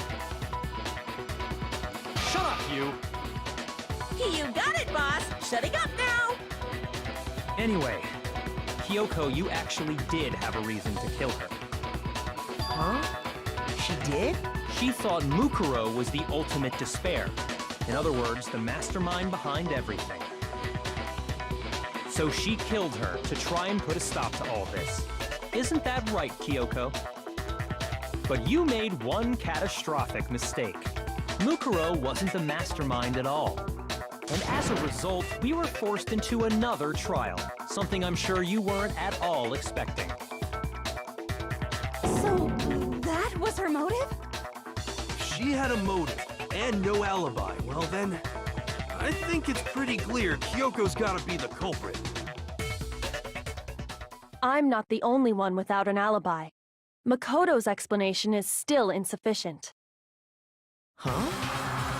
The sprinklers didn't get the body wet, but that doesn't mean the murder happened when he said it did. What are you... Because you see, there is a way the body could have avoided getting wet. Interesting. I'm listening. All it would take is covering the body with a certain something to keep it from getting wet.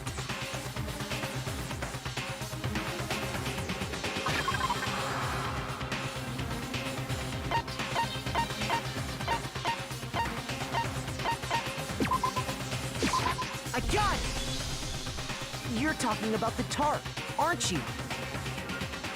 You catch on quick. You're right.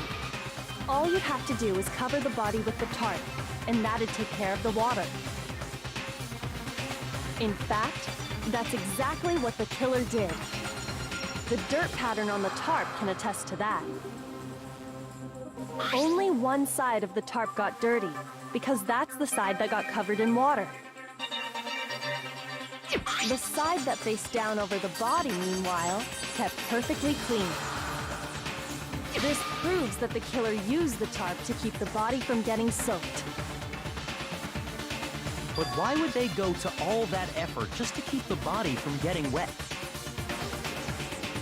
Most likely so they could cloud the issue of when the murder actually took place. In other words, to create an excuse exactly like the one Makoto just gave us.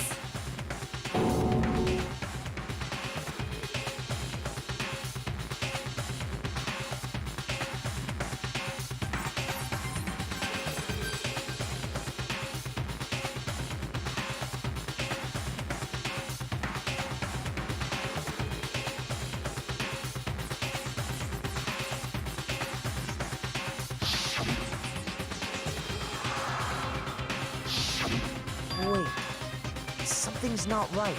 And what might that be?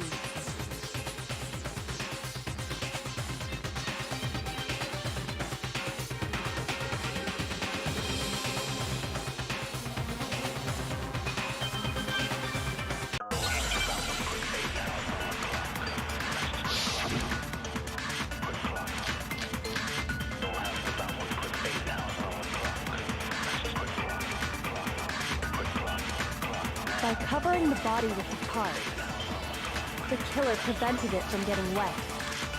So the reason the tarp was only dirty on one side is because the sprinkler got that side wet. But the underside of the tarp, it was totally spotless, right? It's because that side was protected from the water. Since it was facing down toward the body, of course it didn't get dirty.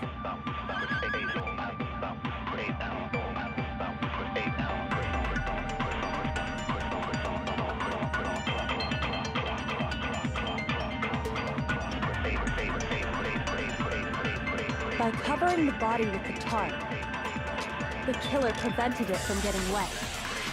So the reason the tarp was only dirty on one side is because the sprinkler got that side wet. But the underside of the tarp, it was totally spotless, right? It's because that side was protected from the water. Since it was facing down toward the body, of course it didn't get dirty.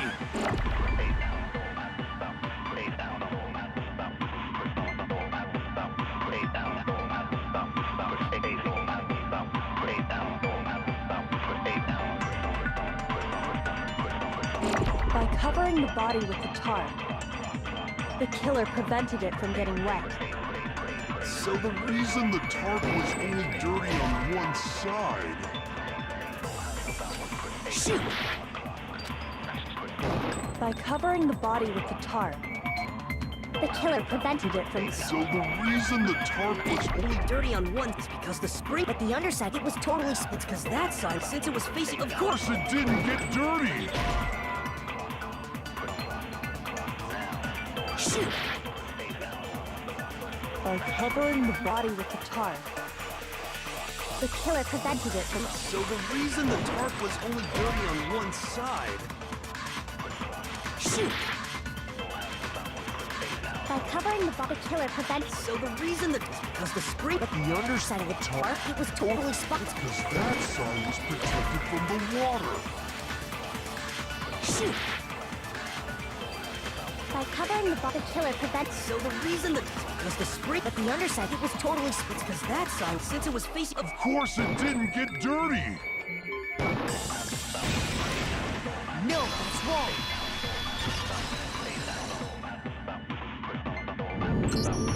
Actually, one side being clean is pretty strange if you think about it. Because the blood wasn't dry before the body got blown up, right? Byakuya said it himself. Not to touch it, or you might get some on you. If you put a tarp on a body in that state, it absolutely would have gotten blood on it. Well, maybe the culprit washed it, so nobody would know they'd used it. If they had, they would have washed both sides. Just washing the one side wouldn't hide anything. Oh, yeah, true. More than that, what if the very blood we saw on the body was meant as a kind of camouflage?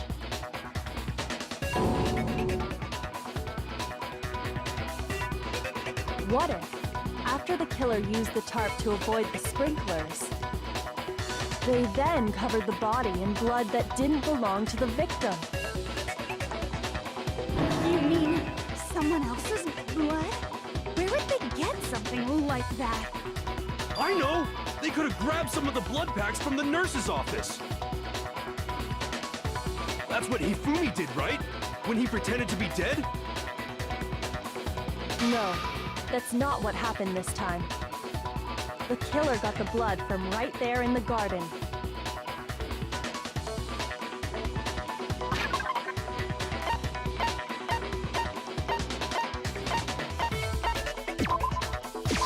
I got it!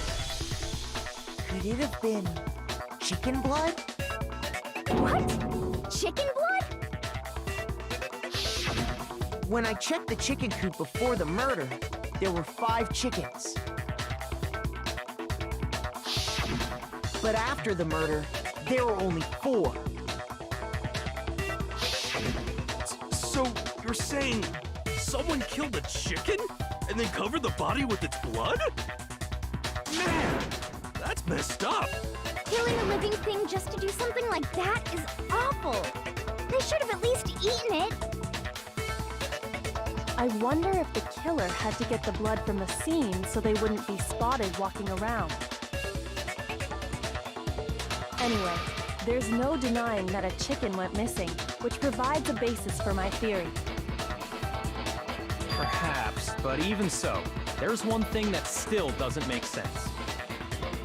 You said the culprit used the tarp to avoid the water and then covered the body in blood, right? But if that's the case, then the blood should have soaked into the ground around the body. But that's not what we saw. Only the victim's clothing had blood on it. The ground was completely clean. I have to agree, that certainly is strange. Maybe they didn't apply the blood at the scene. Maybe they covered the coat in blood beforehand. They covered it beforehand? When you discovered the body, was it wearing the coat like you normally would? I think so. Wait, no. The head was through the neck hole, but the arms weren't in the sleeves. Then that settles it. Sorry, I'm having a tough time keeping up. What settles what? Here's what happened. The murder took place before the sprinklers went off. But the body didn't get wet because the killer covered it with the tarp. Then, later, at the same time the killer was gathering up the tarp, they pulled the coat over the body, the coat they'd already covered in blood. This series of cover-ups was meant to disguise the actual time the murder occurred. They wanted us to think the murder happened sometime after the sprinklers had gone off, at 7:30. If that's actually what took place, it certainly becomes possible that the murder happened earlier. But to pull all that off, wouldn't they have had to go back to the garden after the sprinklers turned off? That actually wouldn't have been all that difficult. Huh? They already had the coat ready, so they just had to grab the tarp and pull the coat over the body. They'd be done in no time. Maybe, but still. Hina, after you met up with Mukuro in the dining hall, did you two stay together from that point on? Oh no, I headed off to the gym, and Mukuro didn't show up till later. Then he had plenty of time to spare, wouldn't you say? That's not... Don't bother saying it's not possible. I must admit, Kyoko's reasoning is sound. Makoto's alibi is inadequate.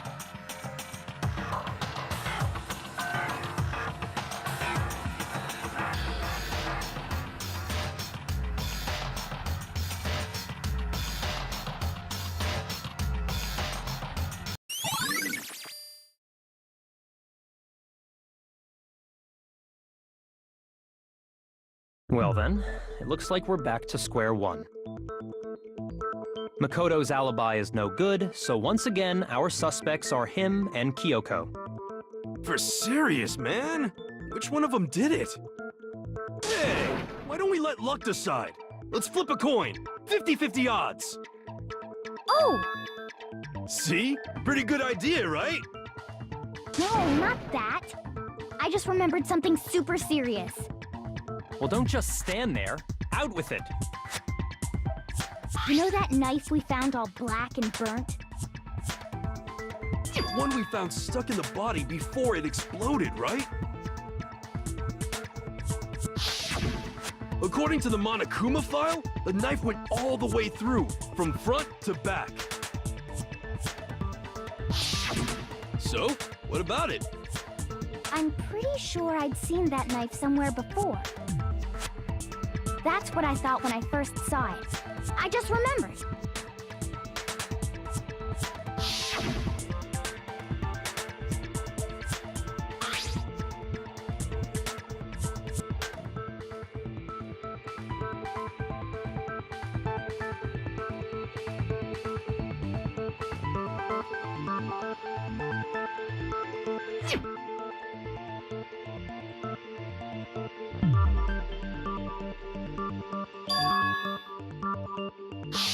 It's the knife we gave to Mukuro?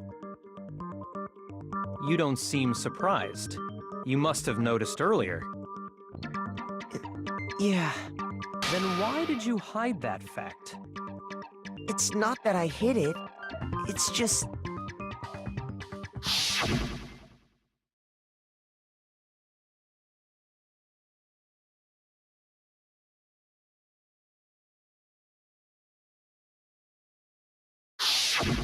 Suspicious. Very suspicious indeed. The knife we found stuck in the body came from Mukuro. Now I'm totally convinced he did it. 12,000% convinced.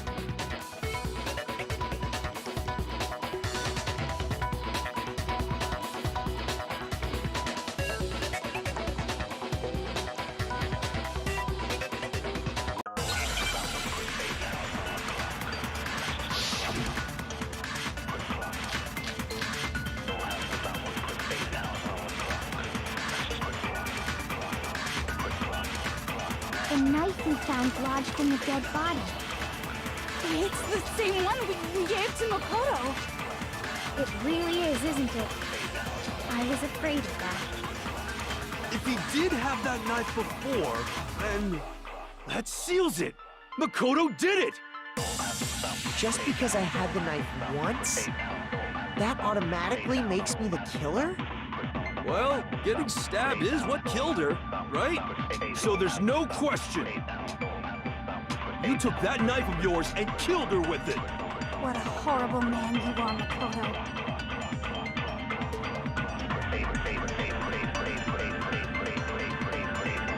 The knife we found lodged, it's the same one. It really is, isn't it? If he did have that knife, that seals it. Look, just because I have the knife, that automatically, well, Getting stabbed is... no, that's wrong.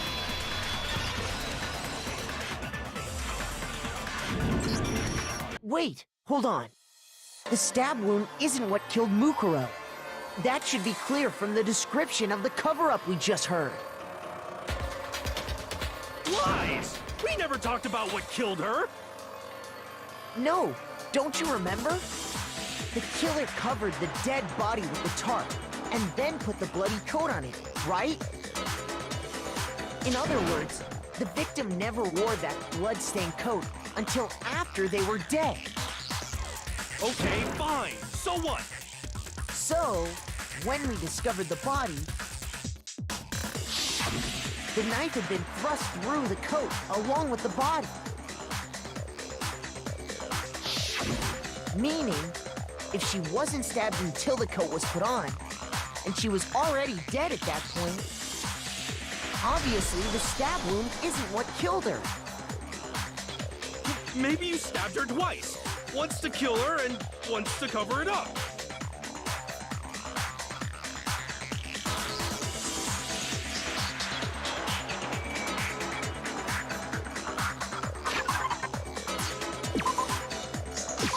I got it! The Monokuma file clearly states that there was only one stab wound. Oh yeah, I sure did. Totally forgot about that. Then the knife... Sorry if I just missed your message. Would you rather give Chihiro the Death Star or CAS Droid Army? I have no idea. If that's related to Star Wars, I don't know. Was just another piece of camouflage set up by the true killer. They probably stabbed her to draw attention away from what actually killed her. Exploding the body afterward was probably meant to do the same thing. The explosion severely damaged the body, making it impossible to know what really killed her. It was all the killer's attempt to destroy all evidence of their crime. So they wanted us to notice the stab wound and then detonated the body afterward. They meant for us to latch onto the knife as the cause of death, then destroy any evidence proving otherwise. Oh, hey, I have a question. It kinda goes back to the beginning, but... what's the deal with that explosion anyway? Why'd the body just blow up all of a sudden like that? If you bothered to put that lump of gray matter between your ears to use, you'd know the answer. Well, if you're so smart, just tell me. I'll tell you. I bet some unknown quantum particle caused an atomic-level spontaneous combustion! I might be dumb, but even I'm not dumb enough to believe that. Go ahead, Mukuro. Tell her or we won't make any headway on this.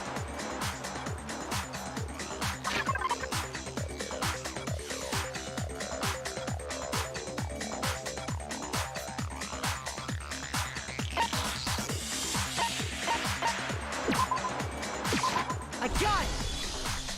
After the explosion, we found a tiny fragment of something on the ground near the body, right?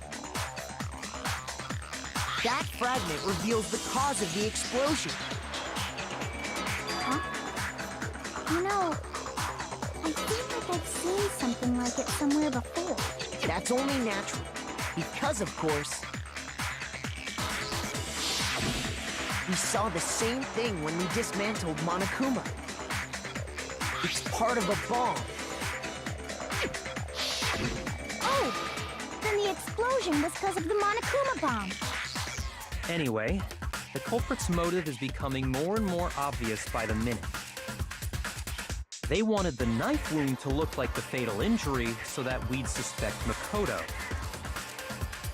And the only one who would benefit from that is the only other possible suspect, you, Kyoko.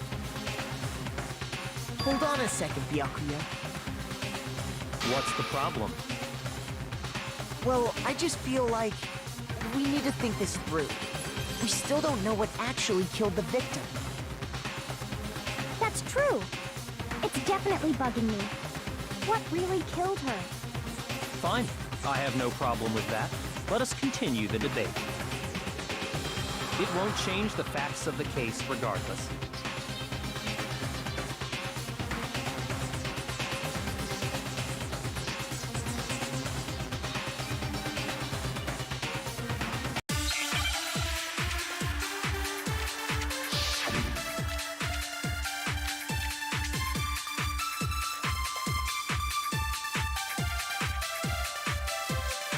Then, shall we continue the debate?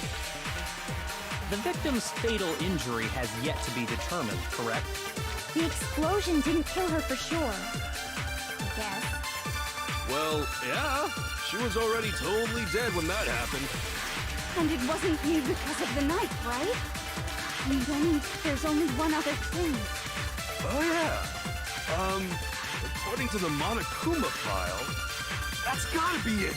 There was evidence that showed she was hit on the back of her head. And more than that,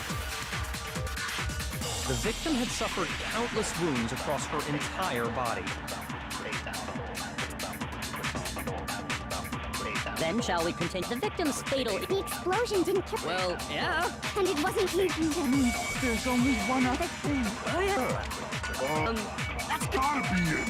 There was evidence that showed she was Hit on the back of her head. And more than that, the victim had suffered countless wounds across her entire...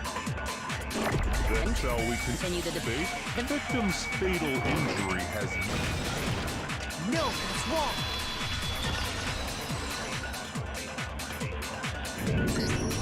Mukuro died because of the blow to the back of the head she suffered. What about the wounds all over the rest of her body? They didn't have anything to do with it? The Monokuma file makes it clear that those weren't fresh wounds. Oh yeah, good point. If they were old, I guess they don't really matter. Okay, then we're safe in assuming the blow to the back of her head is what killed her. But then, what was the murder weapon? The Monokuma file says she was hit with a blunt object, about as thick as a metal pipe. Oh! I bet it was the pickaxe! How is that even possible? If you hit someone with that, it'd cave their skull in completely. Well, maybe they held it the other way and hit her with the handle. No way! The balance would be all off. You wouldn't be able to swing it with any kind of power. I wouldn't mind testing it on you if you want. No thanks. I bet you just hit me with the metal end and call it an accident. I'd love to scoop out that nasty brain of yours, throw it on the ground and spit on it. I feel the same way. Looks like we're on the same page this time. Seriously? We want to figure out what killed her, right? It just so happens we already know. We already know? I knew we could count on you, Master. So what was it? Go ahead and tell them, Mukuro. Surely you've deduced the real murder weapon?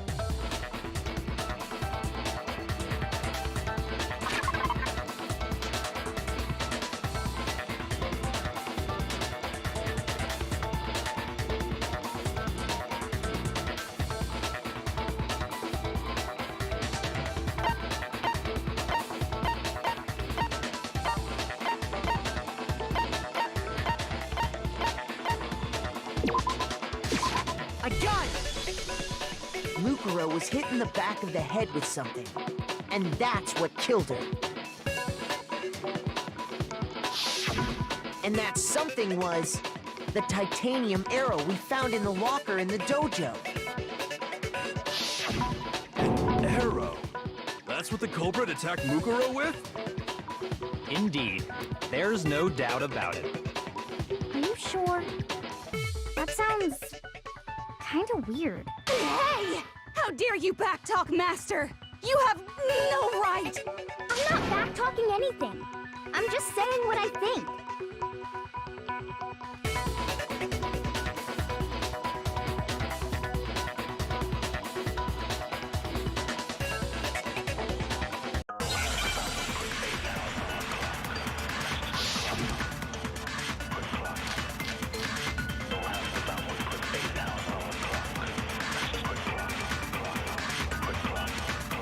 The titanium arrow. It was in the dojo locker, right? I have no doubt that was the murder weapon. Are you sure? You don't sound convinced. What's the problem? Well, 'cause in the Monokuma file, it said the weapon must have been about as thick as a metal pipe, right? It seems like an arrow would just be too thin. Talking back to Master! You have no right! The titanium, it was in the dojo. I have no doubt. Are you sure? You don't sound Well, it said the weapon must have been about as thick as a metal pipe. It seems like an arrow would just... No, that's wrong.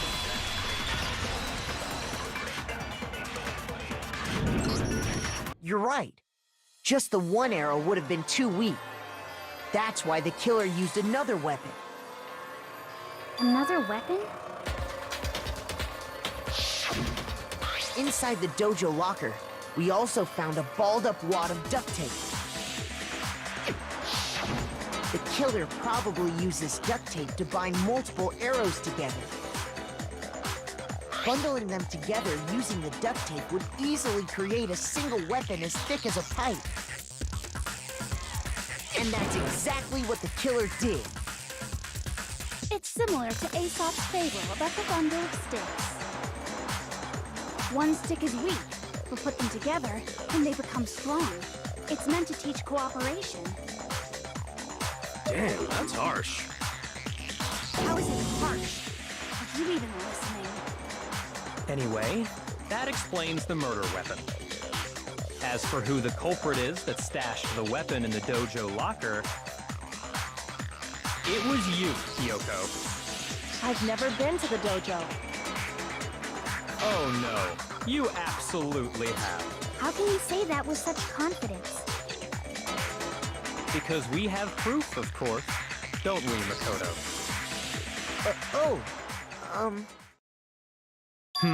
What's the matter? Surely you don't intend to protect a murderer. You know what will happen if you do, don't you? If you cover for the culprit, there's only one thing that can lead to. The death of us all, remember? Of course I remember. Then show us. Show everyone the evidence that proves Kyoko went to the dojo.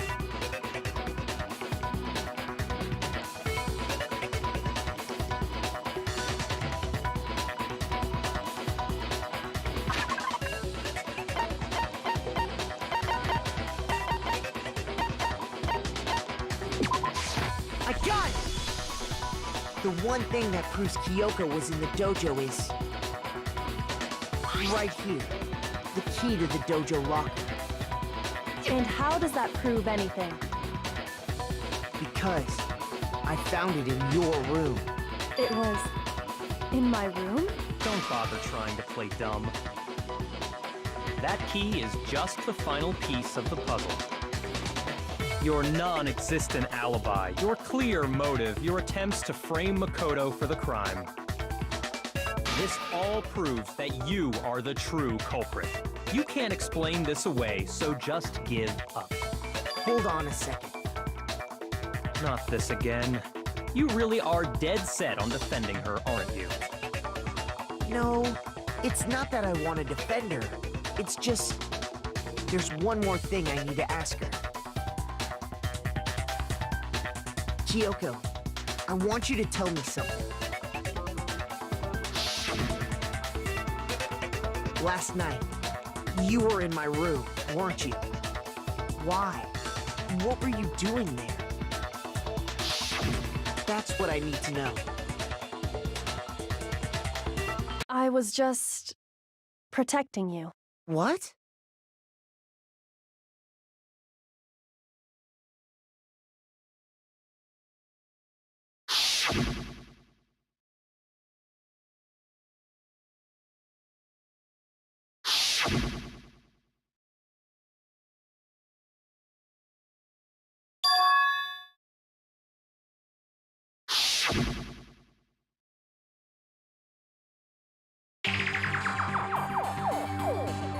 That's enough.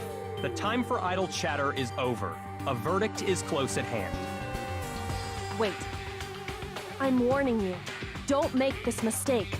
I'm not the killer.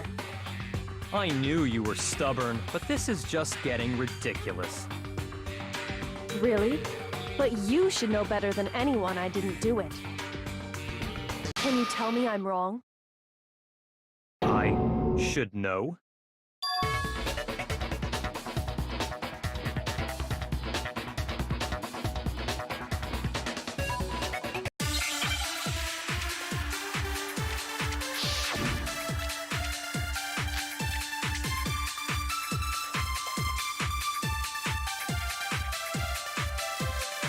Those words you just spoke, what do you mean? Exactly what I said. I'm not the killer. You should understand that more than anyone here. Byakuya, what are you hiding? Master would never hide something from me! There's proof that you aren't the culprit. Is that what you're saying? You stated a theory earlier. You said I hid the evidence of my crime in the dojo locker, and then left the locker key in my own room, correct? But could I really have done that?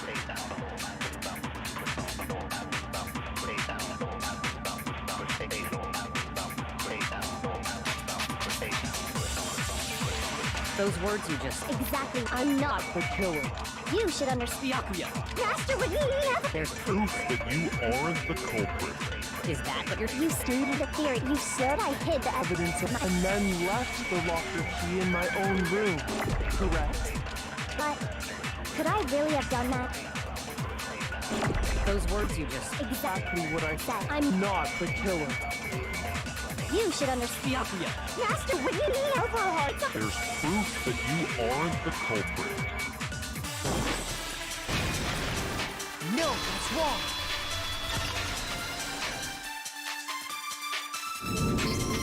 If I'm right, Kyoko wouldn't have been able to get into her room. Huh? Why not? Because she had given her room key to Byakuya. I see. So that's what you meant. And if I had the key to your room... Then obviously I had no way of getting in. Without my room key, I couldn't have possibly put the locker key in there myself. Am I wrong? It would appear not. Then you're finally starting to understand.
There was a lie hidden within Kyoko's statement just now. A lie? Isn't that right, Kyoko? You said it. The burden of proof is on you. So let's hear it. Where's this lie, then?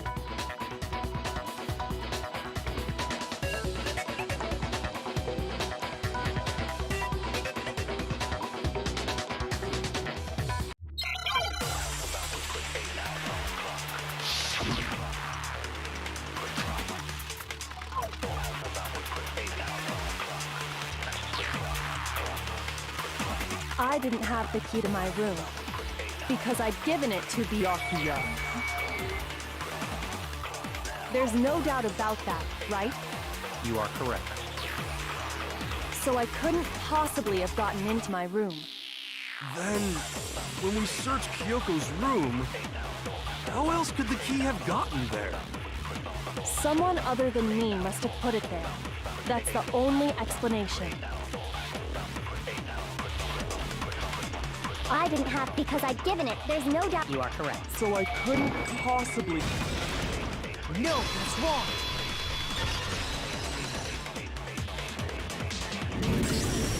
No, Kyoko could have gotten into her room. You said so yourself, didn't you, Kyoko?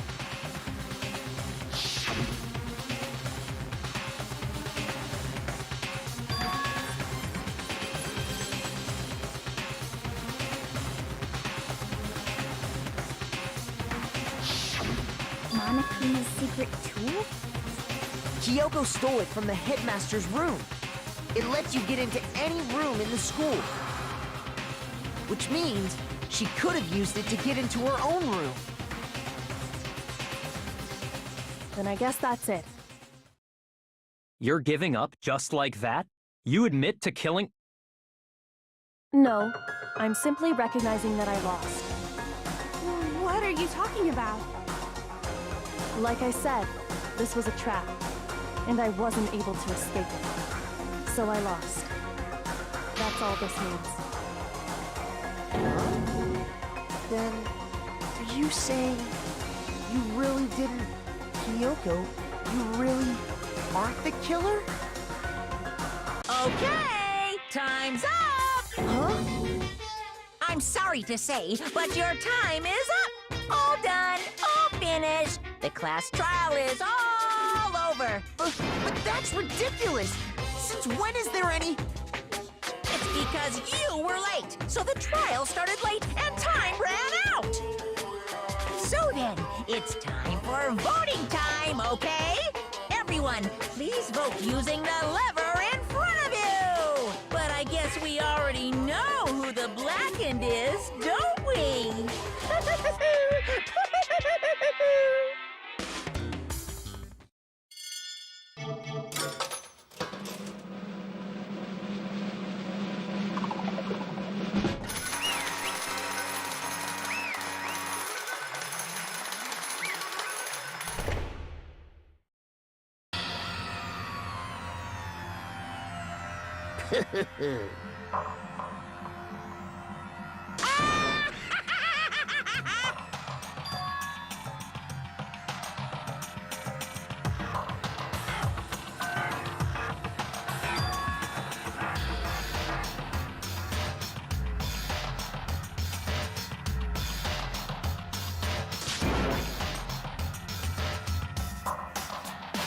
Now then, I've prepared a very special punishment.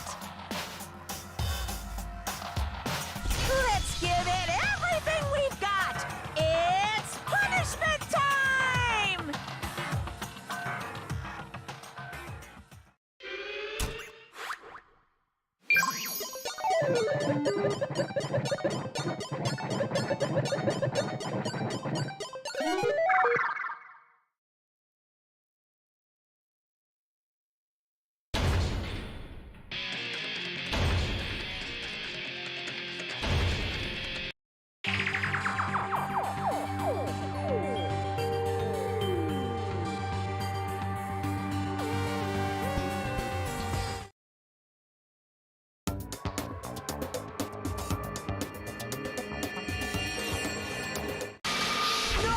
This isn't right!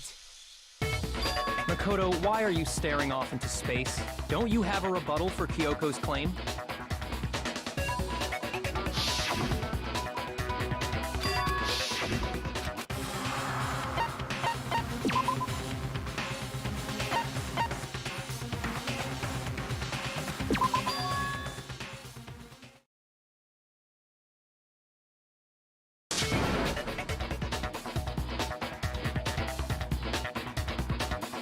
Well, does no one have a rebuttal? Have you decided to accept her assertion as fact? I see. So you still refuse to accept it. I suppose we have to admit that Kyoko didn't put the locker key in her room. That it was someone else. But who else could it have been? I mean, Byakuya had a room key, right? You! What are you trying to imply? But of course, I have an alibi. From nighttime on, I was with you guys the entire time. I couldn't possibly have killed anyone, or put the key in Kyoko's room. Well, someone had to put the key in there. There's only one other possibility I can think of. Someone could have had the key on them, then once they arrived at the scene, pretended to find it there. It had to be Makoto, right? I don't see any other option. Wait a second. You've got it all wrong. Let's think about it one more time. There's gotta be a hidden side to this case. Huh? A hidden side? First of all, there's something off about this entire trial. You all see it, don't you? Mukuro, who we didn't even know existed, suddenly shows up dead. And then we're thrown into a trial. And Kyoko even said, it's a trap the mastermind set for us. So that's why this has to be... Okay, time's up! Huh? Time's up! Class trial's all over! Everyone can stop talking now! What? Time's up? What do you mean time's up? There's no time's up. Since when have we... It's because you were late, so we had to push back the start time. So then, it's time for voting time, okay? Everyone, please vote using the lever in front of you! Voting time?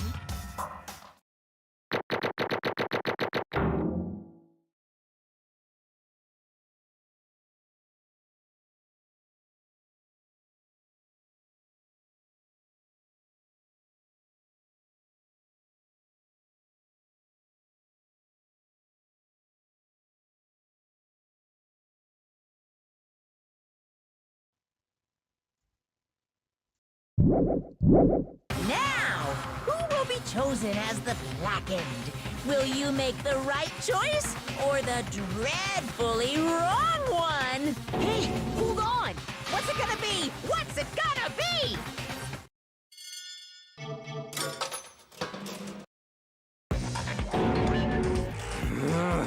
Sorry. Yes, indeed. Yep. Hey! Shing! Thrills, chills, kills! I don't expect you to forgive me. I know this is all my fault. Let's give it everything we've got! It's punishment time!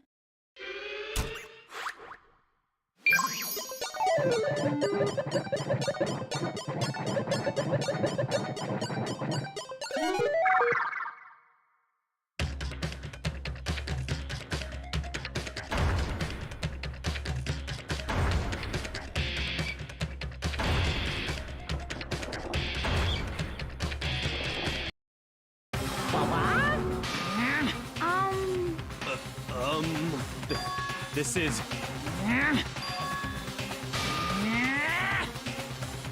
It would seem... What the heck? In other words...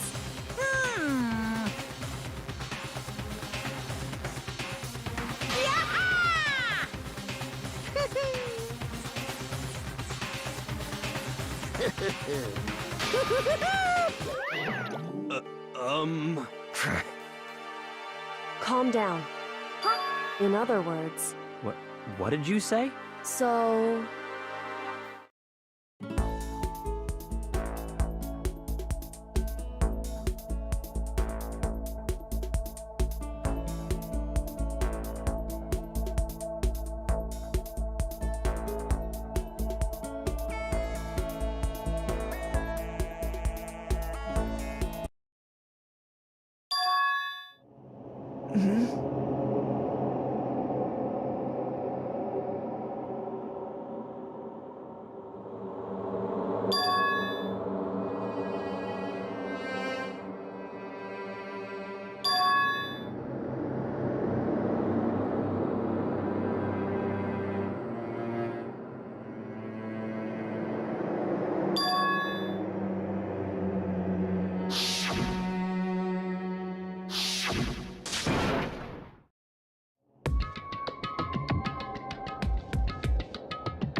Just a second. It smells awful. Indeed. So... Hey.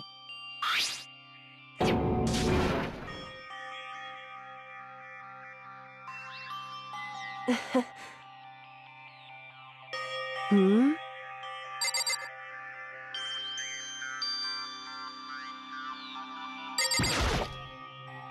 So... you... Indeed.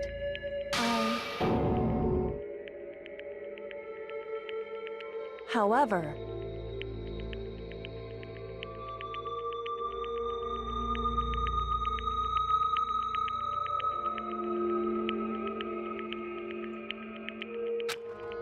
I'm truly sorry. However, it's true.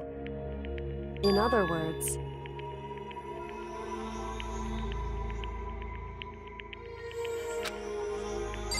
correct. In other words, indeed.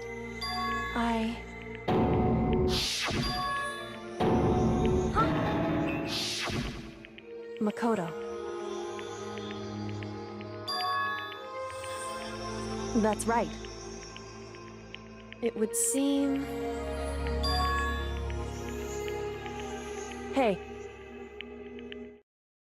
Indeed.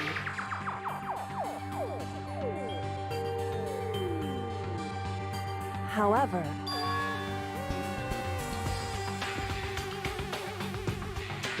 Why is that? Correct.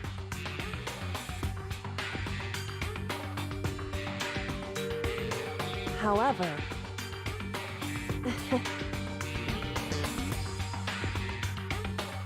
I understand. I should understand everything. My goal isn't to get out of here. It's to stay here.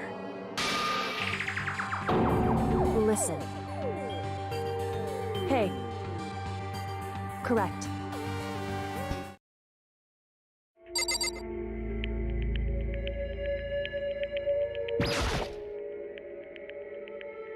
So...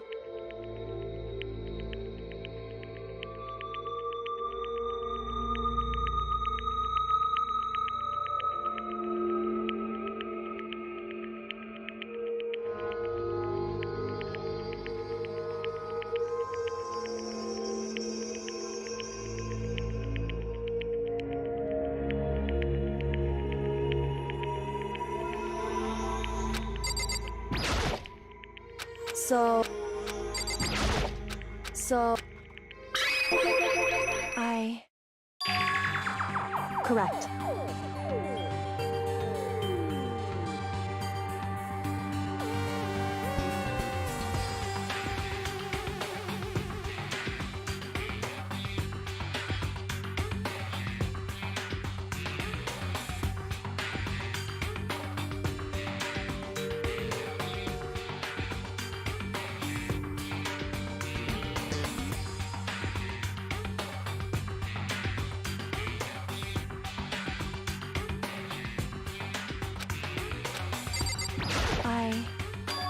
Correct.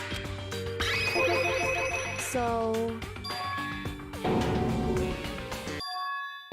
In other words...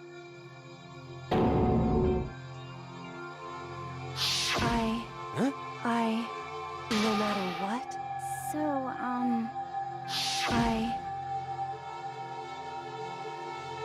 However...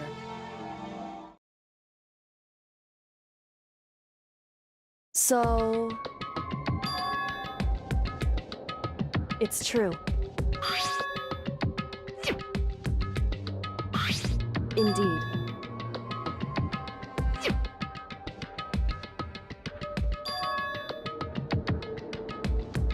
Correct. However...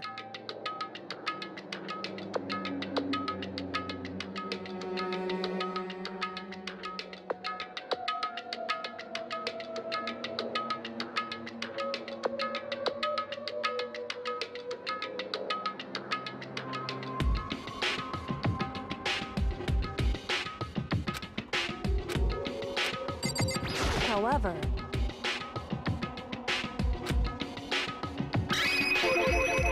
However...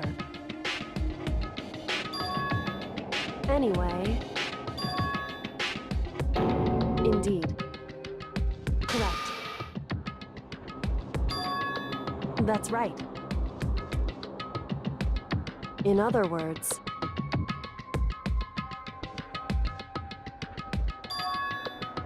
Hey.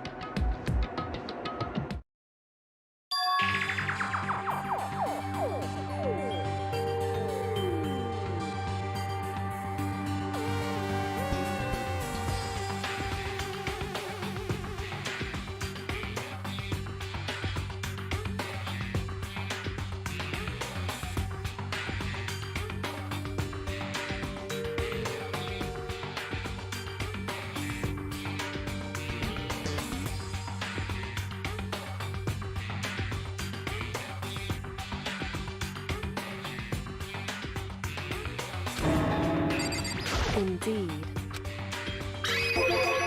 Indeed.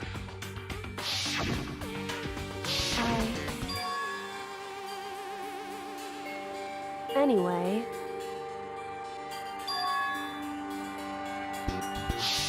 Correct.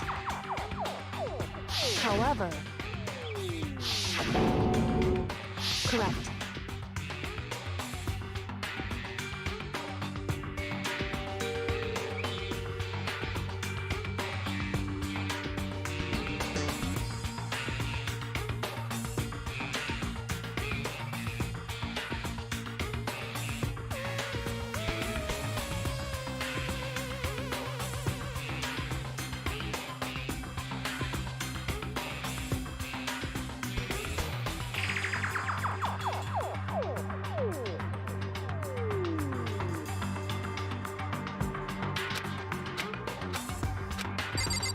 Correct. Indeed.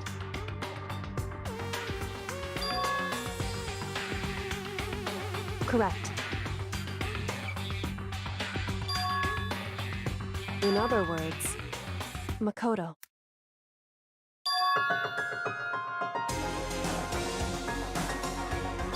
Indeed. That's right. It would seem... Indeed.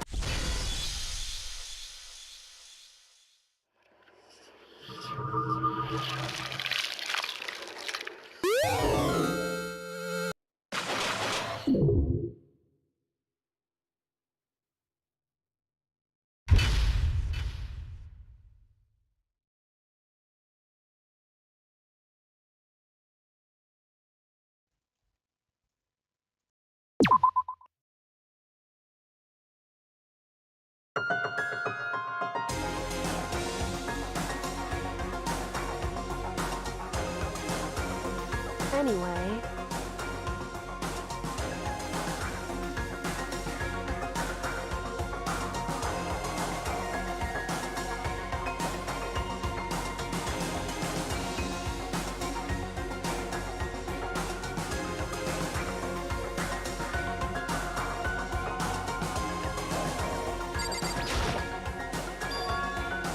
Indeed.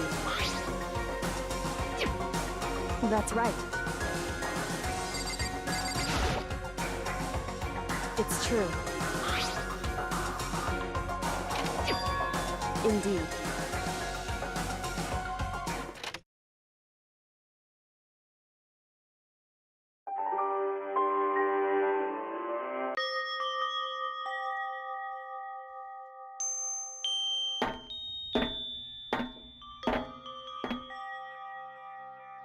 Hey.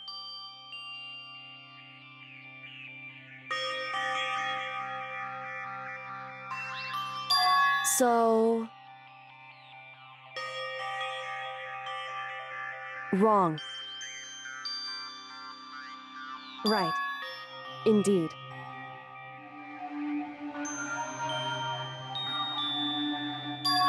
It's true.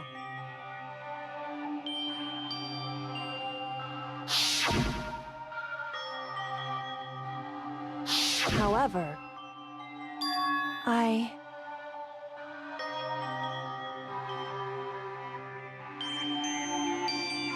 What?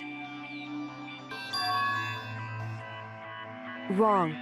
However, So...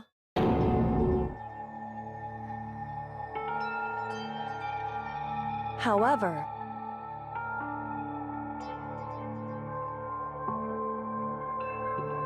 Right.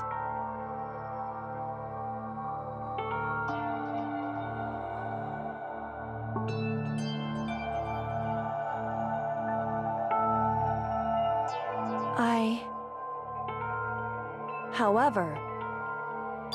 So... However...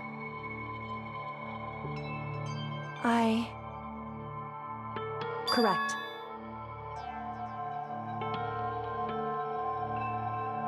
Wrong. Hey.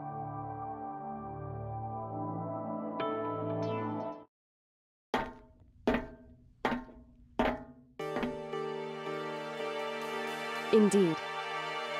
That's right.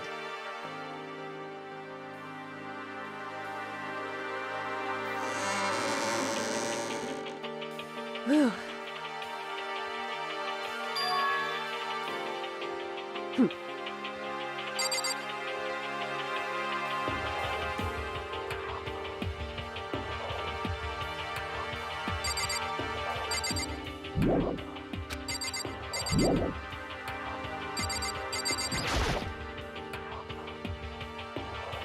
Listen.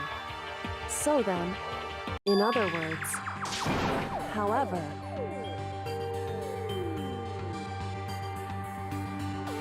because, so, right.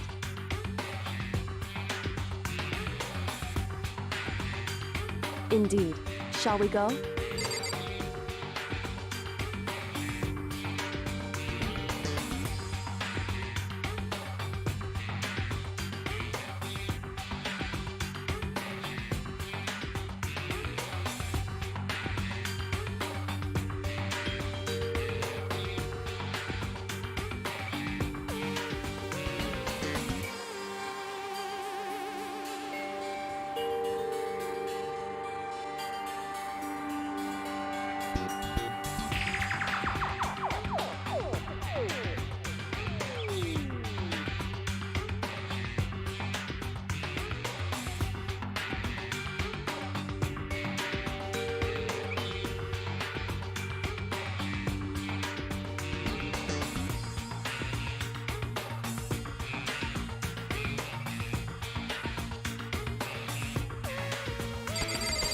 Shall we go?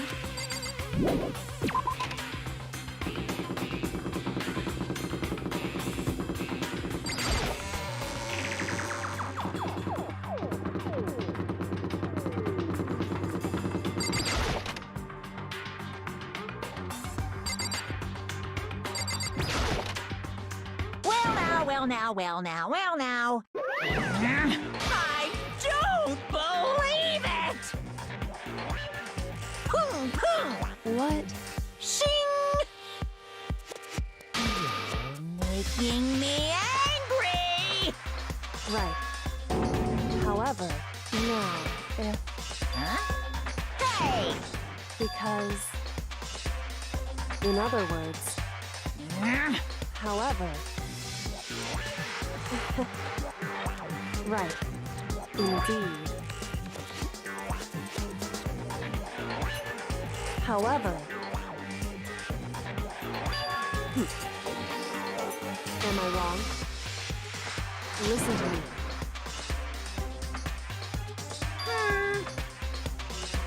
Well? Well... That doesn't matter. That's right. Because... However... What the heck? Indeed. Hey. Indeed. Listen to me. Hey.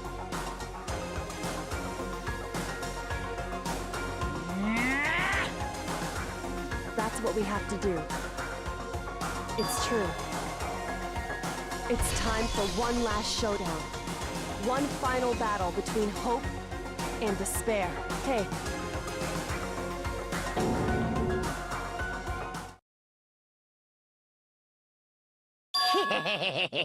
Barrett! What's wrong? In other words... You guys! I can barely contain myself! Barrett! You guys! I can barely contain myself! It's true. You guys!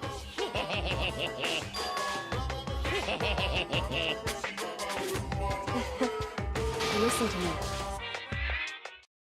Hey. What's wrong? Hey.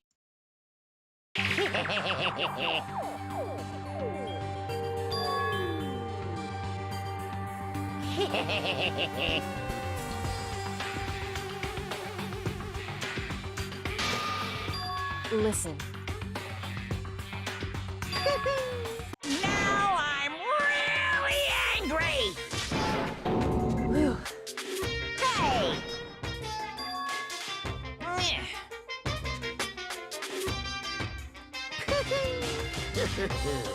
Hey.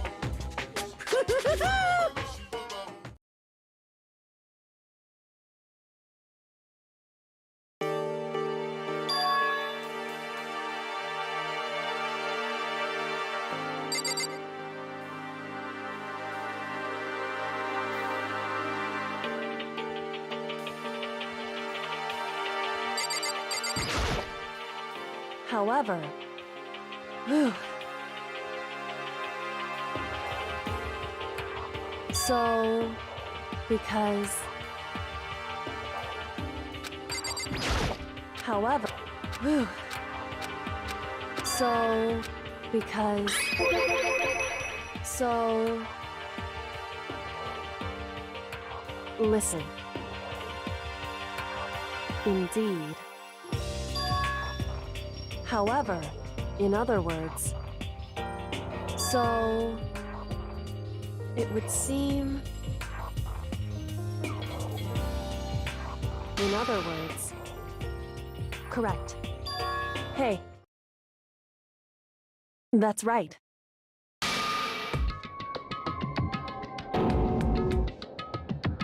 It's true.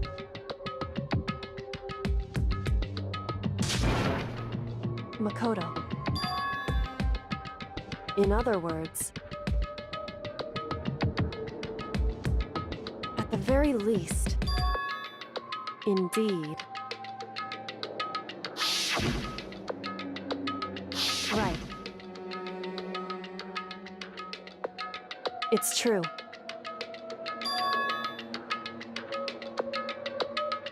Indeed. In other words, however, wrong. Whew.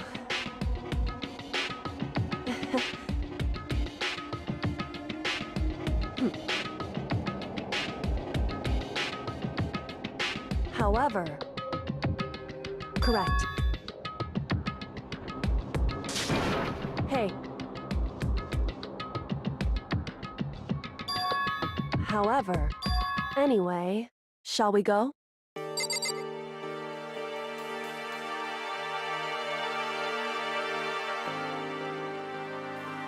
Anyway.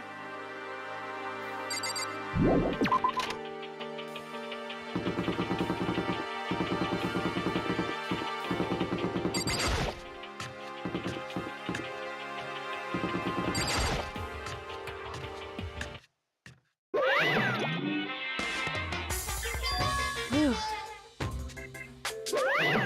However. Is that Makoto? You guys! It is! There's no two ways about it. That's Makoto. You survived? Jeez.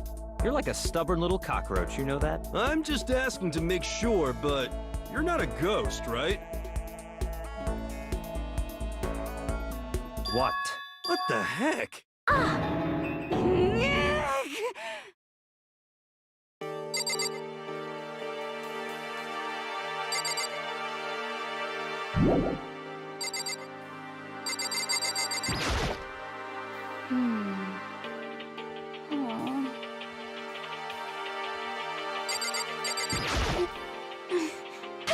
I'm telling you!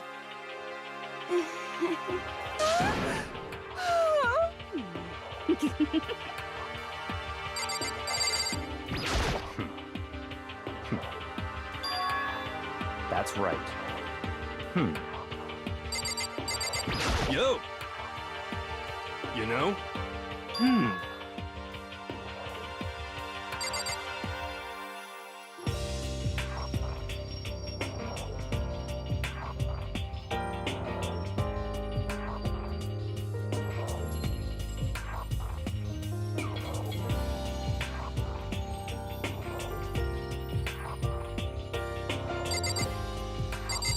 Makoto.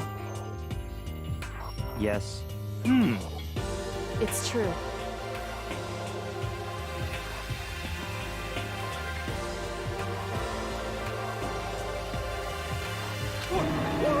But...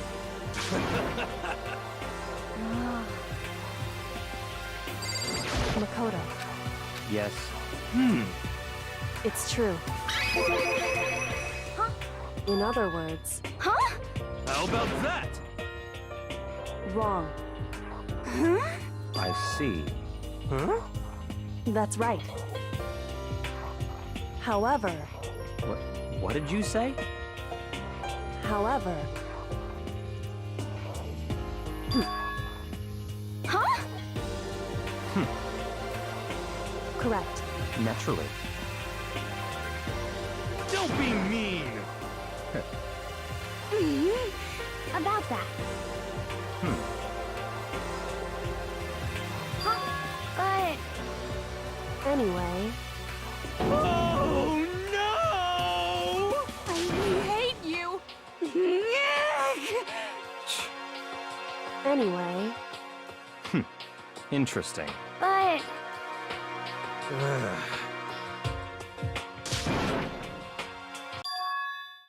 I...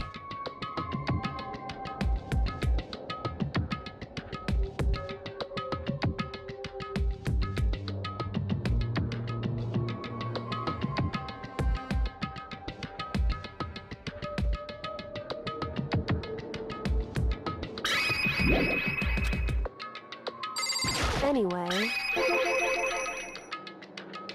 Indeed.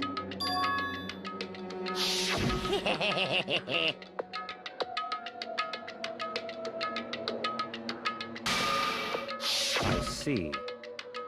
Huh? So, in other words...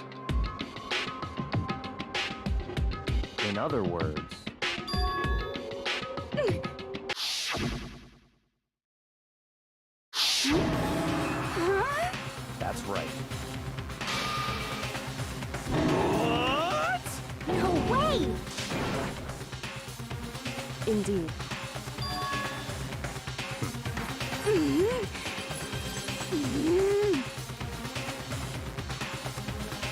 Well, but... I'm right, right?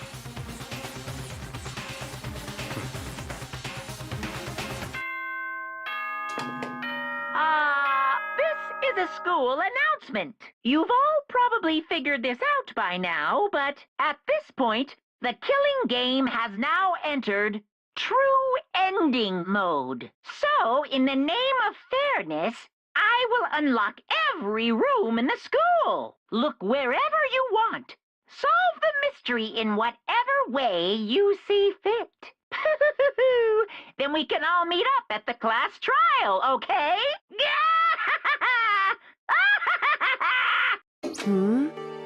That's fine. In the name of my family. Goodbye. Hey.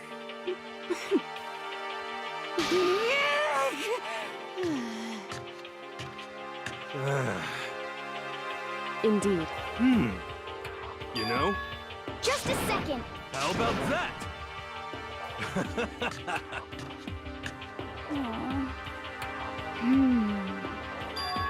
But... 'cause, I mean... Huh? But... Okay.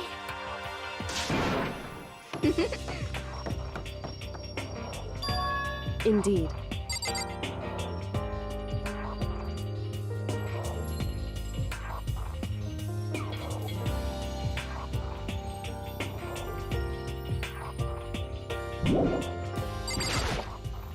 However,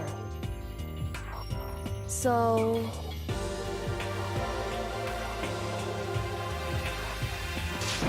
So then, correct. Makoto.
Correct.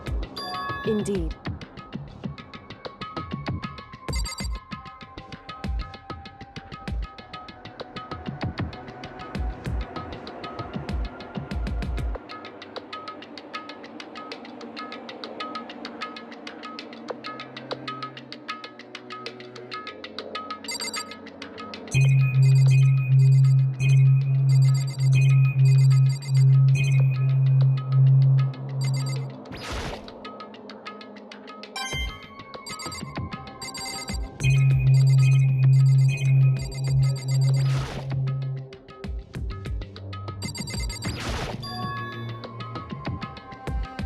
So, indeed. However,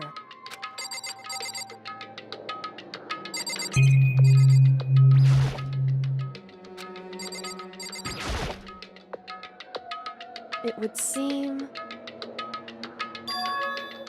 However, in other words. However, whew. Correct.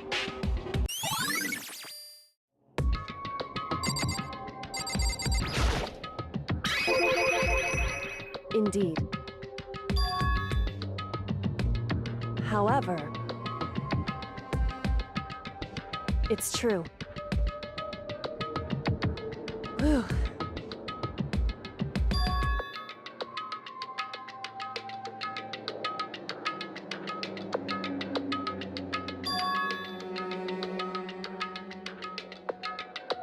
What?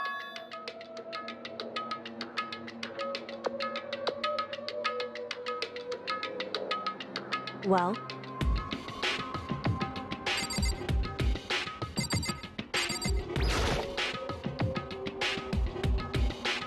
Hey.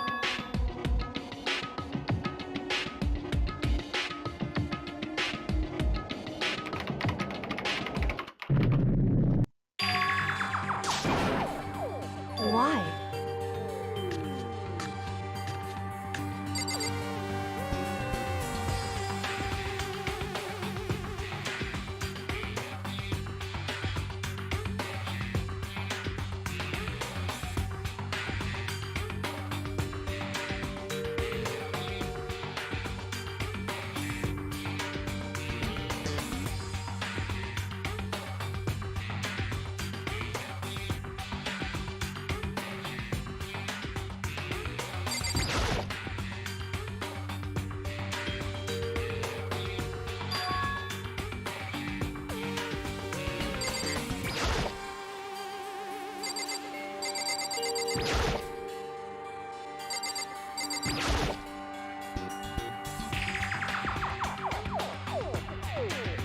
Mukuro. It would seem... Anyway...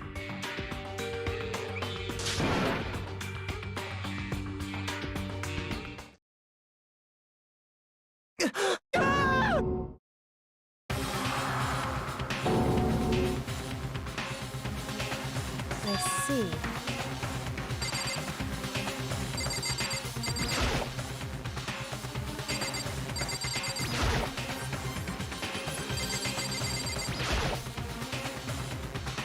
Wrong.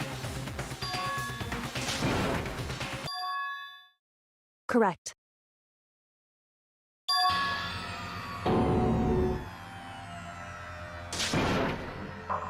So...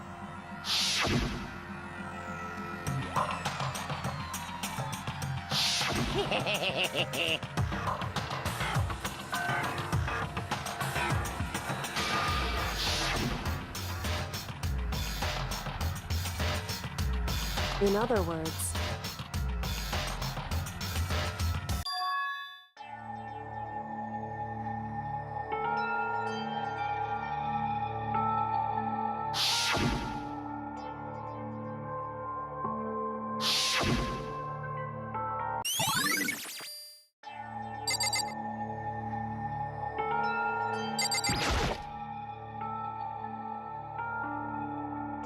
Hey. Because...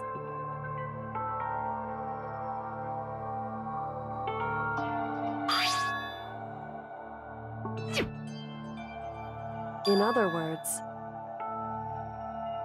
It would seem...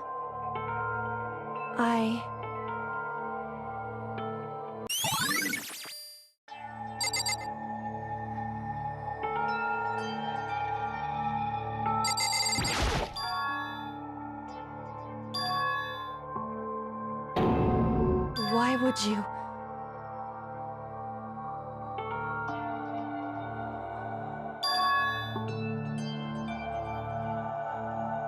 Why?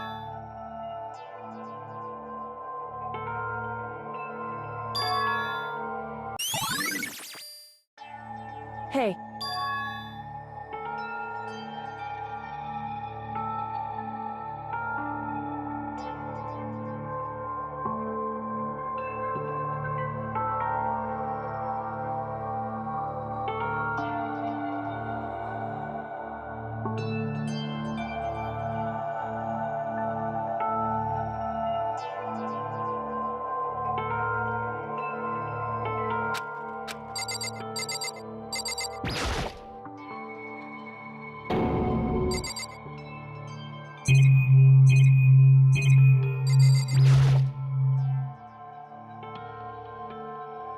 Hey.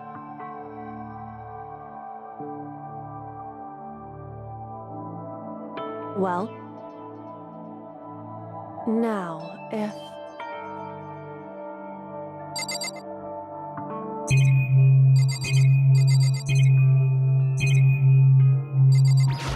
Hey.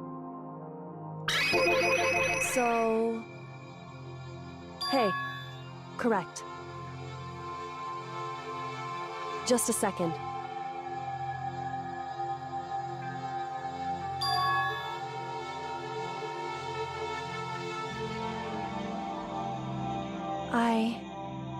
Anyway...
Come on, not possible.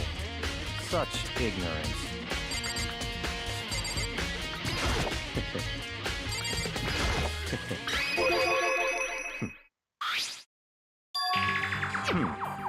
So, in other words, I see.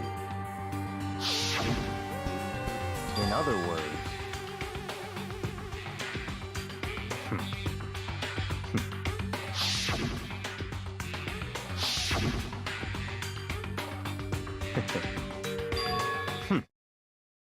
So, in other words,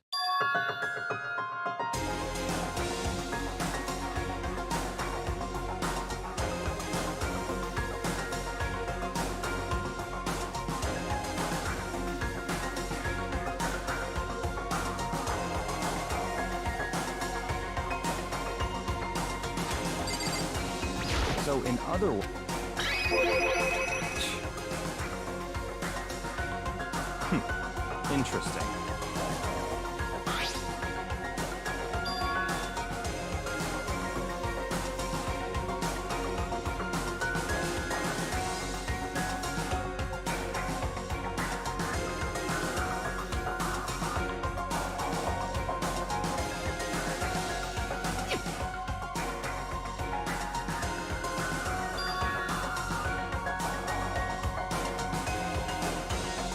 What?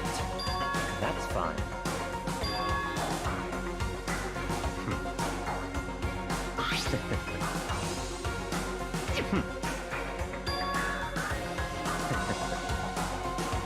Stop talking.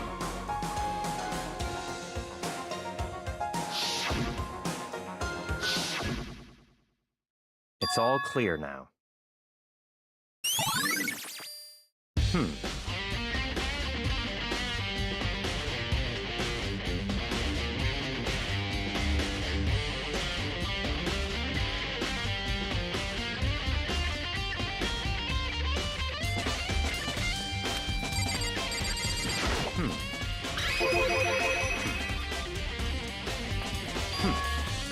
In other words,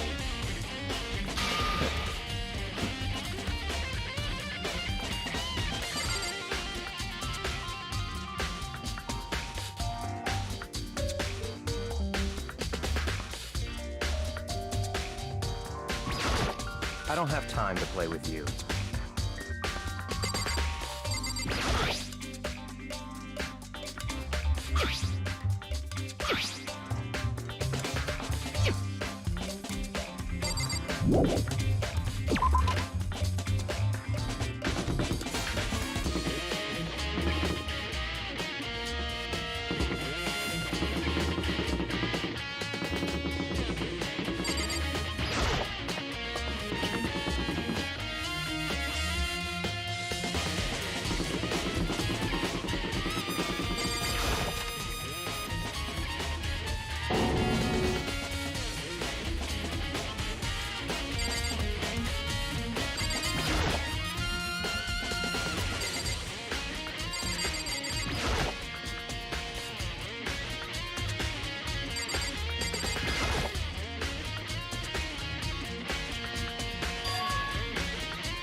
Hey,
Mukuro.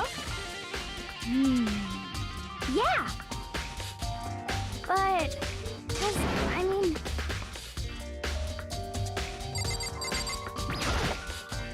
Ah!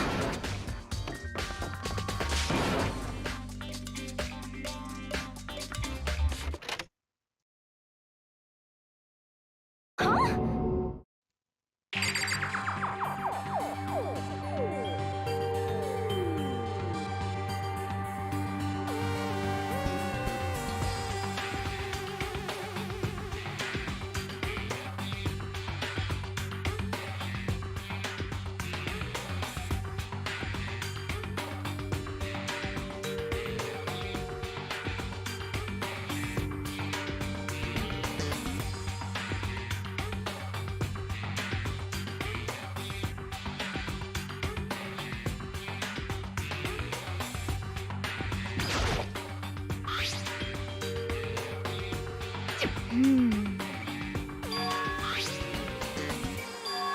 Okay.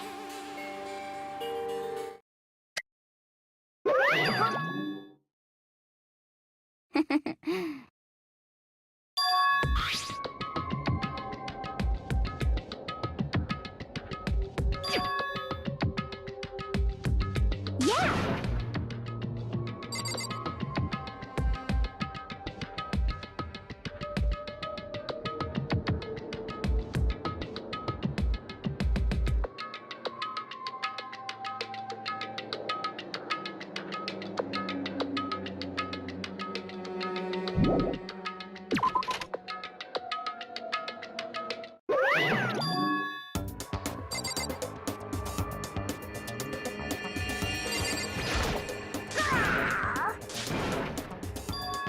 What?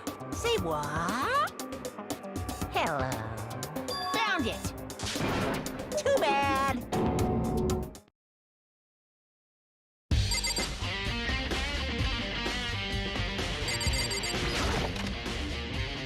Ah! Huh? Huh? Oh!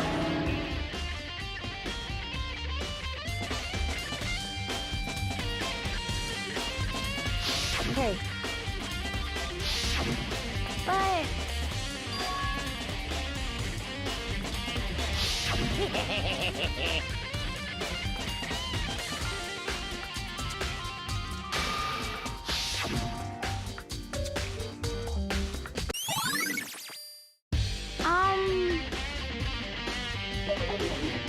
Cause, I mean... So,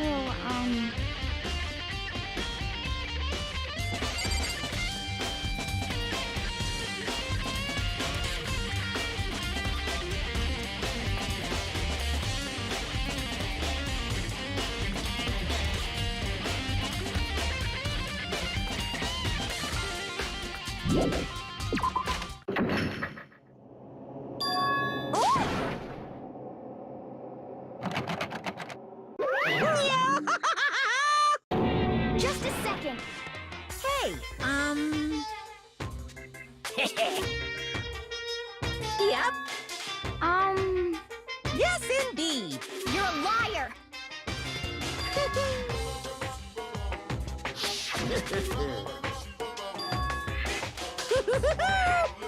Too bad.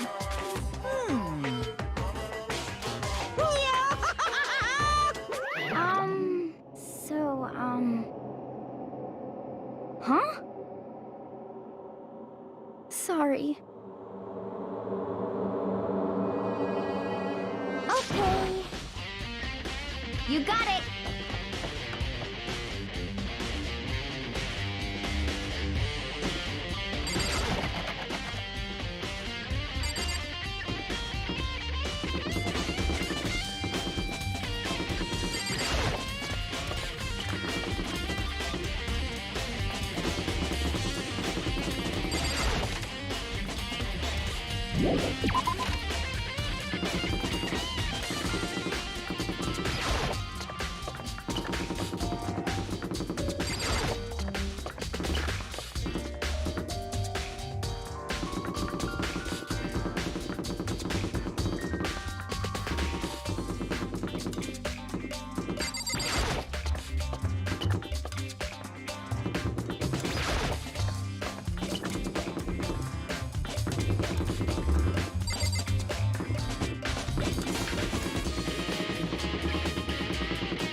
What do you want?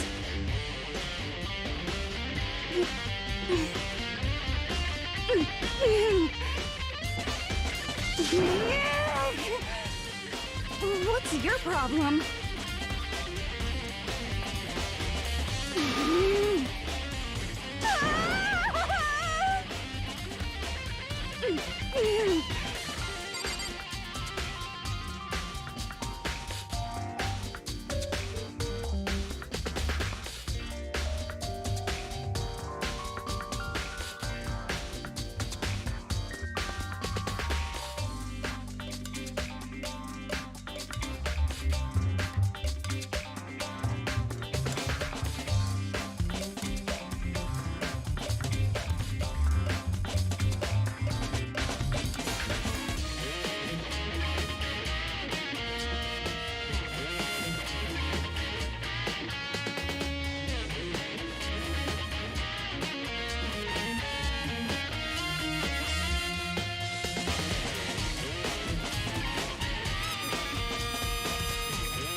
This is a school announcement. Is everyone working hard? Is your investigation coming along nicely?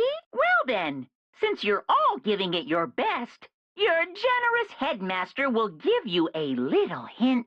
For those of you who are interested, please make your way to the gym ASA possible.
What are you gonna do?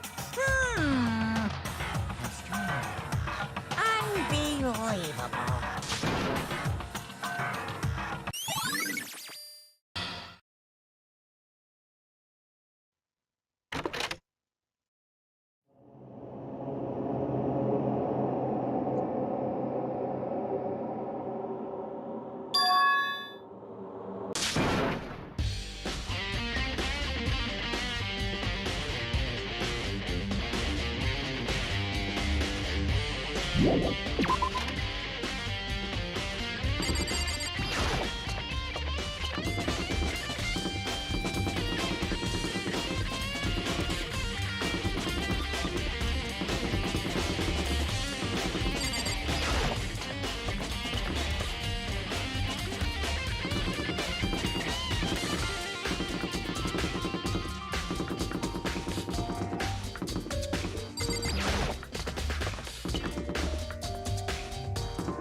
I see!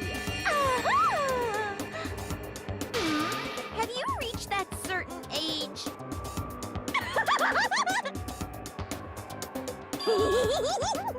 You SOB! Yes! Huh? Yes, yes! Oh, I'm on fire!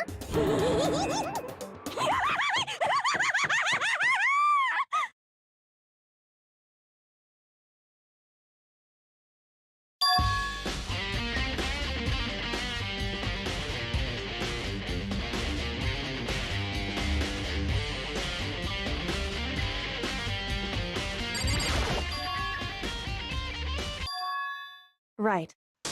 Makoto. Indeed. Listen. It would seem I knew it. Indeed. It would seem... Anyway... Makoto. Listen.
It would seem... I see. So... Makoto. So then...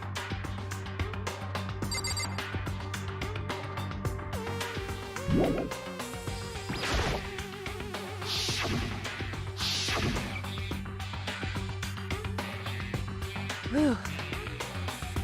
Because...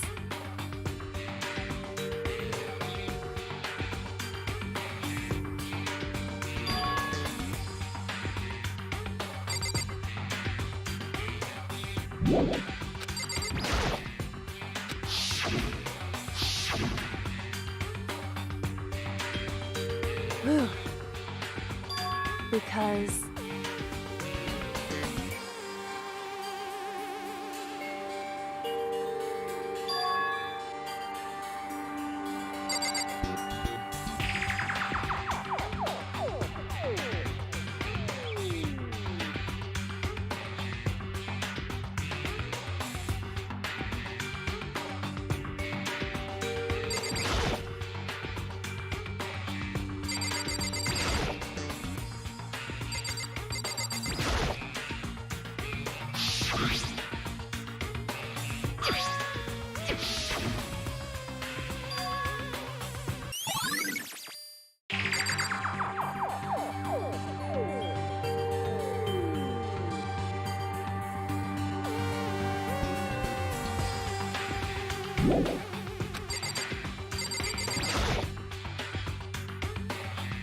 it would seem...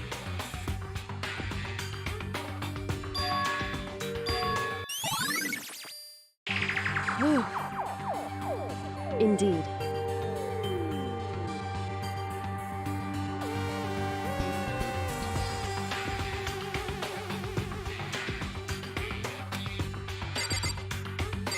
Whew.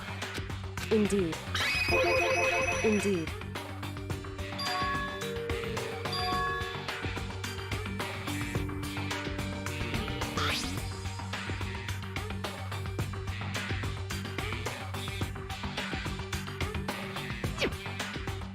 Is that right?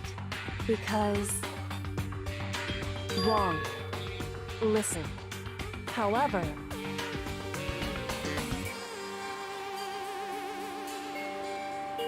So then, at the very least, right. In other words...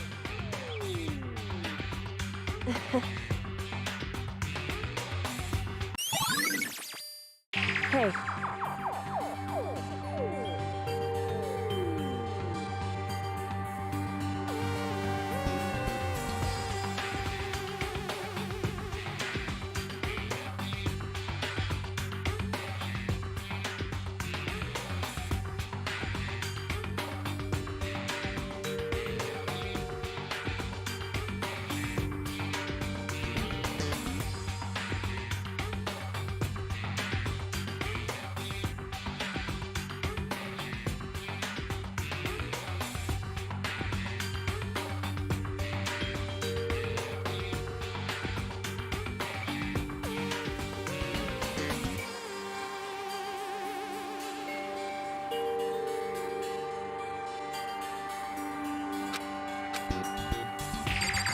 Hey. So... Indeed. Indeed. And... So then... Why? Hey. Whew. So then...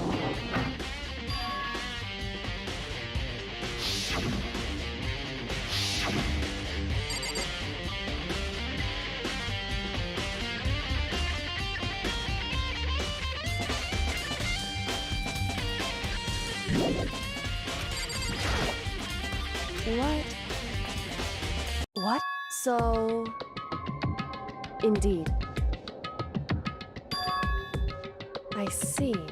And? Why is that? Because...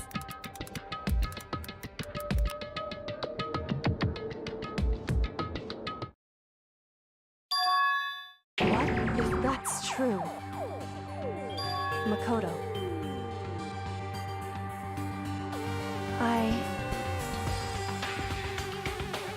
So... Makoto. So...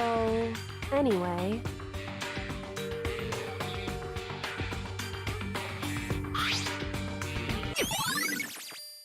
Makoto. In other words...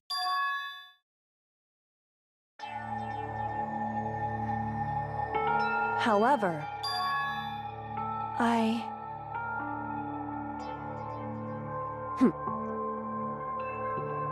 Why?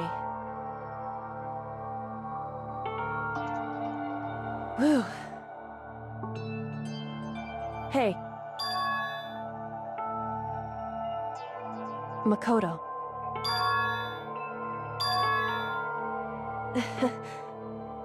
So then...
Okay then, are you ready to begin?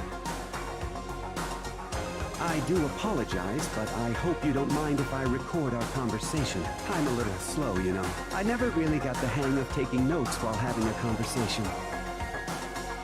So this video is meant to serve as a kind of contract substitute. It's not that I don't trust you guys. It's more like insurance. So please don't worry too much. Now then, let me get straight to the point. There is a chance that you may have to spend the rest of your life here in the school. Can you accept that? Thank you. And I'm sorry about all this. Well, I can promise you that I will do everything in my power to keep you safe. As the headmaster of Hope's Peak Academy, I give you my word.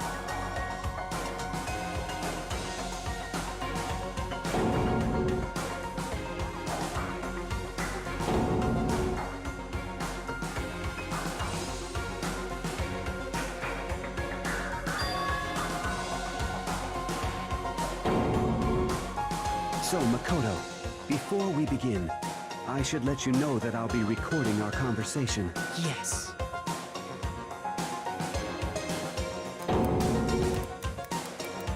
Now, shall we get straight to the point? Makoto, there's a chance you may have to spend the rest of your life here in the school. Can you accept that? Yes. I'm sorry I'm putting you through all this. Well, I mean, we don't have much of a choice, do we? But I promise that as long as you're in this school, I will do everything I can to protect you. As the headmaster of Hope's Peak Academy, that's the very least I can do for you.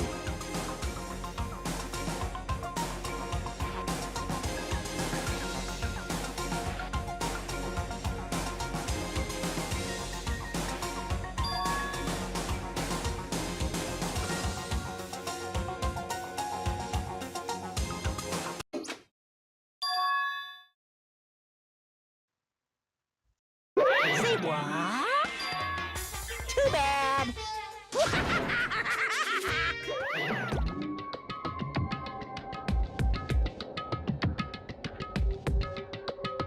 That's right. It would seem... Hey.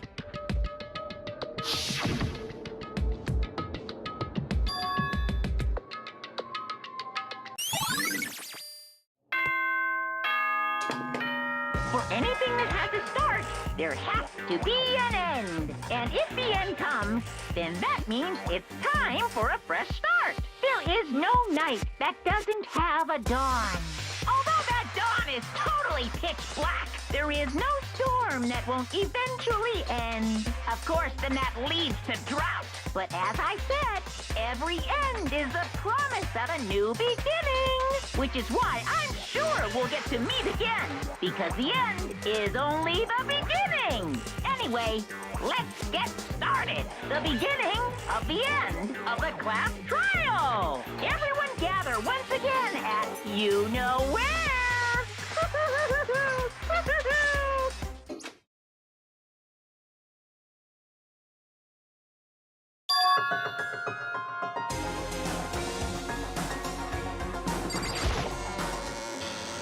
Makoto, listen. However...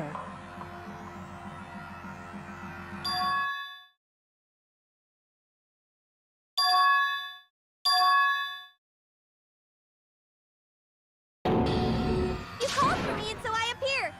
Oh, I'm on fire! Yes! My beautiful scissors!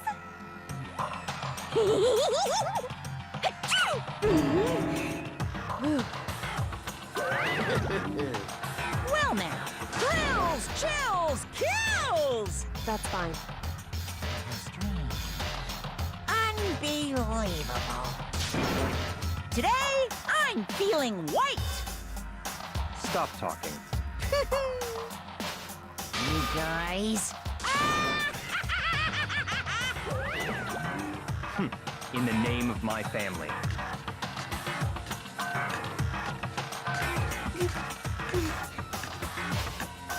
Hey. However... So...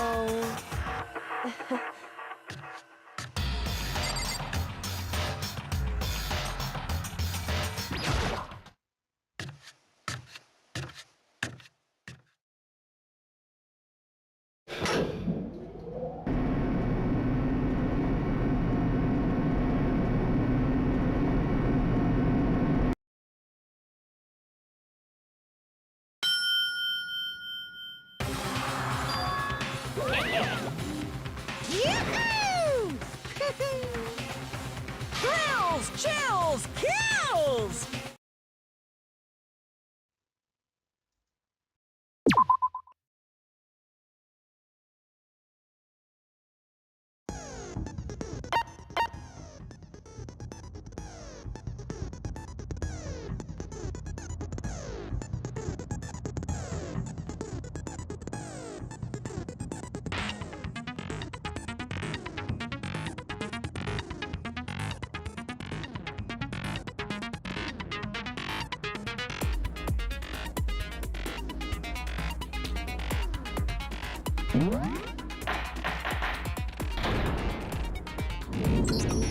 Since this will be the final class trial, I've come up with a special rule. So listen up! If you can figure out Mukuro's killer and go on to solve the mystery of this school, you guys win!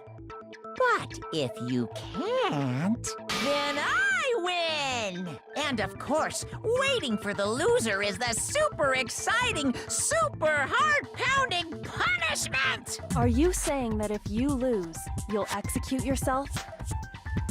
Yep, sure will. And that's final? No loopholes? No wiggling out of it later? Of course not! Bears never go back on their word! Never mind all that. I just have one question for you. Oh, you're taking this serious, huh? Are you feeling okay? Is the mastermind Only one person? Don't bother. I already know the answer.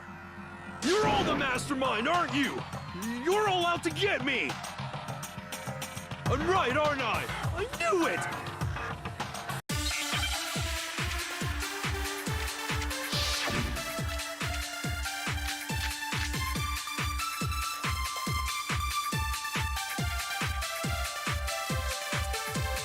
You guys have all been working together, haven't you? I have evidence, so I know I'm right!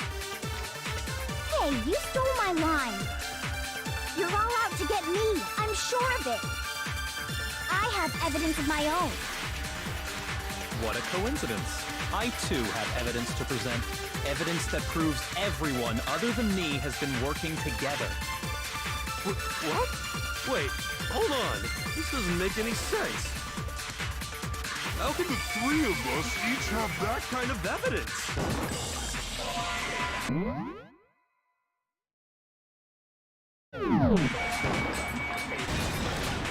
No, that's wrong.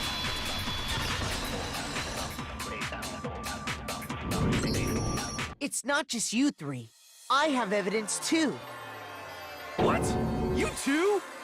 The evidence you're all referring to is this group photo, right?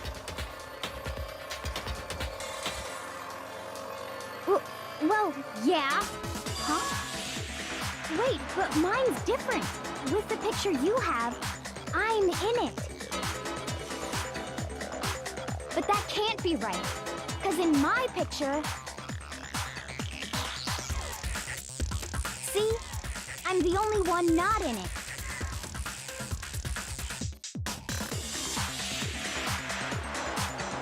Hiro, you have a picture too, right? Let's see it. Okay, but be careful with it. It's pretty important evidence.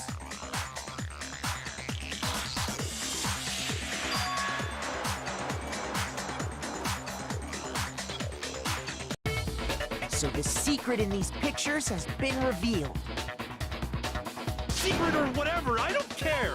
You guys are all in on this together. That's why I'm the only one missing. But you're in my picture. You're the ones trying to trick me. So the whole purpose behind these photos was to get us questioning and fighting with each other. The mastermind laid a trap to make us each think everyone else was working against us. Huh? I laid a trap? A trap? How rude! What grounds do you have for such audacious accusations?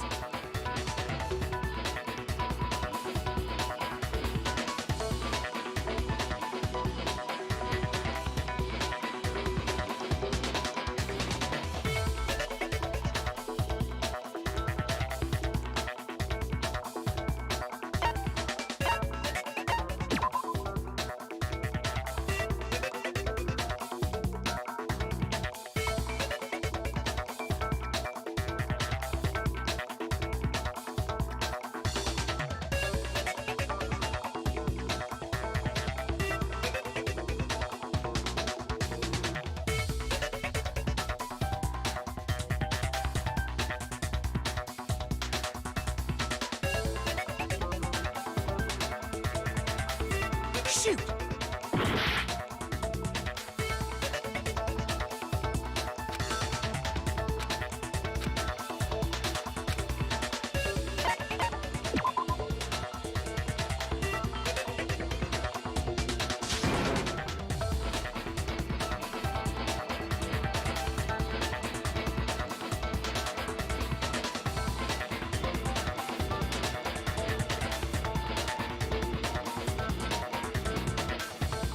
Shoot!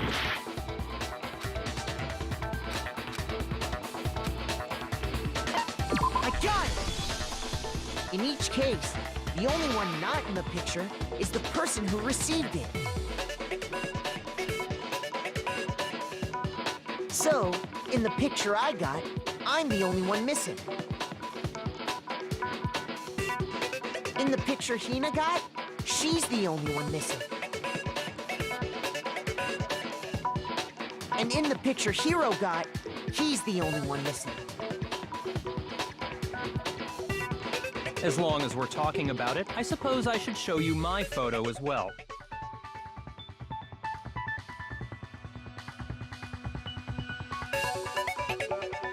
In other words, Monokuma gave each of us a group photo in which that person wasn't included. And when we each saw our picture, we just assumed everyone else was the enemy? Figured it out, huh? Yeah, I thought that must be it. But how was that a hint?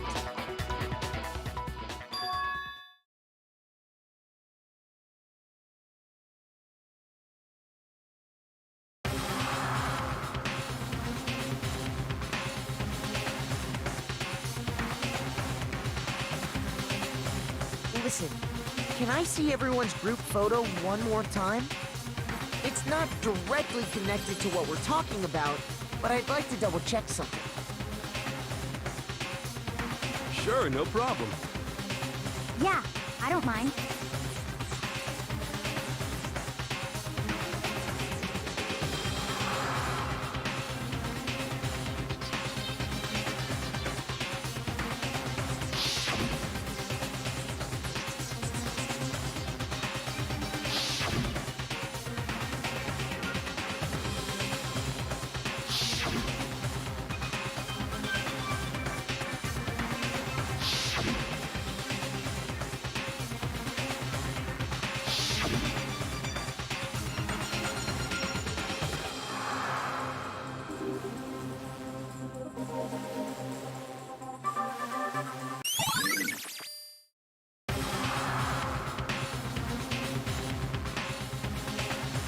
Can you just forget about the photo already? Ugh. Trying to trick me with such an obviously fake photo? I'm still pissed about that. And on top of that, they went to all that trouble to make it look like we were wearing matching uniforms. So you think they're fake? No, I assure you, they're quite real. What are you talking about? There's no way! Yeah! I don't remember ever taking a picture like that. So it's gotta be a fake. I'm sure of it. But you know, can we really be so sure? Huh? Don't get me wrong, I don't remember taking this picture either. But is that really enough to be absolutely positive they're fake? What do you mean?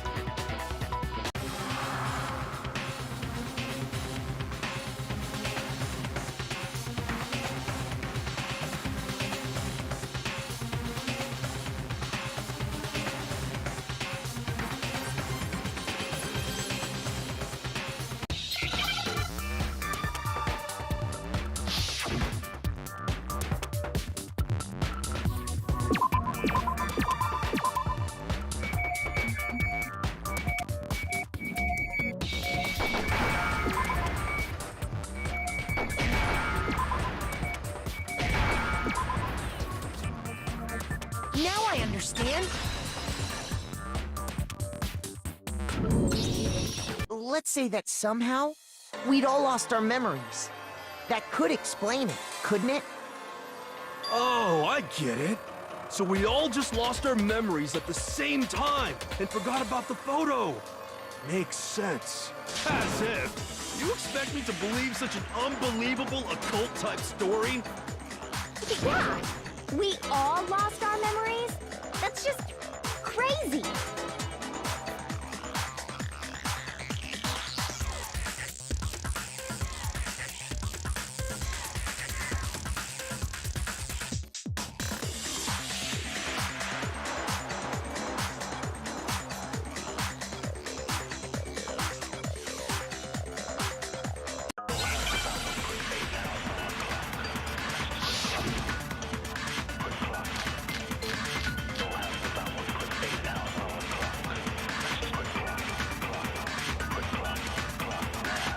You're saying we all got spontaneous amnesia? Since when did this turn into some kind of sci-fi fantasy? I promise you, I haven't lost my memory. Ever since I got to this school, I remember everything that's happened. So the idea that we all lost our memories... Is totally stupid! Obviously! You're saying we all... Since when did this turn into... I promise you, I haven't... Ever since I got to this school, I remember everything. No, it's wrong.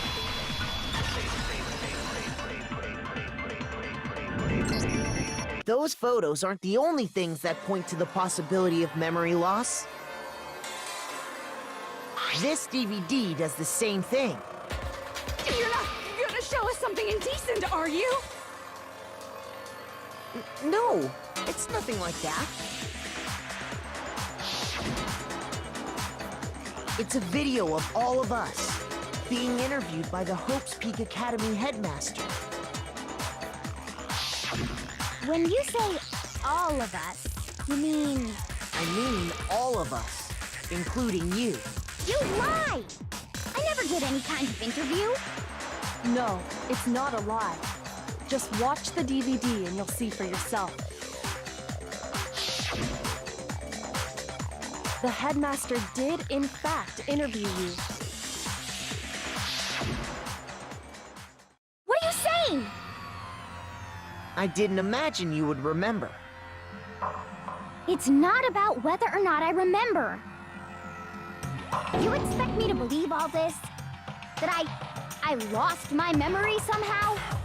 Well, we don't have any way to refute it, so we have no choice but to accept it as reality. How can you say that? We're talking about living, breathing amnesia here! To be honest, I have something else on my mind right now. Something else? You said the DVD contains recordings of us being interviewed by the headmaster, right? What were the interviews about? The headmaster sat each of us down, one at a time, and asked us the same question. He asked us if we could accept the idea of spending the rest of our lives in this school. What kind of question is that? And how did we answer? We'd say no, obviously. Actually, we all said we could. Even me. I heard myself say yes. I could spend the rest of my life at this school. Why? Why would you say yes to something like that? I don't know. I don't remember a thing. The same goes for everyone else. Nobody remembers. You don't remember choosing to live here forever, or even talking to the headmaster about it at all. It doesn't matter if I remember or not. Even if I bought the whole amnesia thing, the idea that I would want to live here forever? That's just insane! How can I believe that? Insane or not, we can't move forward until you accept it. Am I right? You sure are, 'cause it's all true. What? I know it sounds absurd, but if it's the truth, there's nothing we can do about it. Indeed. We only have one path in front of us. Then, I really... Yep, you all totally lost your memory at the same time. This is all... making my head hurt. And this isn't like some normal kind of memory loss. You stole those specific memories from us, didn't you? Oopsie, you figured that part out too, huh? Of course. There's no way we would all just happen to get amnesia at the same time. How could someone just steal our memories? How? Come, that hardly matters right now. If I said it was hypnotism, would you believe me? Or we opened up your skulls and messed with your brains? Would you really believe anything I said? How it happened doesn't matter right now. What matters is figuring out what memories you took from us. That's what you're trying to say, right? I knew I could count on you. The interview with the headmaster, taking that group photo, Those can't be the only memories we lost. There must have been a purpose to it all. A reason for taking away our memories. Of course there was a purpose. It all has to do with the original motive.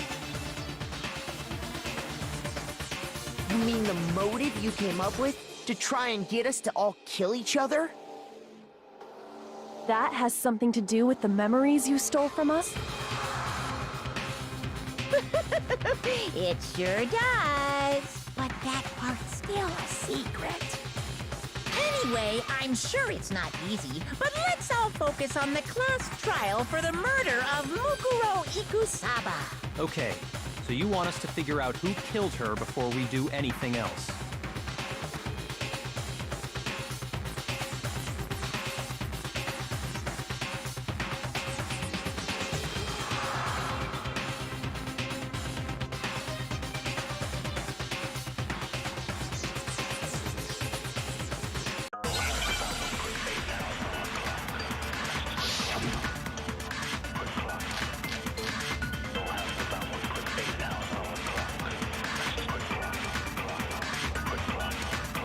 So who did it?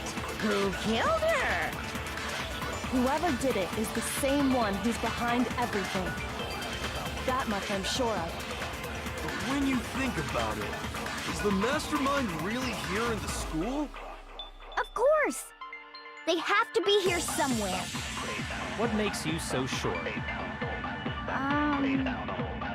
What does make me so sure?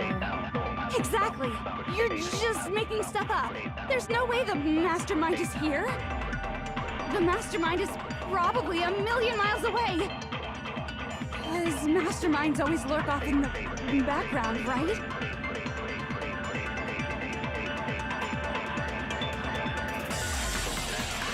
So who did it? Who killed her? Whoever did it is the same one who's behind everything. That much I'm... When you... Is the mastermind... Of course, they have to be... What makes you... Exactly. You're just making stuff up. There's no way the mastermind is here. The mastermind is probably... No, it's wrong.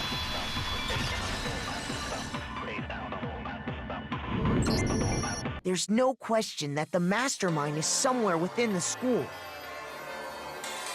How do you know? Did you find some evidence or something? In the back of the data center, I found a panel that controls Monokuma. The mastermind must have been using that to control him all this time. So there can't be any doubt. The mastermind has been inside the school all along. There can't be any doubt. In which case, there also can be no doubt that the mastermind is one of us. What? Why? Recall what Mukuro told us Monokuma said to him earlier.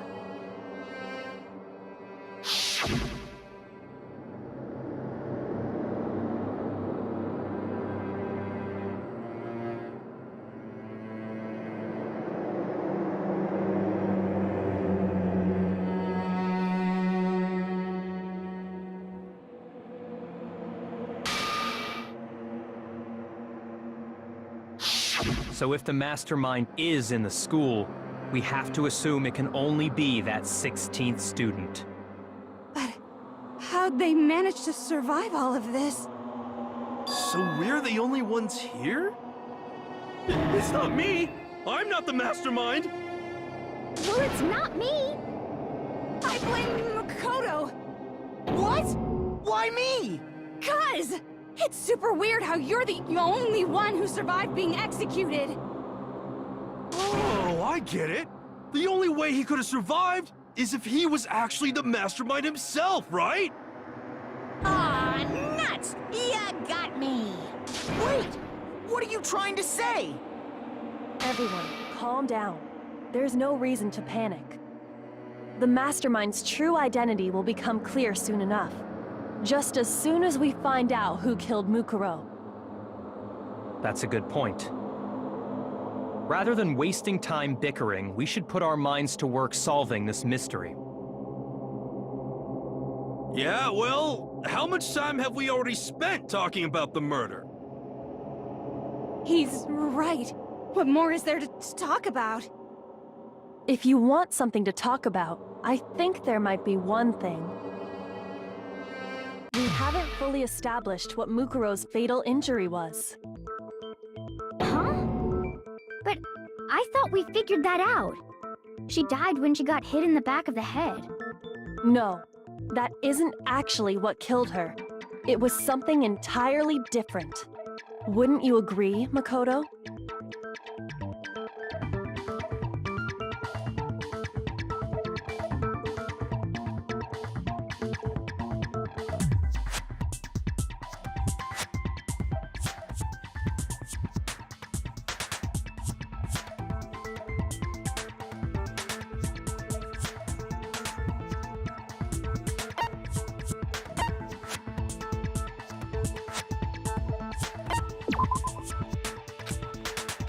Shoot!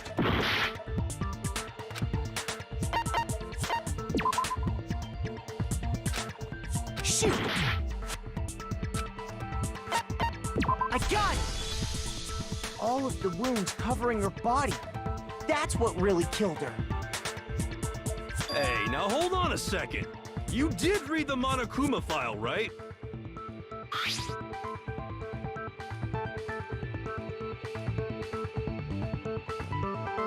It made it pretty clear. Those wounds were made at least a few days ago. So they can't possibly be what killed her. Consider this. What if the murder itself took place at least a few days ago? What? What if, when we discovered her body, she'd already been dead for several days? If that's true, then naturally the wounds that killed her would appear to be however many days old. That doesn't make any sense. Because she had all those wounds before she ever came here. Huh? How do you know that? Isn't it obvious? She was the ultimate soldier, right? So that means, you know. You're wrong. She denied me before I could even say anything. Come on. I mean, you think I'm not weird, okay? At least listen to what I have to say before you deny me.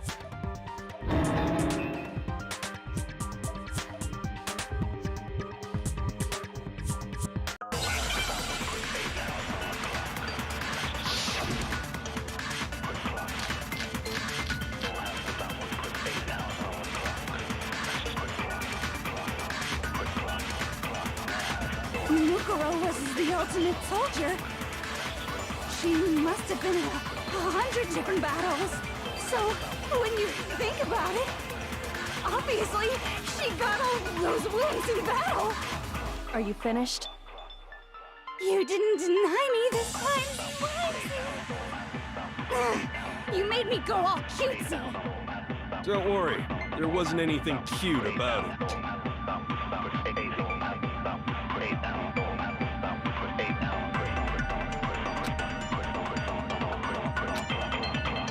Mukuro was the ultimate soldier. She must have been in 100, so when you think about it, obviously, she got all those wounds in battle. No, that's wrong.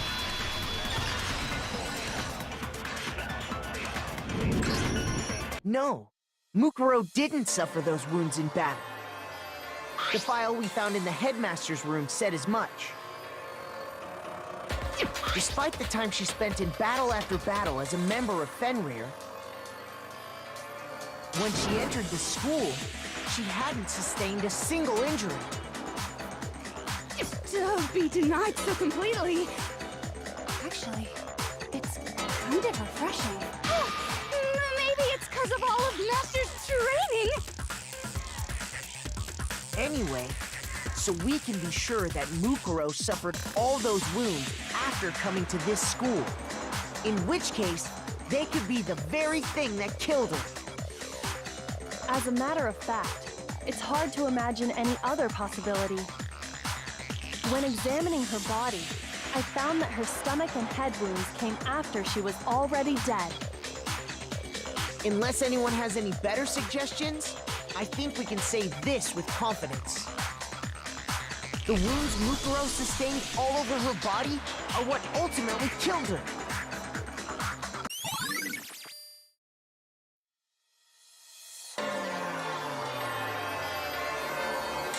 But if that's what killed her, then does that mean she's really been dead for who knows how long?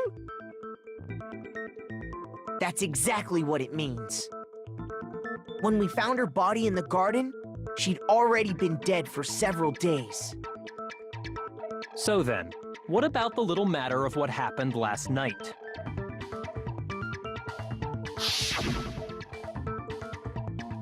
Makoto, you said you were attacked in your room by a masked assailant. If Mukuro had already been dead for several days, certainly it couldn't have been her. So who was it that attacked you?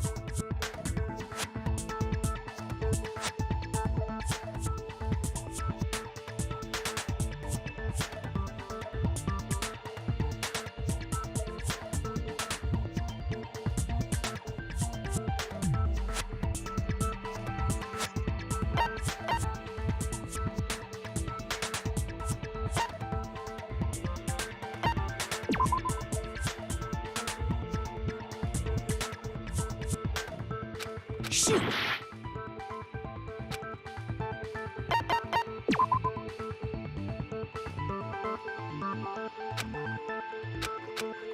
Shoot! I got it! The one who attacked me was the true mastermind. When we discovered Mukuro in the garden wearing the same mask,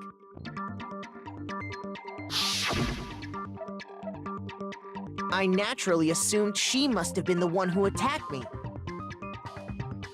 But I was wrong. It wasn't her at all. It was the mastermind.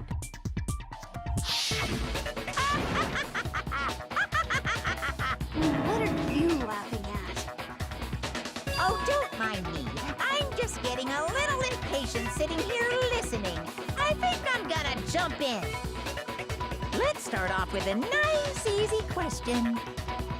Your assumption that I attacked Makoto is just that, right? An assumption. You can't really know who was under that mask, can you? I mean, that's the whole point of a mask. The true identity of the masked attacker is Mukuro Ikusaba. At least, that's what I think. Do you have any evidence that might convince me otherwise?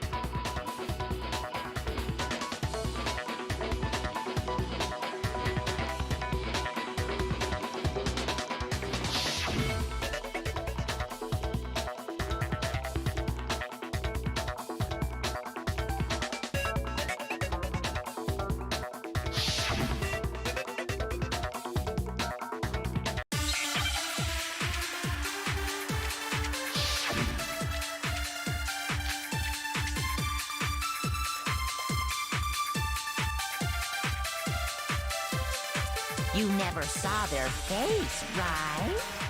So you can't have any idea who was under that mask. I'm telling you now, it was Mukuro Ikusaba! You're wrong.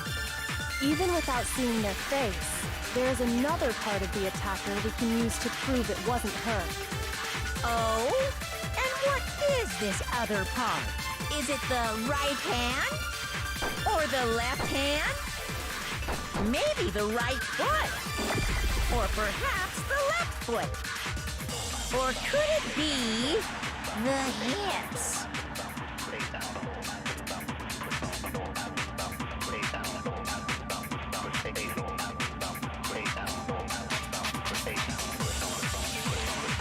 You never saw their face, so you can't have any— I'm telling you now, it was...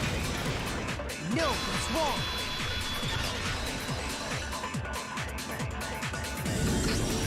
Mukuro had a tattoo on her right hand, if I remember correctly. a representation of Fenrir.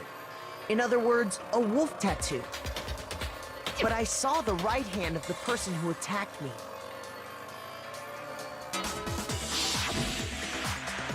And there was no such tattoo. So there's no way the person behind the mask was Mukuro. Yeah, well, okay. You got me. I guess it wasn't her. But that still doesn't prove that it was me. It could have been, someone else, right? Hiro, Toko, Hina, and I all have solid alibis for that entire night. Yeah! We were in the gym tearing you apart, so it could have been any of us. Oh, okay, sure. It couldn't have been any of you. But what about Kyoko? It totally could have been her. Uh-oh! No snappy comeback? Did I score a bullseye? If you insist, I don't mind showing you. Huh? Show me what? What do you think? I'll show you the one thing that proves beyond a shadow of a doubt it wasn't me.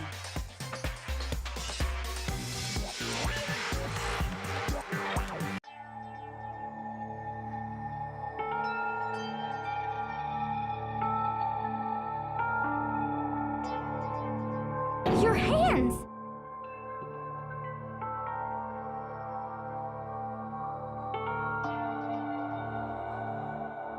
Awful, isn't it? It happened when I was first learning to be a detective. I was inexperienced. I thought you didn't want anyone to see those scars. If it means we get another step closer to unmasking the mastermind, it doesn't really bother me.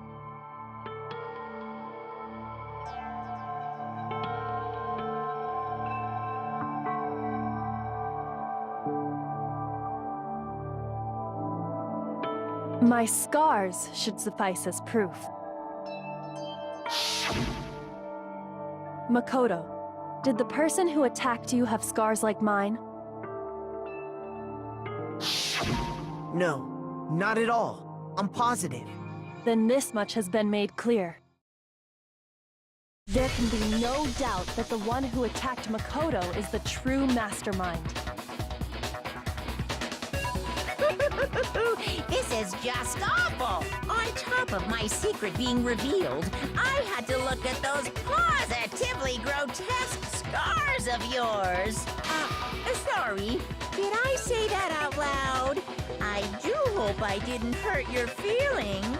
Not at all. You can say whatever you want. Sure, as long as it means pushing me farther into the corner, right?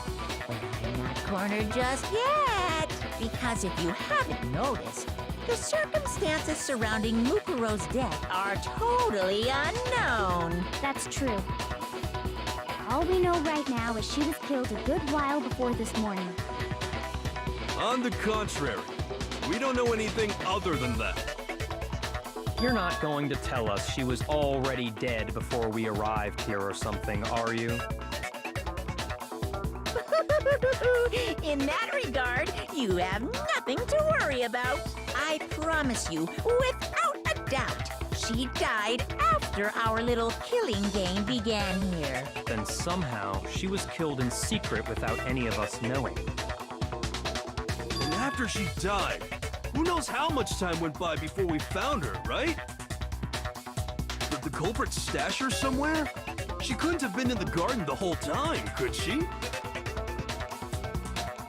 If she was, she would have been totally decomposed. Just like your brain. Then, she was being stored somewhere? But to hide a body here, to just store it somewhere?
Shoot!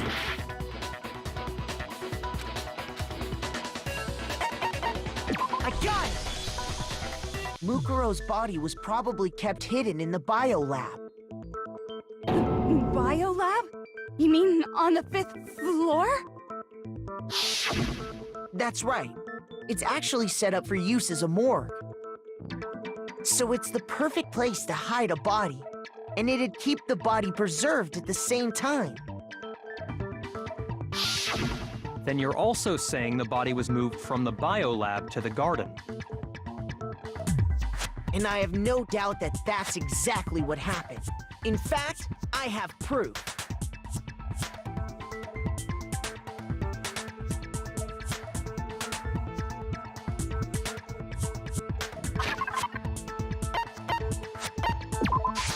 I got it! What makes me so sure the body was carried from the biolab to the garden is the tarp that we found in the garden. When I was checking it over again, I noticed something. I noticed that some text had been stamped on one corner of the tarp. Oh, it says Biolab. Holy cow! How'd you notice that tiny little thing? Mukoto's nitpicky nature seems to have surfaced with perfect timing. This proves that the tarp originally came from the biolab. In fact, there's a whole stack of tarps just like it in there. So when the killer moved the body to the garden, they must have grabbed a tarp to wrap it in.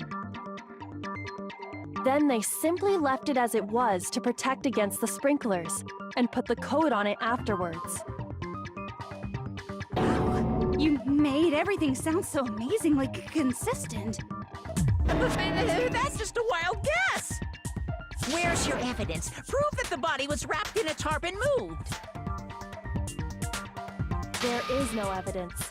I was simply explaining what I think happened.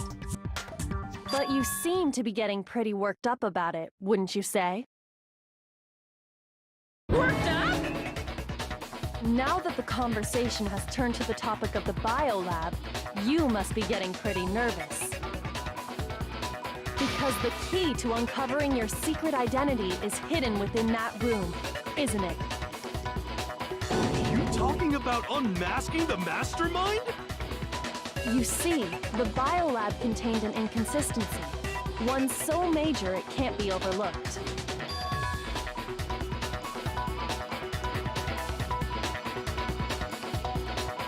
La la la, I can't hear you. La la la la la. Such a child. Oh well, just ignore him.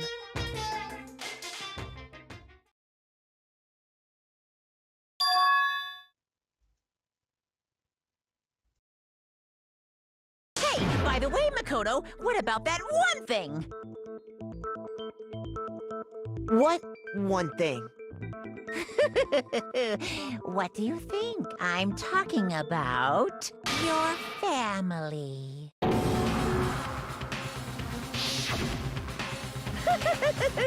Don't tell me you forgot about that video message. So what do you think? Are you sure your family's still okay? Why are you bringing that up now? Your mom, your dad, your little sister. What do you think has happened to your family? Are they really as safe as you might have assumed? Stop talking about that! Calm down, Mukuro. He wants you to get upset.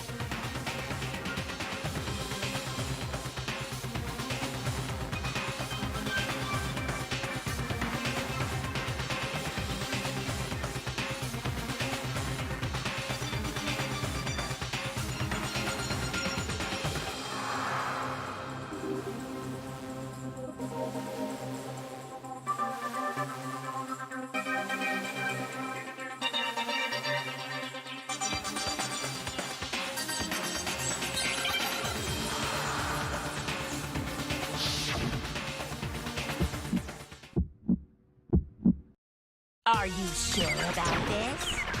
That's impossible! Are you sure about this? What are you even talking about?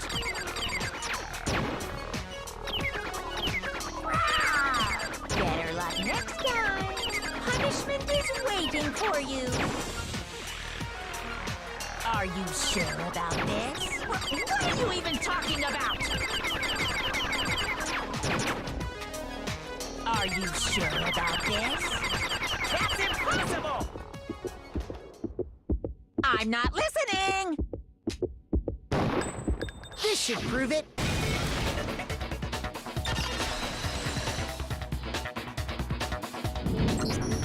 The inconsistency Kyoko's talking about is... the lights! What are you talking about? What about the lights? Like I said before, the biolab also acts as a morgue.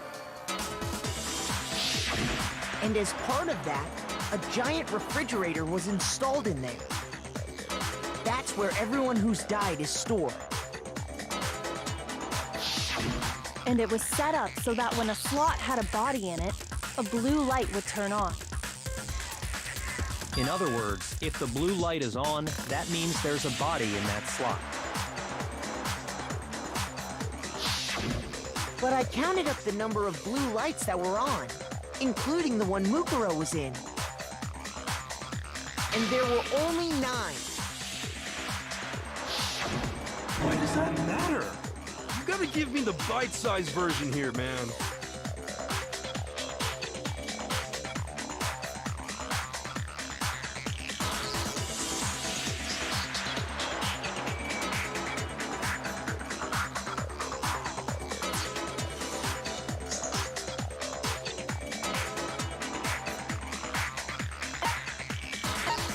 I got it! 10 of the lights should have been on. Any other number is incredibly suspicious. Suspicious? Why? That's simple. Just recall who's died here so far, and it should become clear.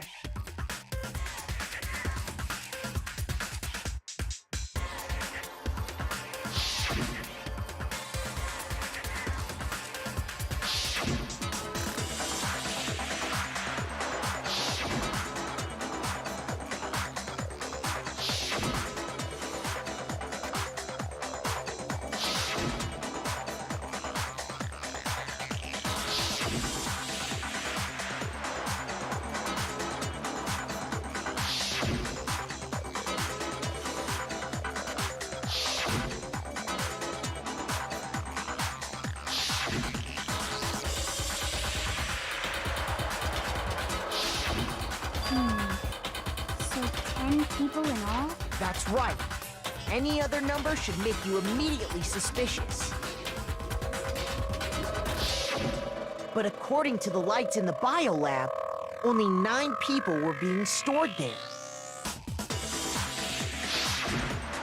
You're saying a dead body just up and disappeared? I got it! The mastermind destroyed one of the bodies to get rid of evidence. But if they wanted to do that, they would have destroyed Mukuro's body, since they actually killed her. And yet, her body was left alone. Then, whose body disappeared? It may very well be that none of them disappeared. And if that's true, then why doesn't the body count match? Including Monokuma's executions, there have apparently been 10 deaths, but there were only 9 bodies. That's the point I'm trying to make. I'm completely lost. How can the number of victims be less than the number of murders?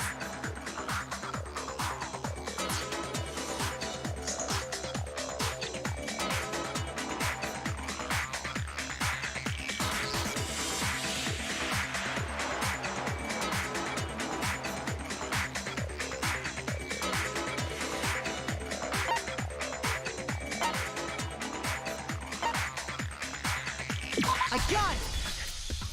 What about if the same person was killed twice? Huh? Killed twice? Officially, 10 murders have been committed so far. but one of the victims may have been murdered. And then murdered again. Murdered and murdered again? If that's the case, there could have been 10 killings, but still only 9 victims, right? Technically, you're right, I guess. Still, something like that Could easily have happened. No, it is what happened. Sounds like you're already convinced. Then can you tell us who was killed twice? It was Mukuro, of course. Before she was killed as Mukuro Ikusaba, she was killed as someone else. And that's why the body had to be stored in the biolab until the moment we found it in the garden. No, that's crazy talk. She was killed as someone else? Come on! Besides, who could that someone else even have been? All you have to do is look at those bodily injuries of hers, and that will become obvious. Nothing's gonna become obvious! Because Kyoko's totally delusional!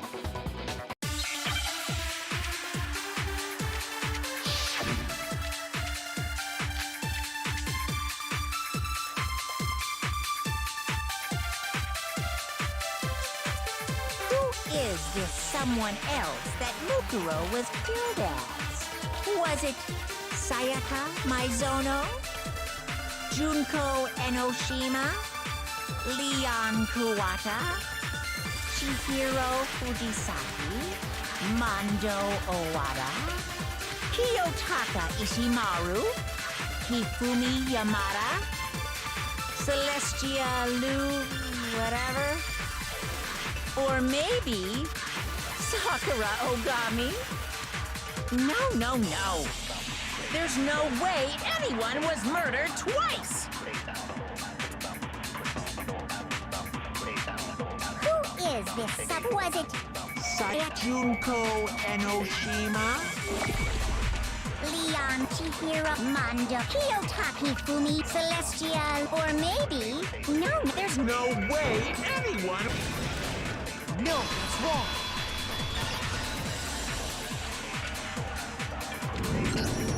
Junko. Wasn't her fatal injury pretty similar to Mukuro's? What do you mean?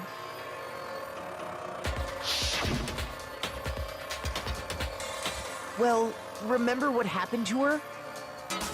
She was impaled by a bunch of spears, all over her body. And Mukuro died from a number of wounds across her body. When you compare that to the stab wounds Junko suffered... And the similarities match? Yes, and those are the only fatal injuries that match up. That explains why those two bodies are actually one and the same. So let me see if I have this straight.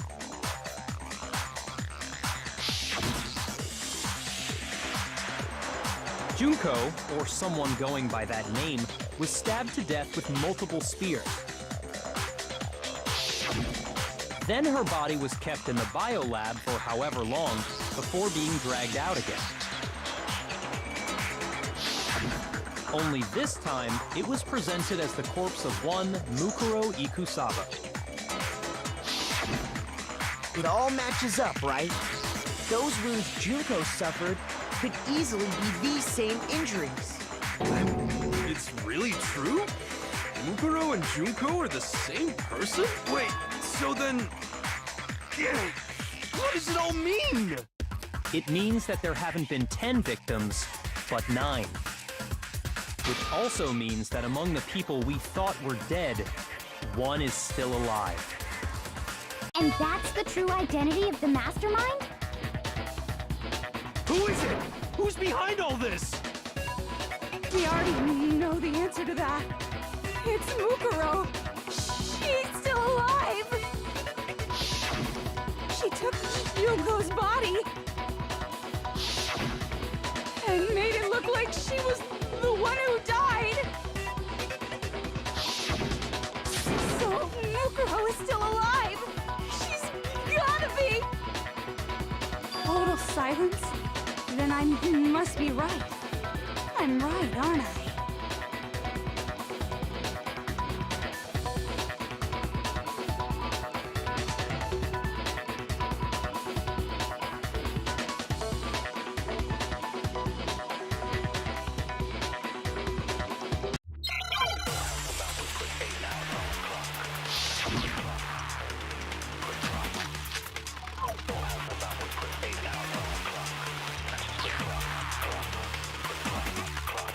The body we found in the garden.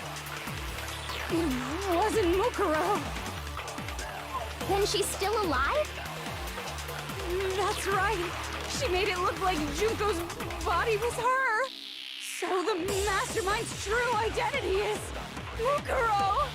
What do you say, Monokuma? Do you give up?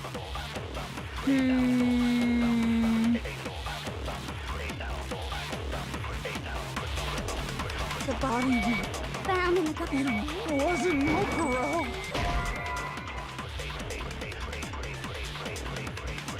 Shoot! The body we found in the garden.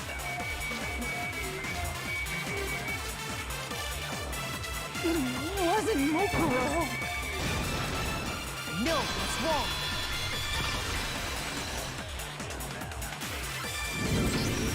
No, the body we found in the garden was Mukuro. That's one thing we can be sure of. The body's appearance and measurements are consistent with her records. Right, Kyoko? She was 5 foot 6 inches tall and weighed 97 pounds. Her vitals were 31, 21, 32. Everything in her profile is consistent with that course. And then there's the matter of the Fenrir tattoo. So there's no question it's her. But if Mukuro's not the mastermind, then who's actually still alive?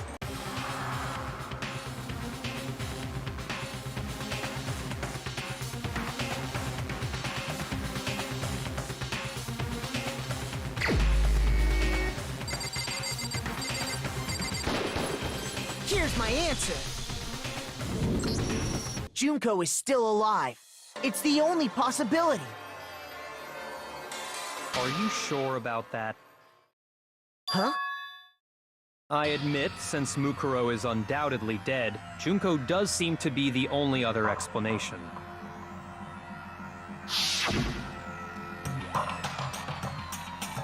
But we saw her get impaled. She died right before our very eyes.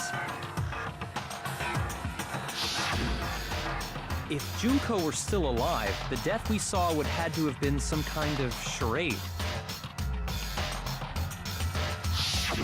But you yourself confirmed she was dead, did you not?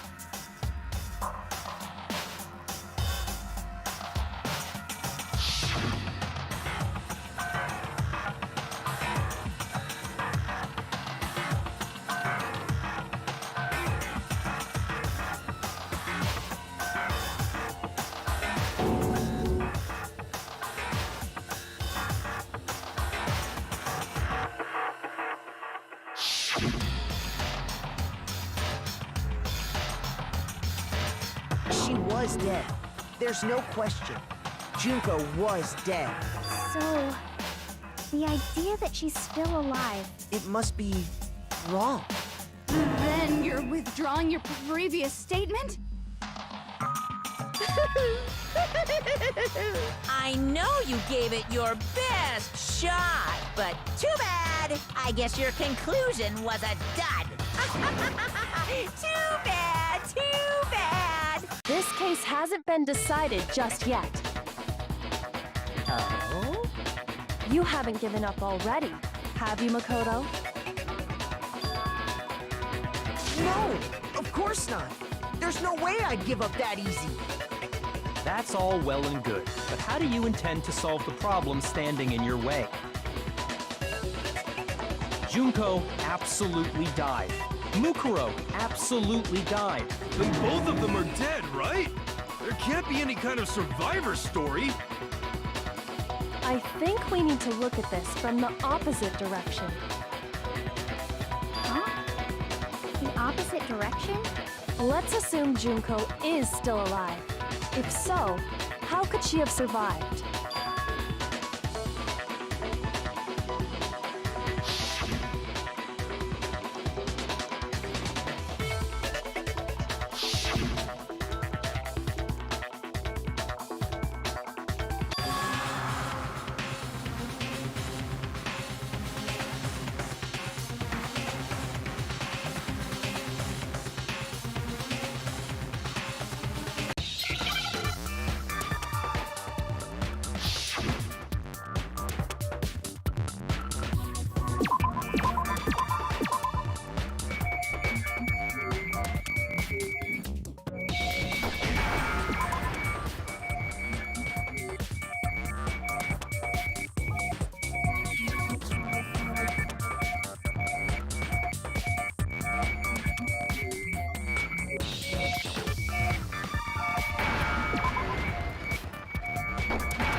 Now I understand. That's it! What if she switched places with someone else? Switched places? That's right! Before the spears could kill her, she got someone to take her place. Specifically, Mukuro Ikusaba. Then that would make it Mukuro's corpse that showed up later. Which is why the body's height and weight and everything match Mukuro's profile, right? I don't know anything about this switching places thing, but... that had to be Junko who got stabbed to death, right? Yeah, you're saying they switched? When could they even have done that?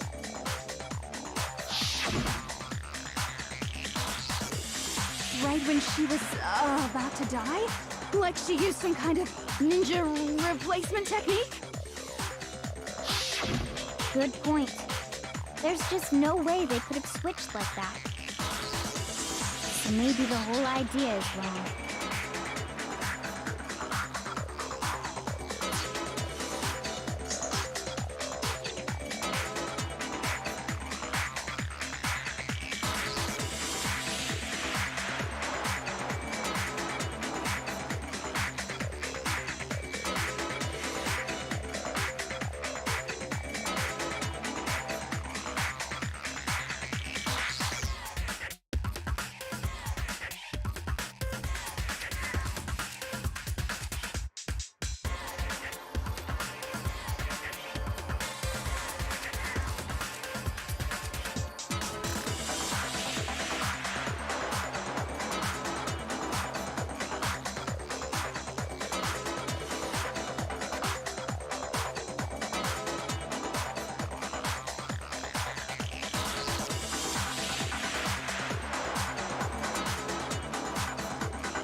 I got it! Two of them may have switched places from the very beginning. What? From the beginning? Yes, from the moment we first met. If that's when they switched...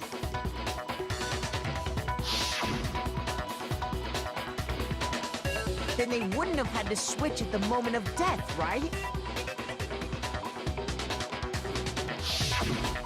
After all, the one we saw at that point would have already been Mukuro. Hold on. So, you're saying the Junko we first met was actually Mukuro all along? We'd already met her? I had, like, a normal conversation with her. When we first met, none of us knew who anyone else was. So Mukuro could have simply told us her name was Junko, and we never would have known the difference. That would easily allow the two of them to switch places from the very beginning. Wait, but Mukuro had a tattoo on the back of her hand, right? Junko never had any tattoo like that, did she? She could have hidden it with foundation or something like that. If she did, it likely melted away in the explosion, exposing the tattoo after the body was extinguished. Plus, there were the fake nails found on the hands of Mukuro's body. They were the same fake red nails she was wearing when we all met for the first time. But if she really did use foundation... Correct. Even if there was no tattoo on her hand, I couldn't say for certain it wasn't Mukuro. So I'm glad nobody noticed that glaring hole when we were trying to figure out who attacked Makoto. But too bad for you, Monokuma. You can't deny it anymore. Wait, so this whole thing was a setup from the very beginning? If that's true, it was quite an elaborate plan to be sure, making it look like Mukuro was Junko. The reason such an elaborate plan was possible is because the two of them were working together. So Mukuro, the ultimate despair, teamed up with someone like her. In other words, it would be fair to say that Junko herself was also the ultimate despair. What's wrong? Lost the will to fight back? I think he's just afraid. Afraid? What's that mean, afraid? Fear is only possible where hope is possible. I only have despair, so fear is an alien concept to me. Then why haven't you been saying anything? Because it's a bunch of nonsense.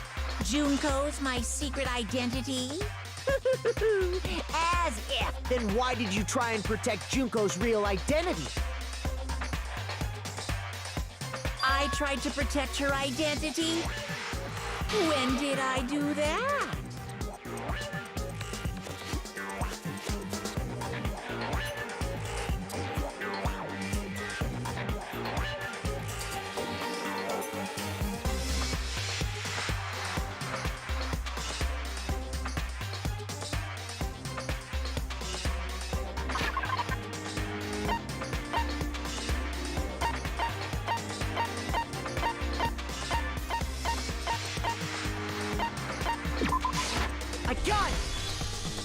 While I was in the AV room, watching the DVD of our interviews with the headmaster.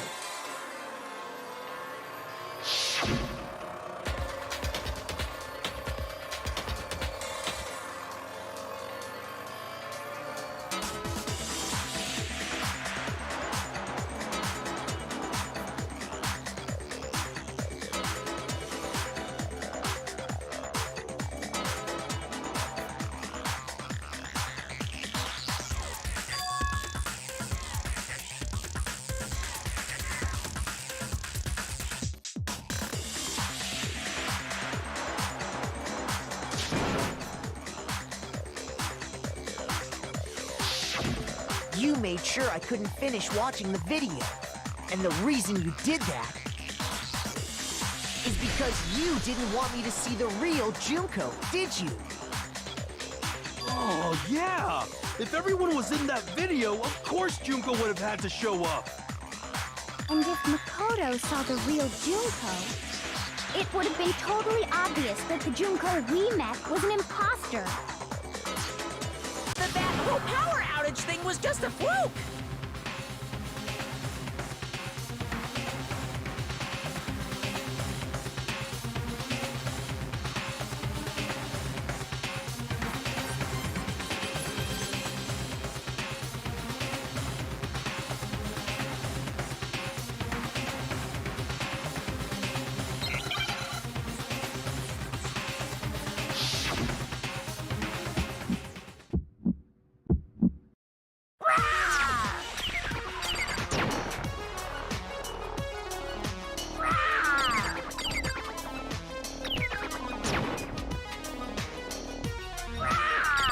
Better luck next time!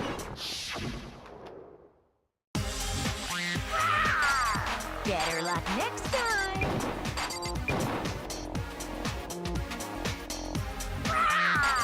Better luck next time! Are you sure about this? You're getting all riled up! That's impossible!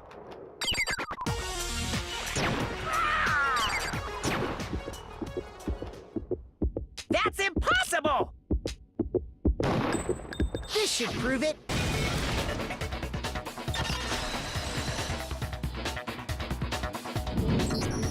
The video wasn't the only thing you tried to cover up. You did the same thing with this group photo. Uh-oh. I noticed it just a little while ago, when we were all comparing the photos we'd gotten. In all the photos, there's a certain similarity, an unusual circumstance. What's so unusual about them?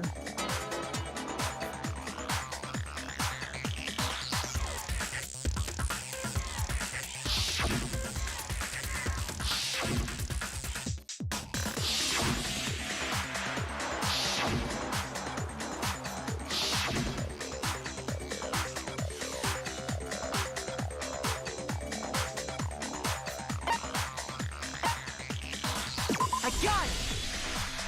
Junko's face.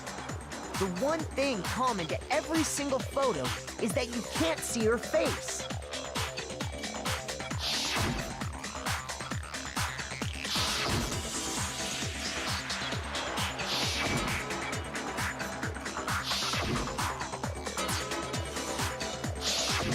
It's hard to believe her face would just happen to be hidden in every single picture, don't you think? And on top of that, in this photo, you can see that Mukuro is clearly visible. So in other words, at that point, the two of them hadn't switched yet. With all that in mind, there's no doubt that the girl whose face is hidden here is the real Junko. Which is why you had to have pictures that didn't show her face. Because if we could have seen her face, then it would have clearly revealed that the Junko in the pictures wasn't the Junko that we knew. Xanadu! I believe everything Makoto said is true. Junko and Mukuro switched places before we met either of them. So she killed Mukuro, who had taken her place, making it look like she'd died. And the real Junko is still alive. And she's the one behind this whole murderous situation. This killing game. She's the true mastermind and the ultimate despair. Xanadu ×2! With this, the identity and the crimes of the mastermind have been exposed. No, wait, hold on! Don't bother trying to deny it. There's no more room for debate. You don't have anywhere left to run. I'll prove everything, right now!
exactly what happened.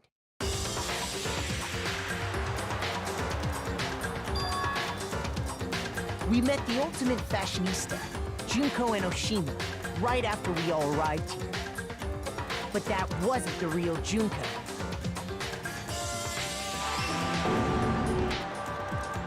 The girl we saw before us was actually the 16th student who had taken Junko's place.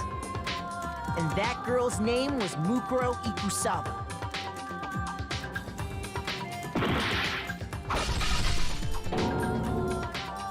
But it wasn't long before she died at the hands of Monokuma. In other words, the mastermind, Junko and Oshima.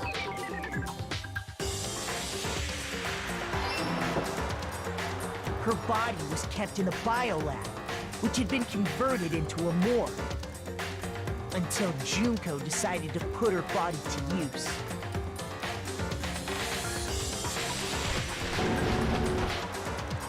Junko dragged the body out of the biolab, using the tarp to carry her to the garden. She fabricated the murder to try and frame Kyoko, who proved to be one big thorn in her side. Meanwhile, she wanted us all to think Mukuro was still alive and hiding somewhere inside the school.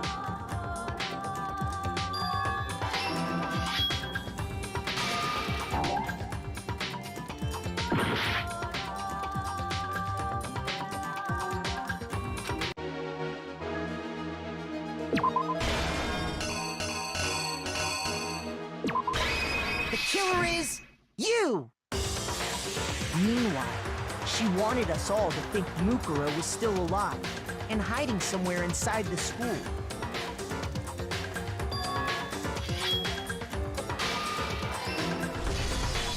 So she put on a mask and then attacked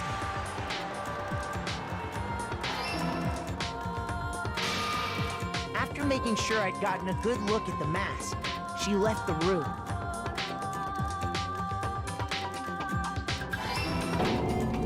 Then she put the same mask on Mukuro's body. This was all to make us think the person who attacked me and the corpse were one and the same. She wanted us to believe the murder had only recently taken place.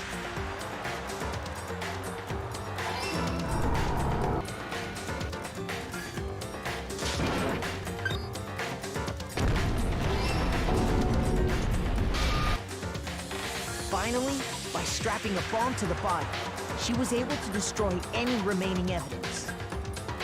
She needed to hide the body's true identity. She had to make sure we didn't find out it was actually the same person we'd met in the beginning. This is the truth behind Mukuro's murder. And the one who carried it all out is the true mastermind. The one controlling Monokuma. The real Junko and Oshima. That's the whole story behind this incident. Well, what do you have to say to that? What? Are you broken again? You can't get out of this, so don't even try. Come on! It's time you finally revealed yourself! It's not like you're an endangered species or something. How long do you plan to keep hiding? Give it up, Junko. The game's over. Over? Did you really think the story would end once we reached the climax of the case? Wrong! There's still plenty more to go!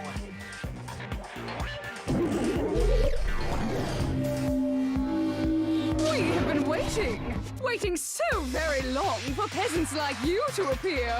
If you swear your fealty to us, we will reward you with half of the entire world. We've even drawn up the deed already. We will grant you honor, status, in some of our home cooking. Have you made your choice? Will you serve under us?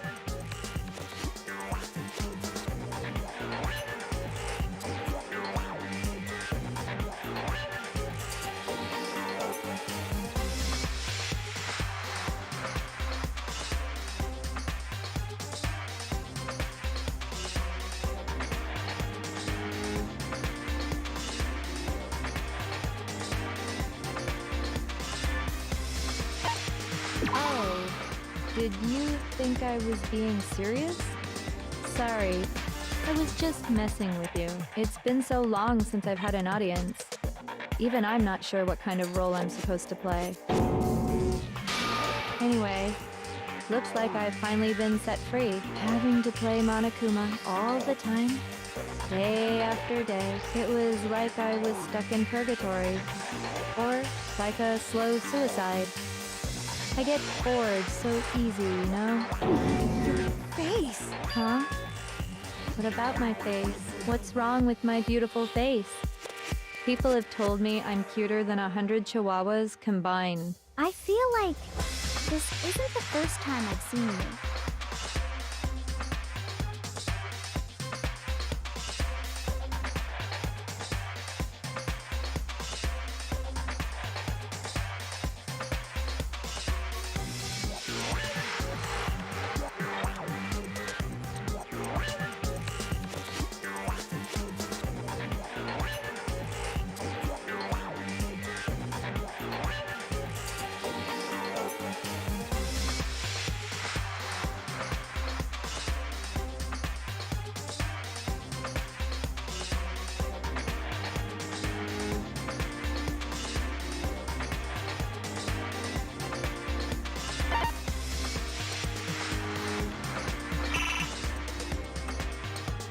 Shoot!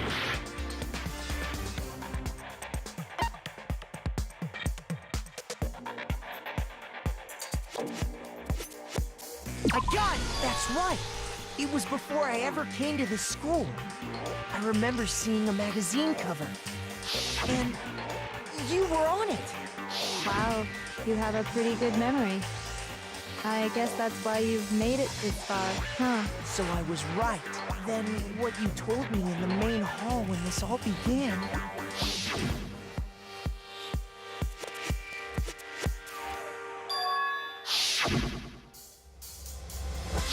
Sometimes a little lie is necessary to keep things moving along. Wouldn't you agree? That explains why she didn't quite seem the same. Because she was a different person all along. I'm me. And Mukuro is Mukuro. She tried her best. But there's just no way she could have passed as the ultimate fashionista. Two people can never become one as long as the walls of mind and body exist. Not even if they're twins. Twins! I know, it's such a cliche, right? I'm almost embarrassed to admit it. So basically, Mukuro and I had your stereotypical twin relationship. The older sister, tough and proud. That was Mukuro. The younger sister, smart and cute. That was... Me! Junko fucking Enoshima! And together, we were the Despair Sisters, aka the Ultimate Despair! Whoa! She's a totally different person now! Like I said, I get bored easy as hell! I even get fucking bored with myself! But if you're twins, why do you have different last names? Oh, that again? You have any idea how many times people ask me that shit? Maybe it's new to your dumb ass, but it bores me to tears. Answering the same questions over and over? Just make up whatever answer you want. I don't give a shit. The truth's fucking lame anyway. But if she was your twin, that means you killed your own sister? And for reasons deeper and darker than the ocean. Ha! As if! Well, I suppose I'd better explain. For my plan to work, someone had to be able to control the killing game from behind the scenes. The so-called mastermind had to operate Monokuma, keep an eye on everyone, things like that. But after looking at the situation, I determined it would be impossible for Mukuro to perform such duties. Because naturally, she turned out to be the letdown of the family, leaving me behind to run off and join some band of mercenaries. Such a disappointment. So, I decided to play the role of director and have her join the rest of you in your school life. I could have let her work alongside me, but she would have been useless to me that way. Besides, 15 students seemed like a solid number to start with. Of course, the fact that she was the ultimate soldier posed something of a problem. She had what I call the 3 atrocities. Atrociously rank, atrociously filthy, atrociously repulsive. It was atrociously clear just how out of touch she was with the rest of society. Meanwhile, my ultimate fashionista status has an undeniable appeal that I didn't want to go to waste. And that's why you switched identities? Sadly, her inability to match my personality was even greater than I'd calculated. It was a lost cause. She was nothing more than a bit player, an extra unworthy of lines. Being the utter disappointment that she was, anyone would have expected her to get killed off right away, which is precisely why I killed her. To meet everyone's expectations. That can't be your only reason, can it? Well, no, of course not. I also did it to avoid becoming bored. I've never been a stickler for following a plan to the letter, you know? If I planned everything out and knew just what was gonna happen, that'd be so boring. So, I changed things just a bit and decided to use Mukuro to make a little point. In other words, Mukuro's death was a one-sided, premeditated act of betrayal, just as I suspected. When Mukuro was killed, she must have been as surprised as anybody else. So, you figured it out? Well, you're right. There's no way Mukuro could have pulled off such a convincing performance. But she did teach you all a very valuable lesson, don't you think? How can you talk like that? You sacrificed your own sister. How does that not even bother you? What? I sacrificed her? That's what's got you so hot under the collar? Jeez, misunderstandings sure are scary. We were the ultimate despair, you know? So we never had any kind of hope or expectations. Nope. I felt despair as long as I can remember. Like I never should have been born at all. When I was born, I cried tears of total despair. So that's why for us, it's not a big deal whether we die or kill. We're just those kinds of people. We can do anything. We've always been filled with despair. So when we do something, we go all the way and live without regret. So you just murdered your own sister and didn't think anything of it? That's not true at all. We were twins. How could I not be sad? That's why it gets me so excited. Killing my precious sister with my own two hands. That act is filled with so much despair. You can't help but put a super in front of it. It's like super, super, super, super, super despair. No, more than that. Super, super, super, super, super, super, super, super, super, super, super, super, super, super, super despair. It just feels so good. What the hell is wrong with you? And my sister too. In that moment of death, I think she must have felt that despair. After all, to be murdered by your own sister, and only as an example to someone else, she must have died feeling such excruciating hopelessness. I'm so jealous of her. Super jealous. I knew you couldn't be just some ordinary person. You're some kind of abnormality. Turning your own despair into some kind of fetish. Abnormality doesn't even begin to describe it. Like, Genocide Jill is crazy for sure, but this is a whole nother level of nuts! You're saying I don't compare to some lowly beast that can only kill the weak, right? So I'm hopelessly attractive, hopelessly brilliant, hopelessly athletic. I'm the hopelessly perfect ultimate human. No. I don't think there's anything perfect about anything you just said. Yeah, Master's way more perfect. Cause on top of everything else, he's got that noble blood. Don't you mean had that noble blood? What did you just say? What do you mean by that? You still haven't figured that part out yet? Man, you guys are so slow! You haven't even solved all the mysteries, and yet here you are, yapping away! Are you talking about our memories? You've already solved this mystery, right? I'm the killer! So how about the next one? Maybe you should solve the riddle of your missing memories. Then you can start floating! Damn straight! That's exactly what we're going to do. We're going to solve all these mysteries. And then we'll have our victory! I can't wait! Alright, then let's just get straight to the point. What memories did you steal from us? when the group pictures were taken? And those interviews? It must mean... I got it! It must have something to do with our entrance exams. No fair! At least give us a hint! Your brains are like sponges, all drippy and leaky. I already gave you a hint before. All the memories you lost share something in common with a few other things. Do you recall?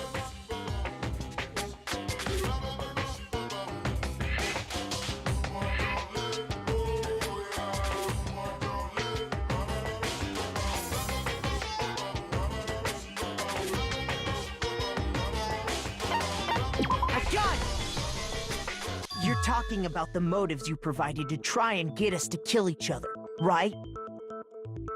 So you do remember after all. Well, I would hope you wouldn't forget something so important. It was stupid of me to even ask. I apologize from the bottom of my heart for my bad manners. So then, let me ask you another question. Did you notice that each motive I presented you had a specific theme to it? A theme? Yep, you got it. So that's my question to you all. When Sayaka was murdered, what was the theme of the motive I presented?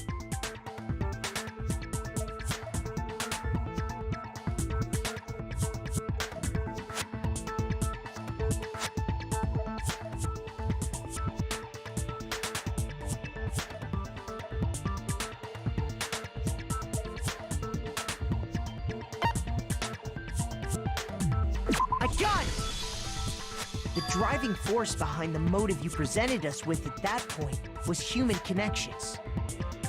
Ding, ding, ding. You got it.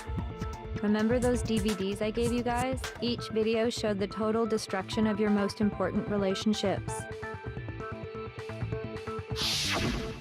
For example, your family. For example, your friends. I ruined all those relationships and showed you the results. It was to motivate your desire to escape and kickstart your urge to kill. But still, what a cruel thing to do. You're the one that did it! Yes, well, I'm perfectly happy to accept your disapproval. Okay! Time for the next question! So, what was the theme for the second motive?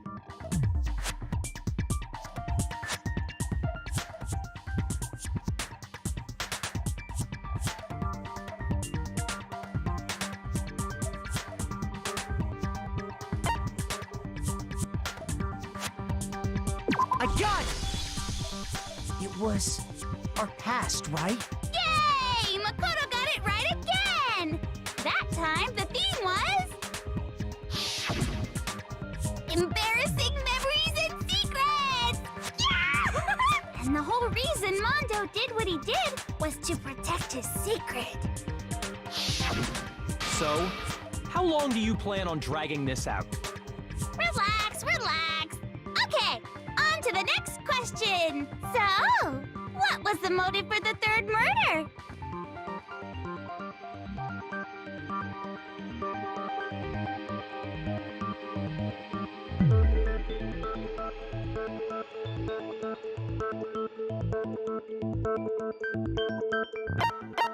I got it! It was money, wasn't it? Greed. Seek and destroy! Hell yeah, you got it again! Goddamn straight it was money! Celeste killed Hifumi and Taka for a little personal gain. Her greed led to all kinds of death and destruction. What's the point of all this? Why are you making us go through this case by case? Don't worry, sweet cheeks. Just one more to go. Now, can you tell me the motive behind crazy-ass Sakura's crazy-ass death?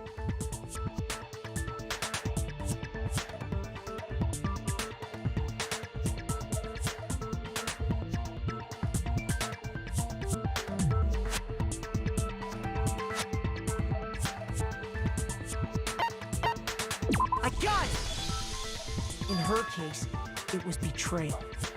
Precisely. You see, Once I revealed Sakura's betrayal, that led to everything that came afterwards. Anyway, it looks like you answered all of my questions correctly. How painfully delightful. But what's the point? What meaning is there in asking those questions now? Relationships, secrets, money, betrayal? These are all pretty standard motives, right? The most normal of normal. Totally middle of the road. But of course, those aren't the only motives that exist in this world. In fact, there are as many reasons to kill as there are people on Earth. They compel humans to kill each other, bringing despair to the world. This is what we refer to as the seed of despair. Seed of despair?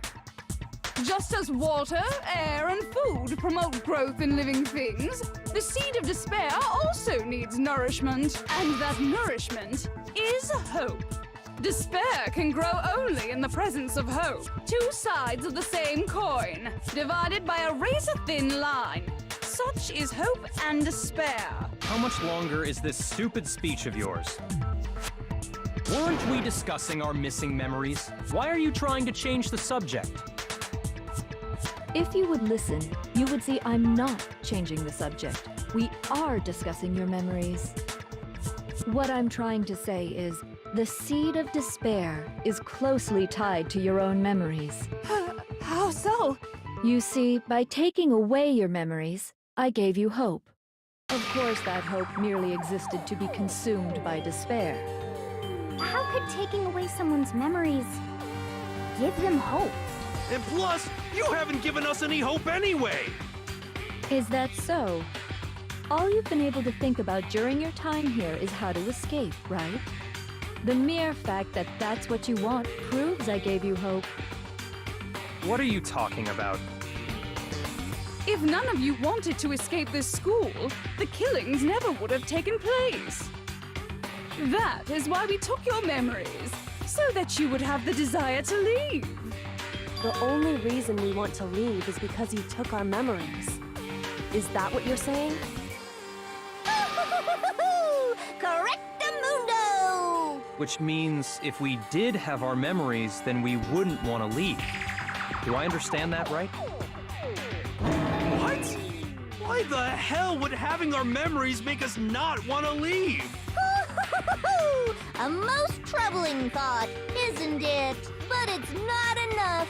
I want more distress, more despair. I put so much effort into creating hope in order to feed your despair and make it grow.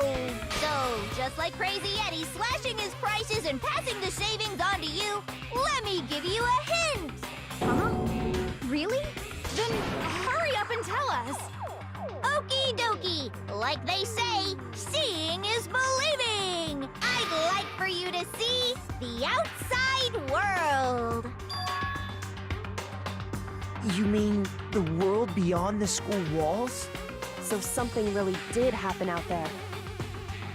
Now are you interested in what I have to say? You wanna see what's out there? Hoo-hoo-hoo-hoo! I wanna see too. See your faces sink into despair. Now then, open sesame! Behold, the world beyond the school walls! This is the outside world you've all been so anxious to claw your way back into.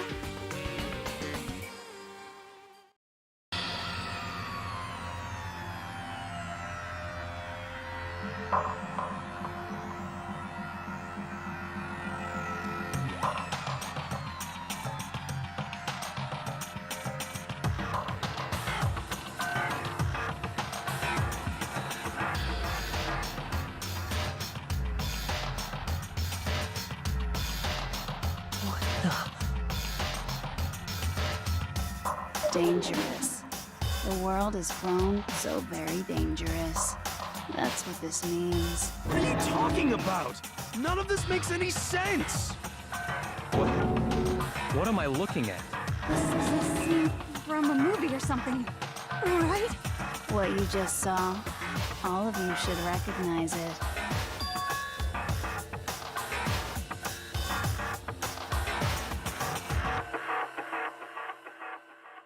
that world is locked away within the memories that were taken from you. If you can't remember, please just try.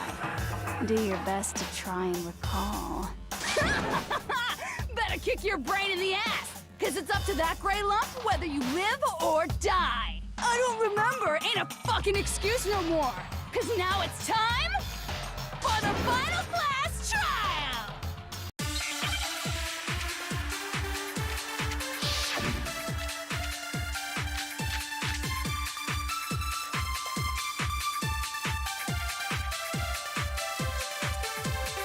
Come on, bitches!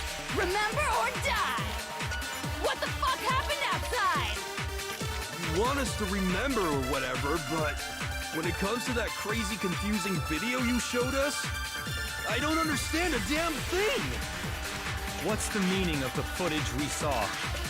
Is this another one of your practical jokes?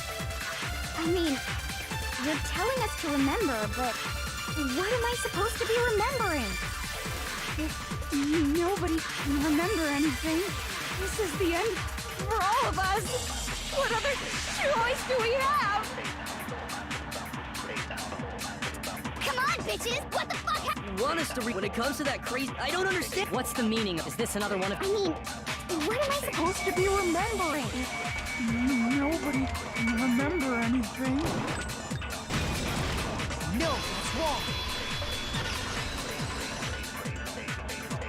Actually, she might remember. Who might remember? The other Toko, Genocide Jack. What? Two of them share certain kinds of knowledge, but their memories aren't linked, right? I see. If their memories are separate, then even if one personality's forgotten, there's a chance the other may still have those memories. What do you say, Toko? Are you telling me to swap places with her? No! Absolutely not! That'd be like forfeiting my entire identity! Toko, you're the only one we can rely on now. Da-da-da-da! It's me, your friendly neighborhood serial killer! Boy, she just gave in like it was nothing. I'm going to ask you a question, and I want to have it answered immediately. Do you know anything about this video? Huh? What video? The video that's playing right now. Who the hell are you? Oh, I'm the mastermind. Oh, nice to meet you! Nice to meet you too. That's enough! Just look at the stupid screen! Aye aye, Roger, you got it, Captain! Well, does it look familiar? I don't have all the details, but... Of course it does! Then you remember all the stuff it's showing? Of course I do! So you didn't lose your memory after all. Then why didn't you say something earlier? I only answer questions when someone bothers to ask me. I'm the quiet type, you know? Oh my god, she's the worst liar in the world. More importantly, if you really do remember, what is it? Huh? What's the matter, Master? Do you really not remember the tragedy? A tragedy? Oh no! You seriously forgot? Maybe I can help you remember with a kiss. Just answer the question. What happened out there? Well, I can't really say if it happened or if it's still happening, but it was the biggest, most awful, most tragic event in human history. Why is that phrase coming up now? Because it's all because of that event. What is? Are you serious? I'm talking about the way the world is now. Is... now? The world's been destroyed, get it? Destroyed? Explain yourself. Tell us everything you know. Copy that, darling. Okay, so this big, awful, tragic event, they started just calling it the tragedy, happened about a year ago. It was so big and so bad that even this murderous fiend went pale at the sight of it. I guess you could say what happened was man-made, but it was more on the level of a worldwide natural disaster. Either way, there's no doubt that it was the biggest, most awful, most tragic event in human history. And as a result, in basically no time flat, the world turned out the way it did, and that's that. That's all there is to it? Come on! There wasn't a single concrete description in there! Well, it just so happens I don't know any of the specifics. Miss Moreau saw it all play out in real time, so why don't you ask her? We already did, and she didn't know anything. That's why we're asking you. I couldn't live up to Master's expectations! To die! To die! This is the truth! that's enough of your little lover's quarrel. Whatever happened doesn't matter at this exact point in time, right? The end justifies the means. Everything serves the outcome. In other words, the world has ended. That's the important thing. How can the world just end? It's the world! Calm down. It's okay. There's no need to panic. Every living person will be dead in 100 years anyway. So the world ending isn't that big a deal. Oh, come on. Now you're just being ridiculous. Well, as long as we're being ridiculous. I have another ridiculous story to tell you. It's the story of the Togami Corporation, which has given Byakuya's life all its meaning. What? What did you say? I'm glad to see you took the bait. You bit into it like a middle-aged secretary at an all-you-can-eat cake buffet. Hey! So, what do you think happened to the Togami family?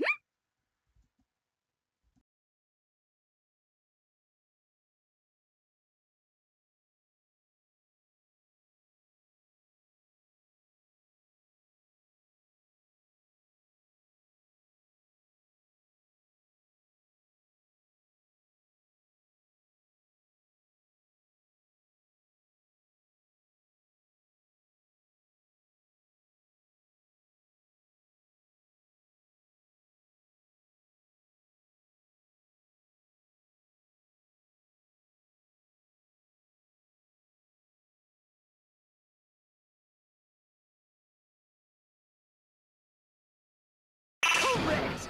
Well done, peasant! But I didn't say anything yet. I just got so fucking bored waiting, I couldn't help it! Even if you're wrong, eventually you'll figure it out, right?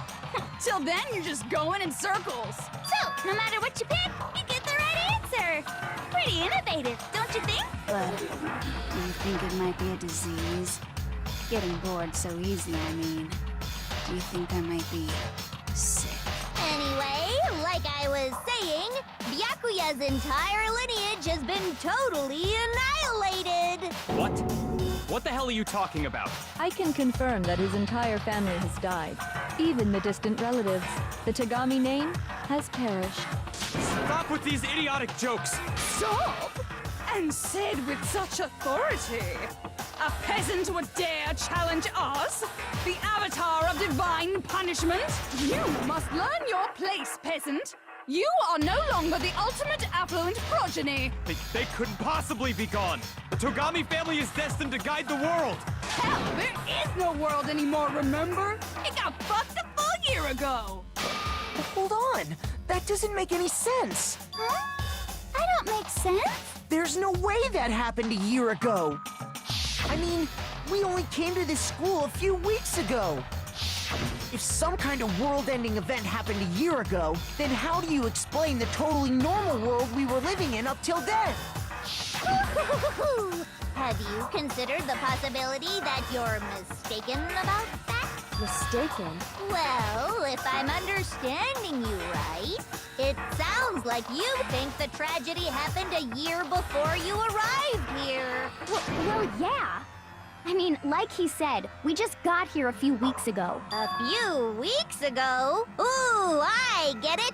You're saying that what happened 2 years ago actually happened more recently, right? Huh? 2 years ago? Well, I mean, you guys all started attending Hope's Peak Academy 2 years ago. What the hell is this chick trying to say? I understand why you'd have trouble accepting it, but in the end, you can't deny the truth. And the truth is, everything is cause and effect. Deny that, and you may as well give yourself up to God. So, you must surely understand all the hints I've given you so far, right? What are the memories I took from you? And now, answer us. Answer with all your heart and soul. How are we supposed to answer? I just don't know what's going on anymore.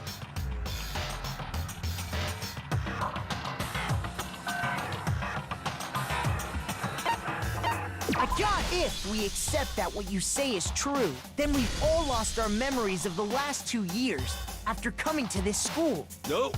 No. I mean, no matter what anyone says, Another correct answer. Well done, peasant. Seriously? This routine again? We've lost 2 years worth of memories? That's right. You've already spent 2 full years here at Hope's Peak Academy, and that entire period of time is precisely what you've forgotten. I don't remember the last 2 years of my life. That's not possible!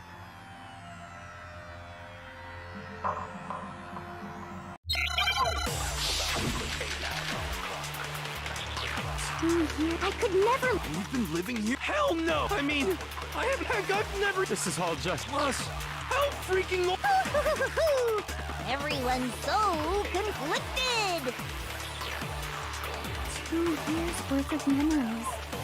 I could never lose something like that. You've been living here for 2 years? Hell no! That's impossible! I mean, I haven't gone to any awesome school events or anything! Heck, I've never even gone to a single class! No, that's wrong!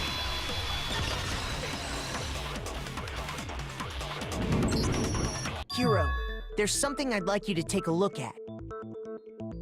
This notebook right here. Huh? Hey, why's my name written on it? I found it in the locker room on the 2nd floor.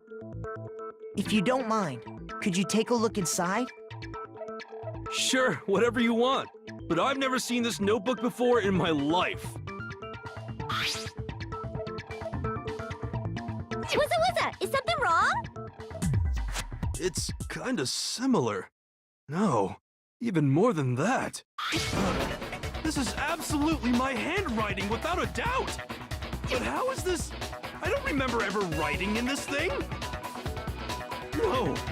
No way! It looks like you actually did attend class here at Hope's Peak.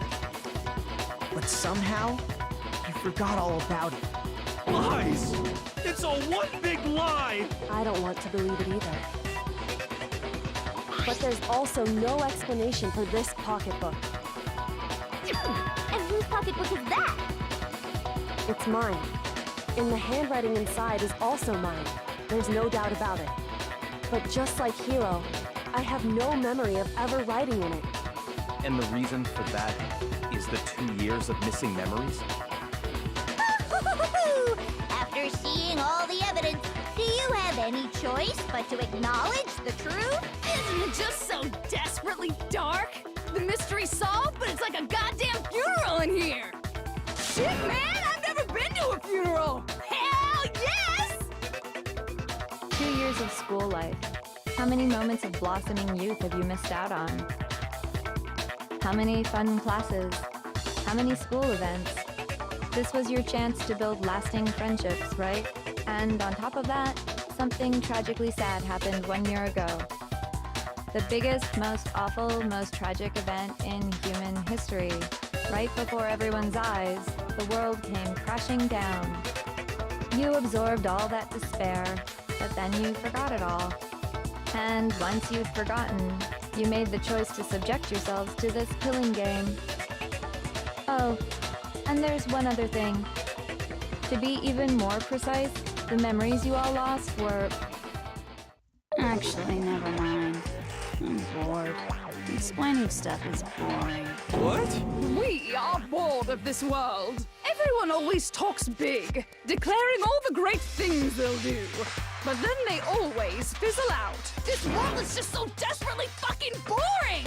What are you talking about? In a way, I'm jealous of all of you. To give yourself over so completely to such stimulating despair. Yeah, so figure out the rest for yourselves! I'm sick of expositioning all this shit! Figure out what? Figure out where your memories come apart. That's at the heart of all of this.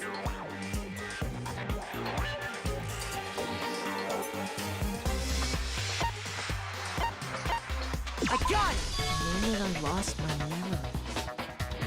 I can't think of any time other than that day. When I first came to the gates of this school and stepped foot in the main hall. When I passed out, I was overcome with a strange sensation. Wow, you still have enough spirit to keep on talking, huh?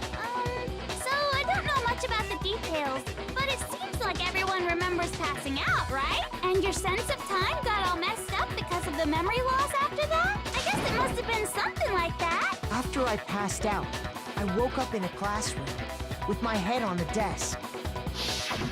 I assume not much time had passed since I'd collapsed in the main hall. But instead, 2 whole years had gone by! The reason it felt so short was because our memories of the time in between had been completely removed. You got it, honey! 2 years of memories? Poof! Gone! Which means, of course... When everyone met for the first time, it wasn't actually for the first time. Unaware of this fact, you took the time to introduce yourselves to each other, but by that point, we'd already spent 2 years together at the school. That's what those photos reveal, isn't it? Yep, that's what they reveal. You were all such close friends.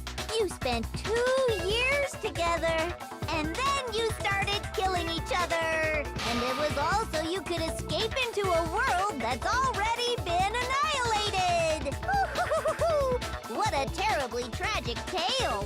Even if you left now, there's nothing you could do to fix it. You're the one who set things up to be like this! I love you all so much.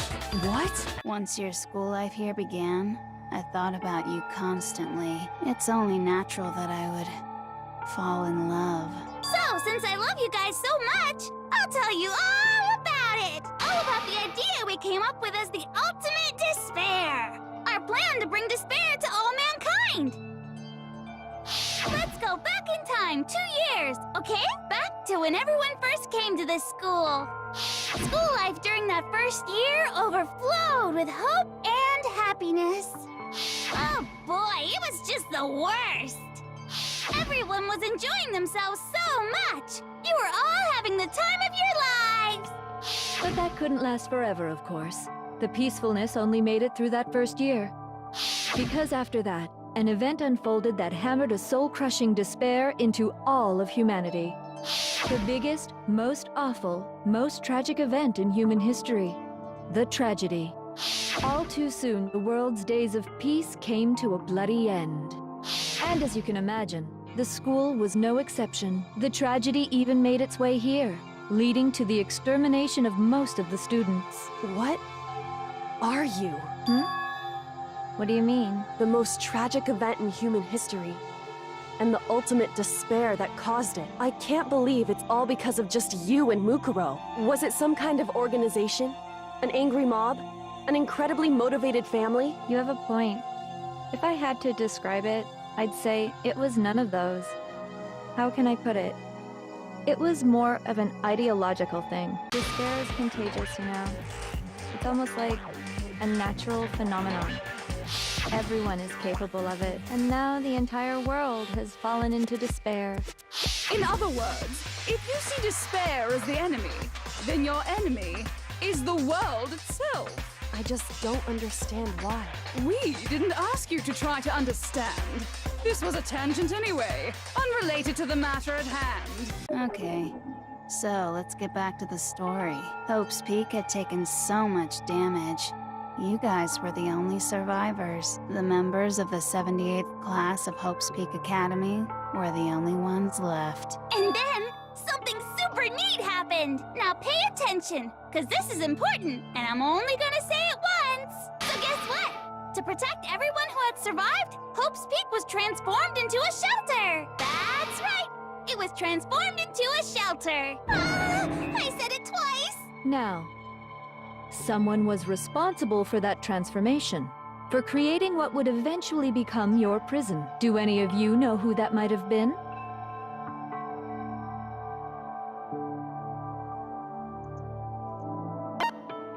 I got it! Could only have been the headmaster of Hope's Peak Academy. He wanted to turn the school into a shelter to try and protect us. To protect us from the despair and tragedy taking place outside. That's why he asked us to make that promise, to say that we were willing to live in this school forever. We believe he had something like that in mind, yes. If you, the collective hope of a new generation, could survive, maybe the world could have a fresh start. Yeah, the headmaster put that much faith in you. And because we had that same hope, that's why we all agreed to live here forever. But creating the shelter was also his single biggest mistake. It's laughable, really. He was the headmaster, but he had no idea. He had no idea that we, the ultimate despair, had already made our way into the school. So what was supposed to be a shelter to keep you safe became a cage that made it impossible for you to escape despair. I have to say, it really helped me out a lot. It saved me a ton of time. By the way, it was you yourselves who blocked off the windows, the doors, all the exits. Under the headmaster's direction, you all went about your work like obedient little sheep. You mean we trapped ourselves in here? And then you forgot all about it and started bitching about how you were trapped in here. Once you'd finished building your little shelter, it was time for me and Mukuro to get to work. And thus began the killing game. Me and Mukuro had come here, spending the last 2 years waiting for that moment. That moment where you all began killing each other served as the climax of our global despair plan. And the only reason you survived the tragedy was so that you could be a part of it. You let us live? So we could go around killing each other? Is that what you're saying? Why? Why would you do that? Because this was so much more than a simple high school death match. Rather, it was a method to hunt down and destroy every last remaining speck of hope in the world. What are you saying? Well, it would seem that there's a little bit left out there. A few souls unwilling to give up hope.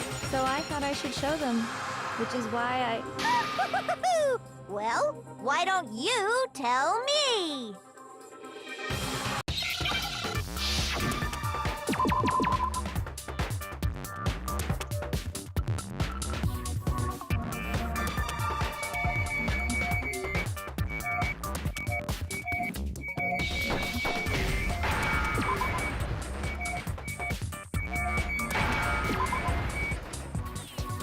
Now I understand. You're talking about you hijacking the airwaves, aren't you? Uh-huh. That's exactly what I'm talking about. To show the world the murders taking place at this school, which was meant to be a symbol of hope. That was the whole point of the ultimate despair. When I said climax, that was what I was talking about. The world watched as you fell into despair and began to kill each other one after another. Despair is as contagious as any disease. Any hope left turns to despair. Isn't the power of television just amazing? By the way, since we started broadcasting, a whole bunch of people have tried to come and rescue you. Are you serious? But utilizing the heavy weaponry I installed around the school grounds, I had no problem expelling them. Expelled them? I have to thank you all. They were a relentless bunch, refusing to give up on hope and trying to force their beliefs on the world. But in the end, I was able to give them the final despair. Death. So you just used us? To bring despair to everyone in the outside world? Well, sure, but I also gave you a second chance at life, right? So it's like, give and take. Give and take? You're so full of shit! And there's a reason I chose you guys to survive when all the other students were dropping like flies. I mean, we built up 2 years of memories together. You were all my treasured classmates. Sorry, that's a lie. I just figured you'd despair even more when you found out a friend had betrayed you. And that's the truth, which is what you wanted, right? So, does it make you feel utterly lost and hopeless? You solved the mystery, but despair at the truth, right? Don't tell me. Did you seriously count on the possibility that we would solve your mystery? And if we did, then what? Our final desire for creating this world of despair was so we could experience one last class trial. If you were bold enough to solve the mystery, only to discover that the truth was utterly hopeless, how would you react? What would you do? See? Discovering the truth doesn't necessarily lead to a sense of hope. Truth can be full of despair, too. Like right fucking now. Not to mention, all those motives I talked about were totally meaningless. I mean, with the world having ended and all. Meaningless? Then we've been murdering each other for nothing? And think about it. You chose to lock yourselves up here, then started murdering each other to get out. We weren't just random strangers either. We were classmates. We'd spent 2 years together. No, even I can't laugh at that. We get it. We get it, okay? You're totally awesome, right? We get it already. So help us. I'll do anything. Just help me. A peasant begging for his life? Oh, how delightful! We've never witnessed such a travesty firsthand. But I'm sorry to say, begging doesn't work on me. All I want is despair, and there's no reason for it. And since there's no reason, there's no argument against it. There's just no understanding it. No argument, no understanding. What better definition of ultimate despair could there be? Wait, hold on. You've just been going on about whatever you feel like, but there's no real reason for us to believe anything you have to say. Huh? You say the world's fallen apart, but I haven't seen it for myself, so I don't acknowledge it. I don't accept it as the truth. Until you see it with your own eyes. Truth and falsehood overlap one another. In other words, you're not unlike Schrodinger's cat right now. Is that what you're saying? If so, what then? Are you saying you won't accept the truth until you can go outside and see for yourself? Well, you better not.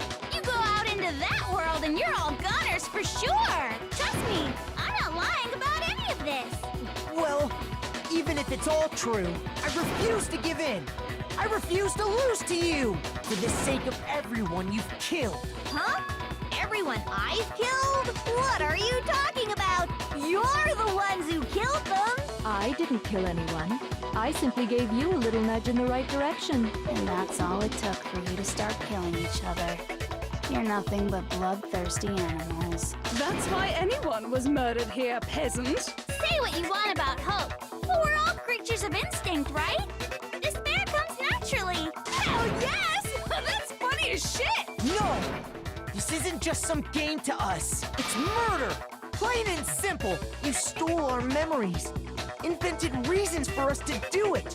You pushed us all into a corner. It's all your fault! You certainly have a talent for passing the buck, don't you? That must be your hope, huh? But we don't have much time left to keep up this banter. We have to draw things to a close soon. What do you mean? I'm talking about the vote, of course. You didn't forget about that little rule, did ya? Oh, and also, since this will be the last vote, I decided to change the rules. What? You guys so full of hope, and me so full of despair. I've decided to have you vote which one will be punished. If even one of you votes to punish hope, well then, I'll consider that a win for me, and punish everyone on the side of hope. Even if it's just one person? Oh, but don't worry, I won't be voting, of course. Even if you don't, you've still got the upper hand in all this. It's okay. Nobody would actually vote to kill themselves, right? Oh, let me just mention one more thing. When I win to punish you guys, you'll have to stay here till you grow old and die. No fighting, no killing. That's your punishment. You mean we'd have to just live here? She's saying she'll let us live. If you're not happy with that, then go ahead and punish me. And make your way to the outside world. Enter a world fallen from grace, where only despair exists, where you'd likely be dead within a day. What are you saying? So no matter what, we're doomed. Wait a sec. I just got hit with an inspiration bomb. Dying of old age is boring as shit, right? The audience at home isn't gonna dig that at all. So, here's what'll happen. One of you will get to experience an instant, super impressive punishment. What? You can't just... Do you mean to say you'll execute one of us? And I get to decide who's gonna have to suck it down. Mukuro, you're up. Me? Yeah, you've been acting up, causing all kinds of trouble. I hate you! So let me make this clear. Everyone has two choices in front of them. If a single person votes for Hope to be punished, then only Mukuro will receive a harsh punishment, and the rest of you will live here in peace. If, on the other hand, you desire to see us punished, then you must all leave this place. I will force you out, ensuring you all die horrible deaths in the outside world. What I'm saying is, if you sacrifice Mukuro, the rest of you will get to live out your lives. What? Has your resolve softened? Have you lost confidence? Are you afraid of being punished? Don't you have faith in your friends? No! That's not it! It's okay. You're right to be afraid. It would seem all of those around you have realized the futility of going against me. Guys? It's so beautiful. Your lovely faces, eroded by despair, have come together as one. Besides, Yoko, you could never betray your father, could you? What? I mean, the headmaster's only wish was that all of you would survive, right? That's why he tried to trap you all here after all. The least you can do is try to honor your dead father's wishes. Kyoko!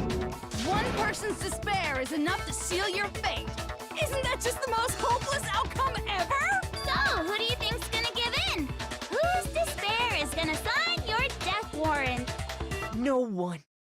Nobody's gonna give in to despair! We're not gonna lose to you! So boring. Stubborn till the very end, huh? Well, that's fine. Then let's just hurry up and get it over with. It's time for the final vote. Everything will come to an end. Your stupid hope. And your stupid life.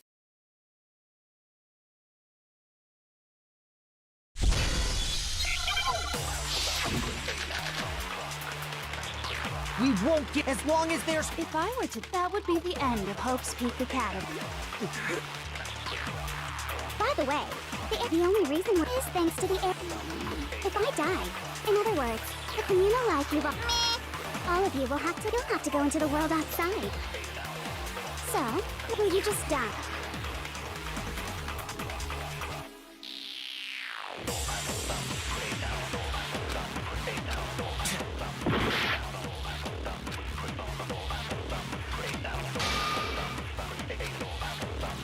We won't give up.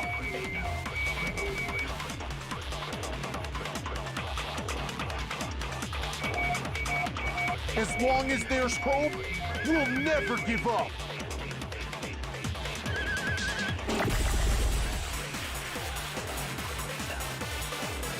If I were to die,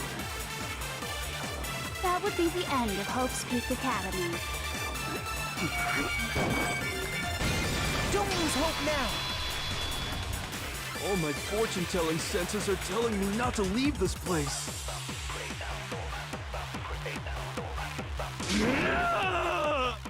But to live means moving forward, right? So even if it's hard, even if we're scared, we don't have any choice, do we? I want to keep on living. I want to open the next door. There must be something new waiting for me! So that's why, no matter what, I need to get out of here! The whole fortune-telling thing doesn't matter anymore! What matters is my own gut feelings! We won't give up! As long as there's hope, we'll never give up!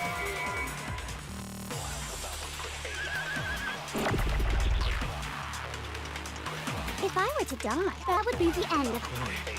I've decided to have faith in myself. By the way, the air outside is totally polluted, you know. The only reason we're okay in here is thanks to the air purifiers in the physics lab.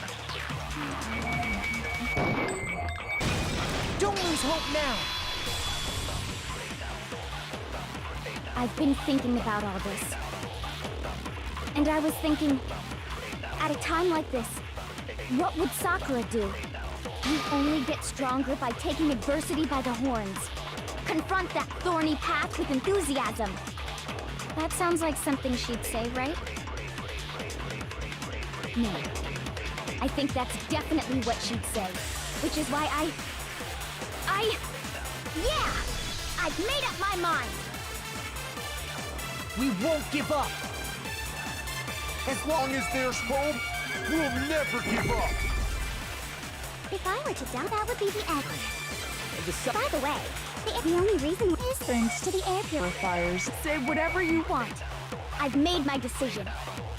If I die, the purifiers will screech to a halt. In other words, as soon as I die, the communal life you've all been living will come to an end. Don't lose hope now!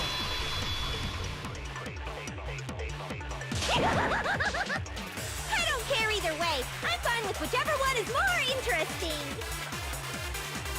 Actually, I may not look like it, but I always hated school. Hell, no matter how I look, still hate it. But no matter what, Master has to come along with us. We won't give up! As long as there's hope, we'll never give up! If I were to die, that would be the end.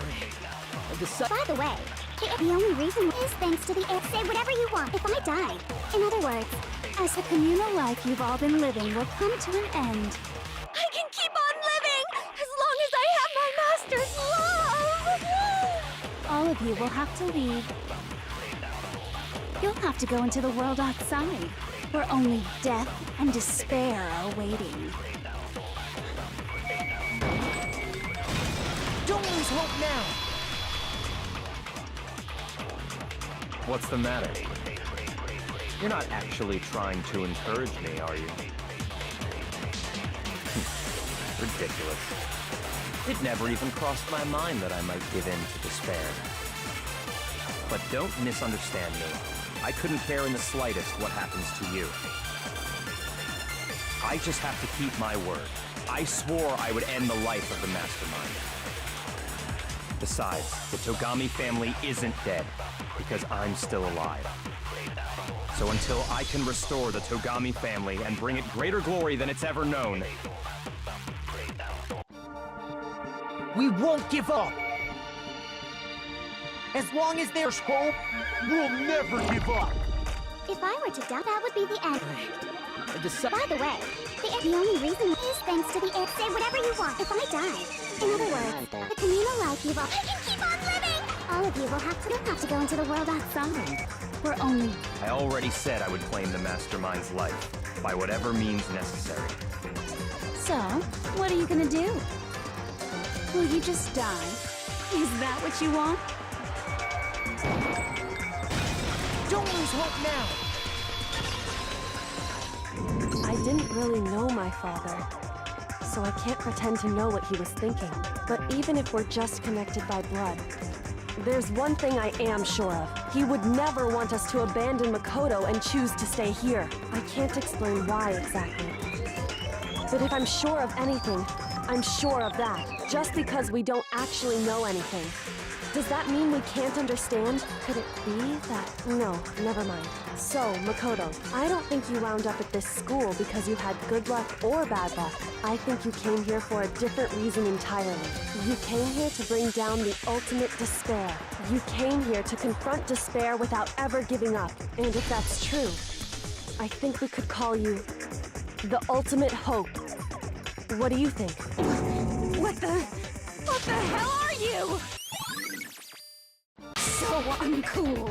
Your stupid faces, the stupid things you've said, the stupid way you all treat each other. It's all so uncool, so unhip. Shut up, shut up, shut up, shut up, shut up! Lame, lame, lame, lame, lame!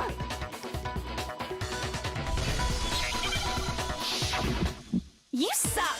You dare to stand against it. Hope is a joke. Outside is only despair. Your idiocy ends here. You're gross. You're scared, aren't you? I just love despair! You suck. What do you want? So uncool. You're unbearable!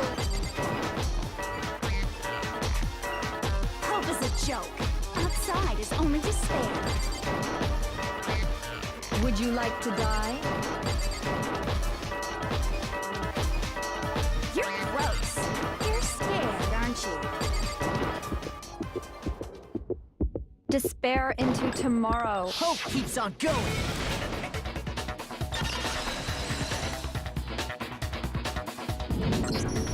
I refuse to give up. I refuse to get bored. I refuse to throw it all away. I refuse to despair. Because all I have going for me is the desire to keep moving forward. What's going on? What's happening?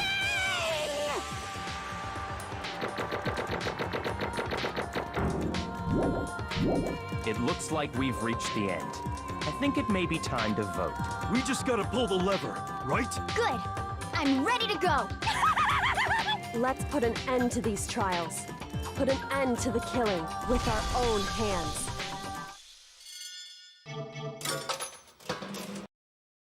The hell? Indeed. I lost? Well, that's just...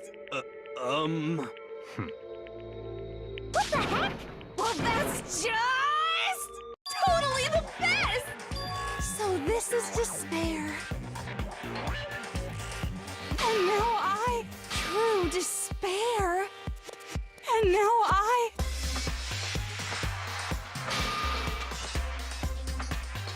true despair. Huh? Anyway. Totally the best! Not possible. Don't make me repeat myself. Okay.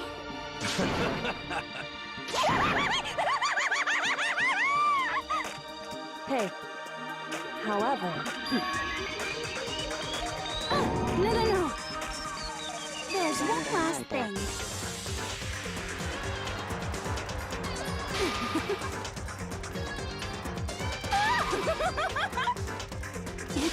It's fine. It can't be. Stop it! How many times do I have to tell you? Don't get in my way! So this is how the despair of death feels. It's so wonderful! Even 1/10 of this despair. Even 100th. I want every last soul on this planet to taste such despair. I want the entire world to die with that despair in its mouth. Okay, let's do this. I've reserved an extra special punishment for last. Let's give it everything we've got. It's punishment time!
Makoto.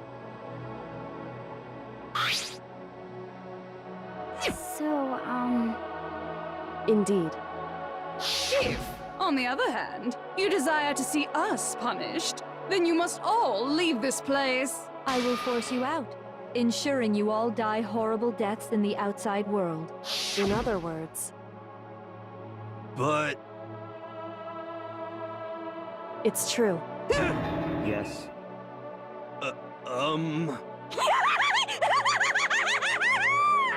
My beautiful scissors!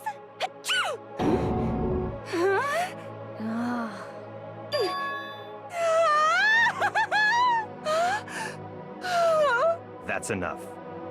Anyway, but... For serious?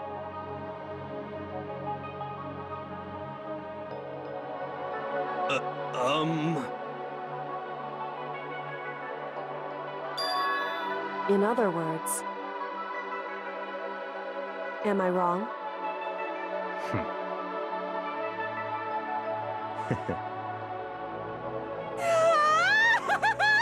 You got it! Hey. Okay. Could it be... How about that? Woo! Makoto.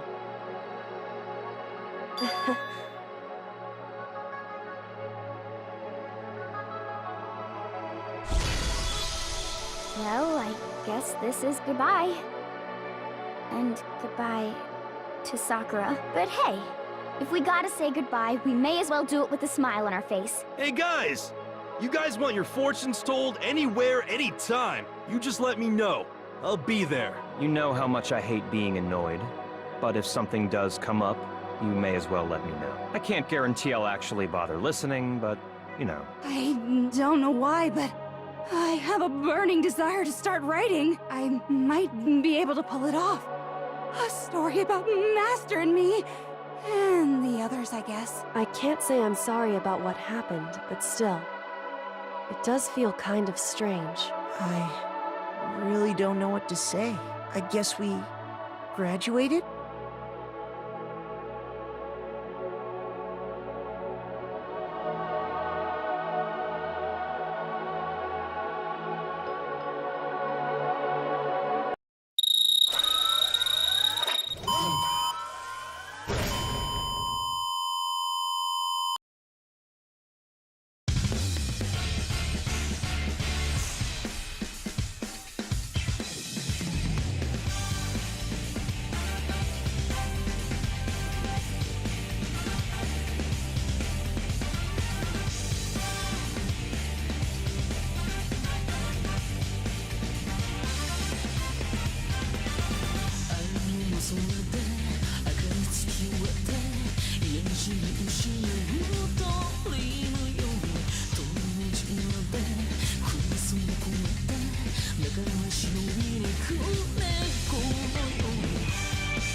Interesting. Things are getting very interesting indeed.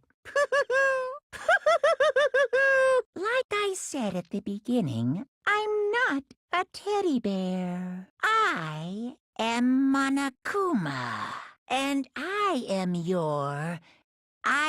this school's headmaster.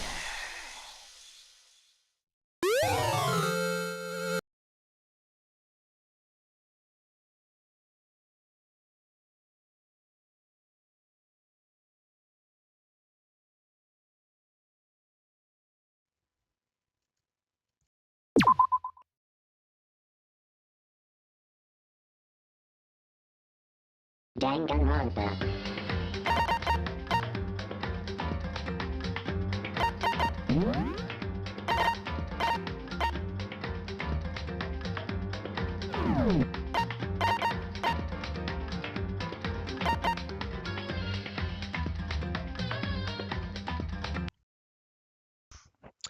Okay, well that was Danganronpa 1 again.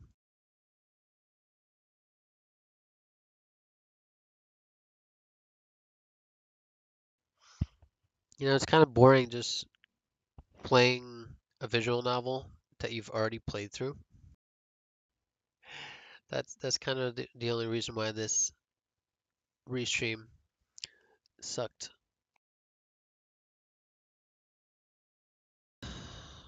Maybe I'll stream over this stream and do some commentary over it next time. Give my thoughts of every little detail of the story. But for now, I plan on moving on to Danganronpa 2. Wow, that is quite peculiar.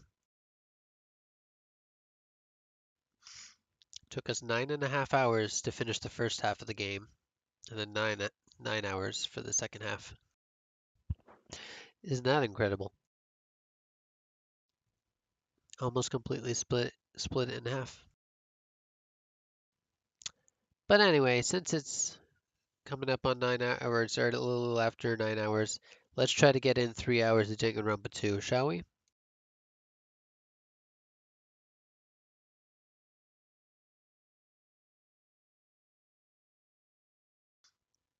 I'll be back in a few minutes. Gonna make some dinner. Gonna start a new stream, all that stuff.